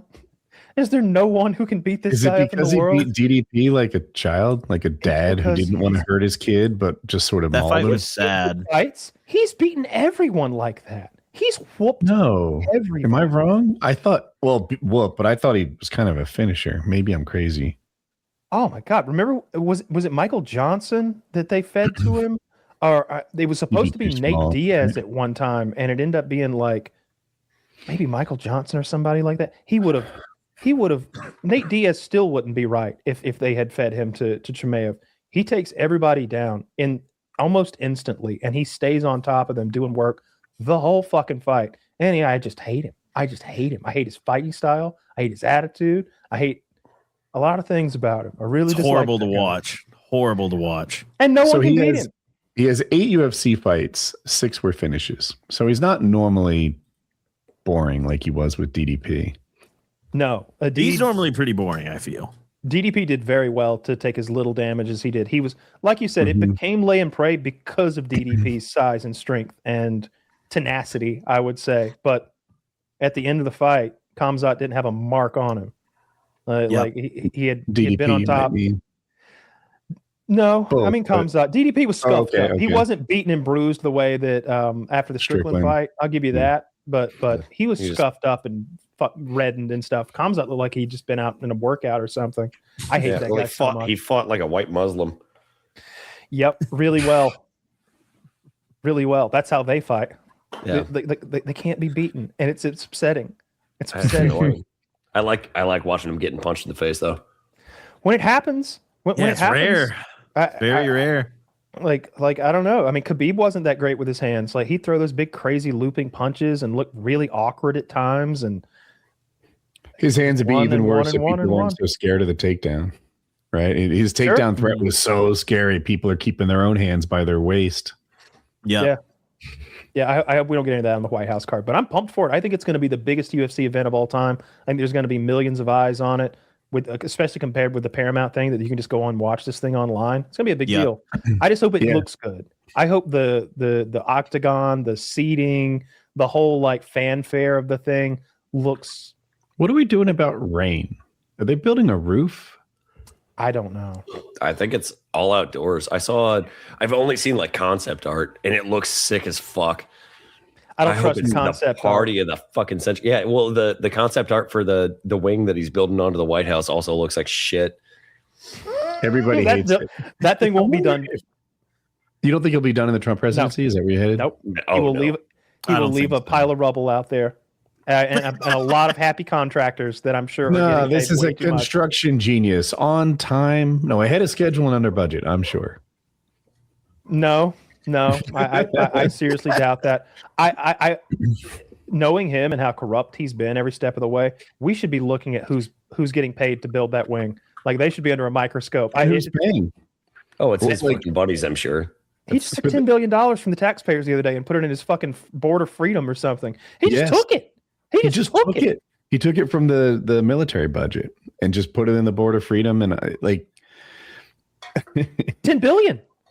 10 billion's a lot. It doesn't sound like that much because it's 10. Like 10 Well, it sounds like a billion lot. doesn't I mean, sound like a lot. it doesn't. Hear me out. I know this is crazy and I'm going to expose some of my stupidity. For me, when he took the $500 million from Venezuela, right? Like, so he took the Venezuelan oil, he sold it, and then he put it in some offshore account so he could continue to have access to that $500 million of stolen Venezuelan oil money. Mm-hmm. And I was like, $500 million, Jesus Christ. And then he took 10 billion, and I'm like, I mean, that's not as much as 500, right? Right?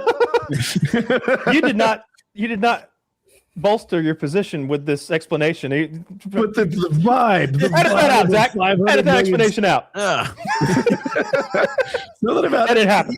You can lose track of the fact that 10 billion is 20 times more than he got from Dude, Venezuela. He took $10 billion and put it in this thing he just made up. He made up a club last month, and then he took $10 billion out of our budget and invested it in his club that he made.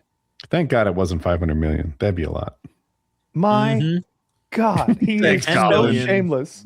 Oh, I don't know. It's so crazy. And it's not even a story. Like, it's not like, oh, did he steal $10 billion from the taxpayers? He did take it. Yeah. No one cares. No one seemingly cares. And it's not that we don't care. It's like, what do we do? We already did that. The fucking pedophile shit, man. What It's do the we same do? thing with the I pedophile mean, shit. it's already just so unbelievable the amount of things he's gotten away with in such a short time. It's like, dude, crime's legal, you know? For He's like a certain Batman the villain, Epstein dude. class, crime is legal now for the Crime's Epstein legal. class. This is like in the comics when Lex Luthor became fucking president in the Superman universe. And Superman is like, he was the president of the United States. What do you want me to do? It's literally, he's literally a supervillain. He does shit that you would, if it happened in a movie, the movie would be about that thing. And he does it every week. Yeah. Like you could make 15 fucking spy thrillers about the Trump presidency, or like they're like heist films, except for like he owns the security guards, he owns the bank, he owns the Justice Department. It's wild what he does. It's so shameless. And then his greatest talent has to be, no, it didn't. That didn't happen. Here's what happened. I was actually exonerated by the Epstein files. He keeps saying that. And look, I've read enough excerpts to know that, of course, he's implicated in them. The opposite of exonerated. But he says it. And I'm like, was he? Like, he almost hypnotizes me with his blatant lie. Are you he says it gaslighting with such authority. Yeah, he gaslights so well that I'm just like, man, maybe I've misread, or maybe I've been misled, because he's like, yeah, that turned out to be a big nothing, didn't it? I was actually exonerated. A lot of people weren't exonerated though. The Clintons, let me tell you about them. And I'm like, oh man, maybe he's wait, no, you were implicated. Like I have to like break myself out of this like stupor that he's lulled me into, because it's like I've never been lied to so bold-facedly. It's insane. He's so good at it. By the president too. Right? We're so lucky that he's so old, because if he were 60, he'd be like, we're doing a third term. I got it. Oh, He really he's would. still gonna go for it. I think he's gonna try to figure out a way how. I hope not. It sounds really hope not. like feasible. Like it would be ridiculous and unbelievable if it was anybody else. But the idea that Trump would just violate the law and go for a third term, I mean, that's totally on brand. Yeah. You saw that third assassin that went after him last week got killed, eh? Or no, I don't know if he got killed actually. No, he got convicted. I think or charged. It was that armed guy who like walked onto the Mar-a-Lago. He had or whatever, a shotgun right? and a can of gas. Like the people that go after this guy are just knuckleheads every single time. like that again would be a good like Coen Brothers movie about like terrible. They're always about terrible criminals, like just the Trump assassins, because each one has been goofier and more like foolish than the one before. They're all just such a bunch of knuckleheads. He's stumbling into Mar-a-Lago with a 12-gauge pump and a can of gasoline. Trump's not even there. A piece of information which can be easily attained by looking checking the news. Google. Where's Trump at right now? Donald Trump is at the White House right now. He's attending the blah blah blah. Like instead, he's stumbling onto the golf course with his fucking Mossberg. He's painting a bridge overpass on the wall. I hope Trump thinks he drives through this. Not about Trump specifically, but it seems like it'd be possible to execute a president, right? Like lines of sight are long. Do they really live an entire 4 years without ever being like exposed to a predictable line of sight? I think that when they are going to be outside and not wrapped up in bulletproof stuff, which is rare, the Secret Service have cleared all those roofs and are probably on all those roofs with their own sniper teams. Like that thing that happened with that, where was it? Pennsylvania, where the kid shot at him and killed those people in the stands. That's why that was so shocking, because if you've just watched a movie about the Secret Service, you know that was crazy that no one's on that little roof over there. And what about that? There was a water tower about 400 yards away, which is not a hard shot either. Nobody was up there. Anybody could have been in that water tower. It was crazy that he didn't have. It's 400 yards an easy shot. No, I've never shot. It was closer than that. It was like I think it was a 120. Yeah, no, he was saying the water tower. Yeah, the water tower thing. Oh. Yeah, but you're right. It was like right around 100, 120 or something like that, what he did. But I think he had a red dot, right? I don't think he had a red dot. Yeah, he had a 1X red dot, and it was way too far forward. It was like well past the receiver, because Brandon recreated the video, and I was in it with him. But it's still like a very easy shot to take. The argument that people were making at the time was that it was staged, like Trump staged an attempted assassination, like him turning his head at the right time, which is bananas, because the MOA, the red dot at that distance, like on my head right now through that camera is like there. Like you cannot clip the top of somebody's ear. Like no, of course not. No. To clip somebody's ear at 100 yards, you're going to need a bipod and a magnified optic, and an accurate rifle that's shooting 1 MOA or less. And then still, it's like, whew, there's a lot on the line here. That's a lot of trust there. You better not be excited or scared, because if your hand's trembling, or if your breath is fluttering, or if your heart's pounding, then it's almost impossible to take that shot. Like the crosshairs jiggling with each heartbeat. You can see it. That definitely wasn't a setup. And if it was a setup, then that kid didn't fire the shot. That would be the thing. That he was some sort of patsy up there who never got to shoot his gun or something. If you're and somebody else fired the shots that killed that man in the crowd or whatever. But I don't think that's a setup anyway. I just think that each of his assassins has been a goofball, and their weapon has every time been like this. That second guy had like an SKS with a maybe a removable like 30-round AK mag adapter on it. And I think he might have duct taped his scope on. There was something about his scope mount that was like ridiculous. They said they saw his rifle sticking out of the bushes at the golf course, and I think they and it's just some Wile E. Coyote, like a Looney Tunes type of way to go for it. It's crazy. But yeah, that thing that happened in Pennsylvania was insane though. Imagine if it had hit him, and that video of his head exploding on TV was just all over the internet forever now. That would be that would be a meme. Well, worse than that, I would have changed think about it. The course of human history. It really would have. I think Trump would be some sort of like almost heroic figure, martyr. Yeah, if he had died instead of going on to become the criminal pedo he has. Yeah, I'm glad that didn't happen. I really am. I'm glad that part of American history isn't that a conservative candidate was shot on TV. That might be a worse world where leveraging that things go really, really poorly for everyone. And that's just a stain. You know, that JFK thing still is in people's memories. You know, the ick of that whole thing and how awful that was. Her crawling through her husband's brains. I was going to say the angle of his wife being there and his wife being so beloved. I think JFK was really beloved too. I don't know. I'm too young. I'm too young, which is shocking. But I think he was popular at the time, but he's obviously like martyred, legendary in hindsight. He didn't mess anything up. But his wife was super popular and loved, and she didn't deserve that. Yeah, that's I like anything about that conspiracy because that's one that just seems real to me. I don't know what y'all think about it, but like, you ever watch the JFK movie with Kevin Costner? I've not seen that, but I've read deeply into it, and I have opinions. I'd like to hear what you think.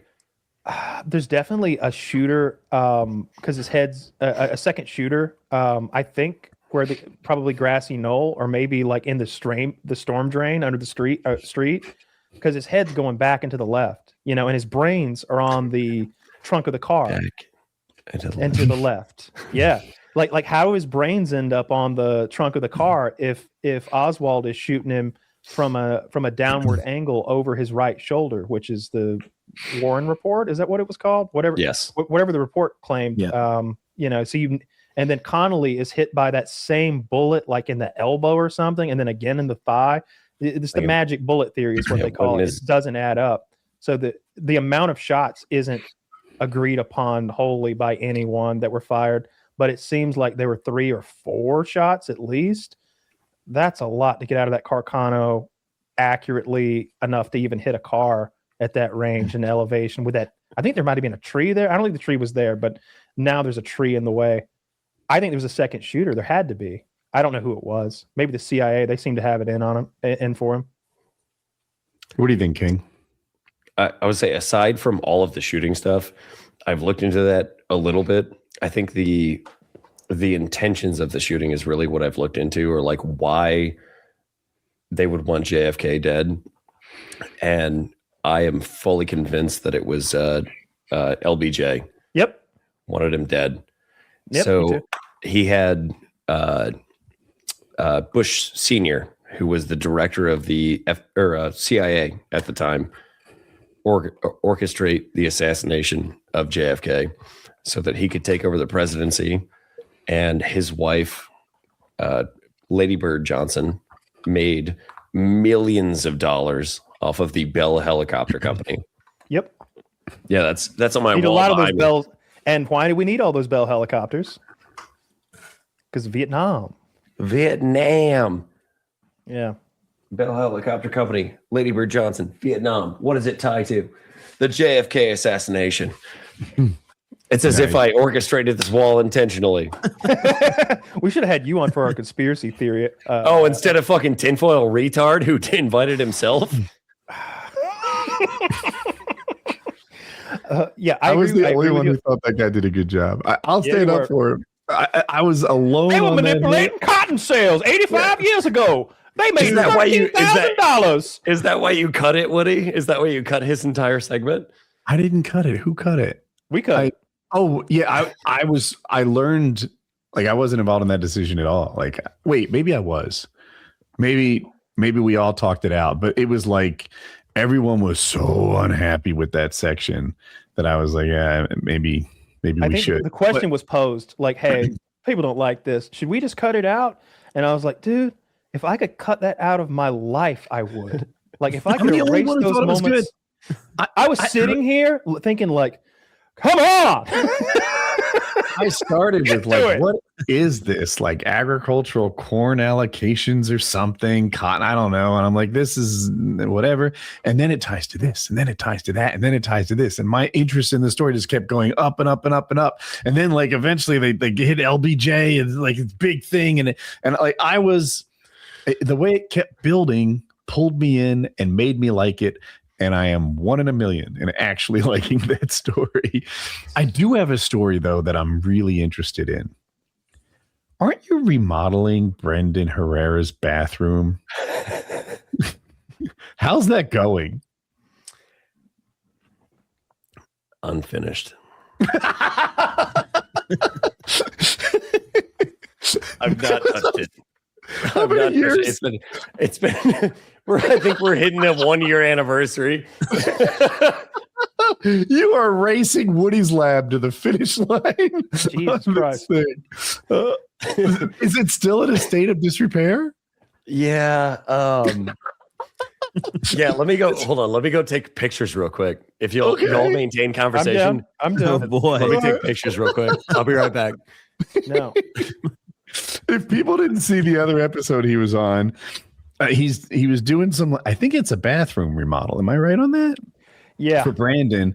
And he did the demo, and then his girlfriend called him or something, and he moved across the country and stopped working on it. And he's like, I'll get back to it. And we're coming up on the 1-year anniversary of a demo. I'd be so mad. I'd hire someone else to take it from there. Like, I think that's, unless he prepaid or something and doesn't want to, like, it almost be an act of cruelty to be like, hey, I'm going to need a refund on where we were, right? So they just give them more and more time. I don't know what the scenario is, but it's too long. It's just too some long. contractors run behind schedule. It happens. I mean, a hate dealing with year with contractors. nothing done. Anytime you hire somebody to do anything, it's so, like, I don't want to be too bossy, and I don't want to be disrespectful. Like I want to be like almost your friend, but you should know that's your job, right? Like I'm gonna help a little, but that's your job, pick that up. Don't touch, not like that. Like I hate paying people to do things for me. I really do. I never know how to strike the right balance in that relationship. I usually end up in an argument. Yeah, I DM'd them to Zach on Twitter. I don't know if you saw that good. yet. So we'll let Zach pull that. While we wait, I think I'm being taken. Oh, here. Well, you know what? I thought it'd be worse. That is in the state of reconstruction. Where's the Yeah, shower we're at? in Though? there. Wait a minute. Wait, is there a No, shower? it's a half bath, Kyle. It's a Bro, half you've bath. been doing a year and a half bath? I imagined you were tiling a whole shower and like Sir, putting in a swinging door. I imagine the same. Yeah. Where's the heated floor at? I was in Indiana for 8 fucking months. What were you doing the other 4 months? Not much, it seems. Not much. You're a real drywall man, I see. You couldn't even get the fucking plastic around the light switches. That's a hazard. It's fine. Is that toilet paper even installed in the right direction? My God, man. Oh, I didn't put that toilet paper in there. I That was the believe other it. contractor. Oh, I what think about I'm being taken for a ride by our Did he pay appliance you up front? repairman. He didn't pay you up the front. dude did he? wipes? No. This is all for Oh, free. okay. Well, who cares? If he wants it Oh, done, it's he'll all hire for a contractor. free? Oh, Well, okay. Is there a What do you sink say set up in here yet? Not yet. I intentionally didn't take a Can't wash picture of your the hands. other direction. Did you put the toilet in there? No, that was there. What would you What say is it is that you've That done you here? do here. I just smashed some walls. Well, what were you saying about dude wipes? Oh, he's circling the dude wipes down there. Oh, I didn't. Still don't see them somehow. Oh, I see them now. Okay. Oh, look at that. Okay. Yeah. Oh, yeah. Those are the ones I have. Oh, and then wait, Zach, if you could circle the Happy New Year, yeah, right there on top of the toilet. That was from when I went out to a New Year's party and did not finish his bathroom. Well, yeah, it's filthy. Zach, zoom out. Nobody wants to see how dirty the bathroom is. Well, you got to keep us abreast of your progress. I want to be apprised when we finally do anything. 2037, I think, is the estimated. Be on the moon by 2037. So, Kyle, how would you handle this? If I'm We have Brandon? an oven. No. This is my own thing. Oh. We have an oven. Beat him to death with a hammer. And I think the oven's expensive. Jackie looked up something comparable. It was like 12 grand. So we're getting it repaired rather than just replacing it. We're like $1,000 into the repairs on this thing. And at least for one part of it, he's like, okay, here's your thing. We got to fix this part. So he replaces it and we pay him. And it still doesn't work. So he's like, oh, yeah. It's this other part. When I repair that, then the oven will actually work. And I'm like, you telling me the first thing wasn't just a misdiagnosis? Am I supposed to pay for the first thing? No, I didn't do any of this talking. Jackie's talking to the guy. But like you probably had this before. Like, yeah, my car makes a sound. We'll replace the starter. It's still making the sound. It's the alternator. Well, the starter part. What? I didn't need a new starter. Why'd we do that? I'm not sure if you get charged for that starter. Right? I don't know if we should be getting charged for the first repair. Well, I don't know much about oven repair. I can't imagine what he's doing in there. It's a gas oven or an electric? Gas, propane, but gas. That seems like it would simplify things a great deal. Yes. I don't know. How, like... I just don't know how $1,000 deep into a machine. And we're not done yet, right? I think I might have prepaid already for the other thing. This is what happens when you let Jackie deal with the. I pay when shit's done. That's like a principle with contractors for me. Yeah. Anyway, I just feel like I'm being taken for a ride, and it's not so much that what if I'm overpaying by $400, like the family will get by. I don't like being robbed. Yeah, same. Just don't like being taken advantage of, even if it's something small. Like they left my ginger out of my shopping the other day. That's $4 worth of ginger. I raised hell. I was on the phone. I want that $4 back. You know, I didn't get my ginger. You know what the worst part is? It was. She's got the ginger in the backseat. Wait, what? Potatoes the whole time. Oh no, the ginger was in there. No, you were wrong. I've been on the phone like my stir fry was ruined. You harassed a woman now because there was no ginger in the stir fry. She thinks I'm some sort of podunk idiot. Doesn't know how to make curry. Raising hell, get this $4 worth of ginger back. They finally gave it to me and a $5 we're sorry like bonus. And then I go to unload the potatoes and there's the ginger and the taters. I gave that lady 1 star. I took her tip away. She probably got into a little bit of trouble. Punished. Yeah, I felt bad. I didn't tell anybody though. What are you going to do? Go back and be like, hey, I owe you $9. No. Can you make it 5 stars? Not now. I already gave her the 1 star and like wrote some mean stuff too. She's been drawn and quartered. I've gotten into arguments with those people, like the Dashers and Instacart drivers before. So like this one guy was taking so long, and he kept I could see him on the app going. He had shopped my groceries, and now he's like doing some other side hustle, bouncing around town. So I'm like, I don't even want the groceries anymore. I'm reporting and I'm calling on him and stuff. He's pounding on my door angrily when he gets there. This is my job. This is my job. And I'm just like inside, like, there's a man at my door shouting right now.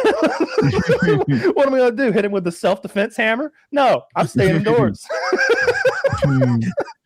I was like, yeah, could you send me that? They're like, we're going to send your whole order again. We're going to redo it. I'm like, you're not going to send that same guy, are you? Because he's mean. I'm scared of him. I was scared of him. He was big and mean. He wanted in. He was pounding. It's his job. Oh, yeah. You ready to wrap? Yeah, I guess so. I'm starving. I got to eat something. Haven't eaten all day. All right. Pretzel time PKA for Woody. $7.93. Yeah, it is. Oh, I almost forgot.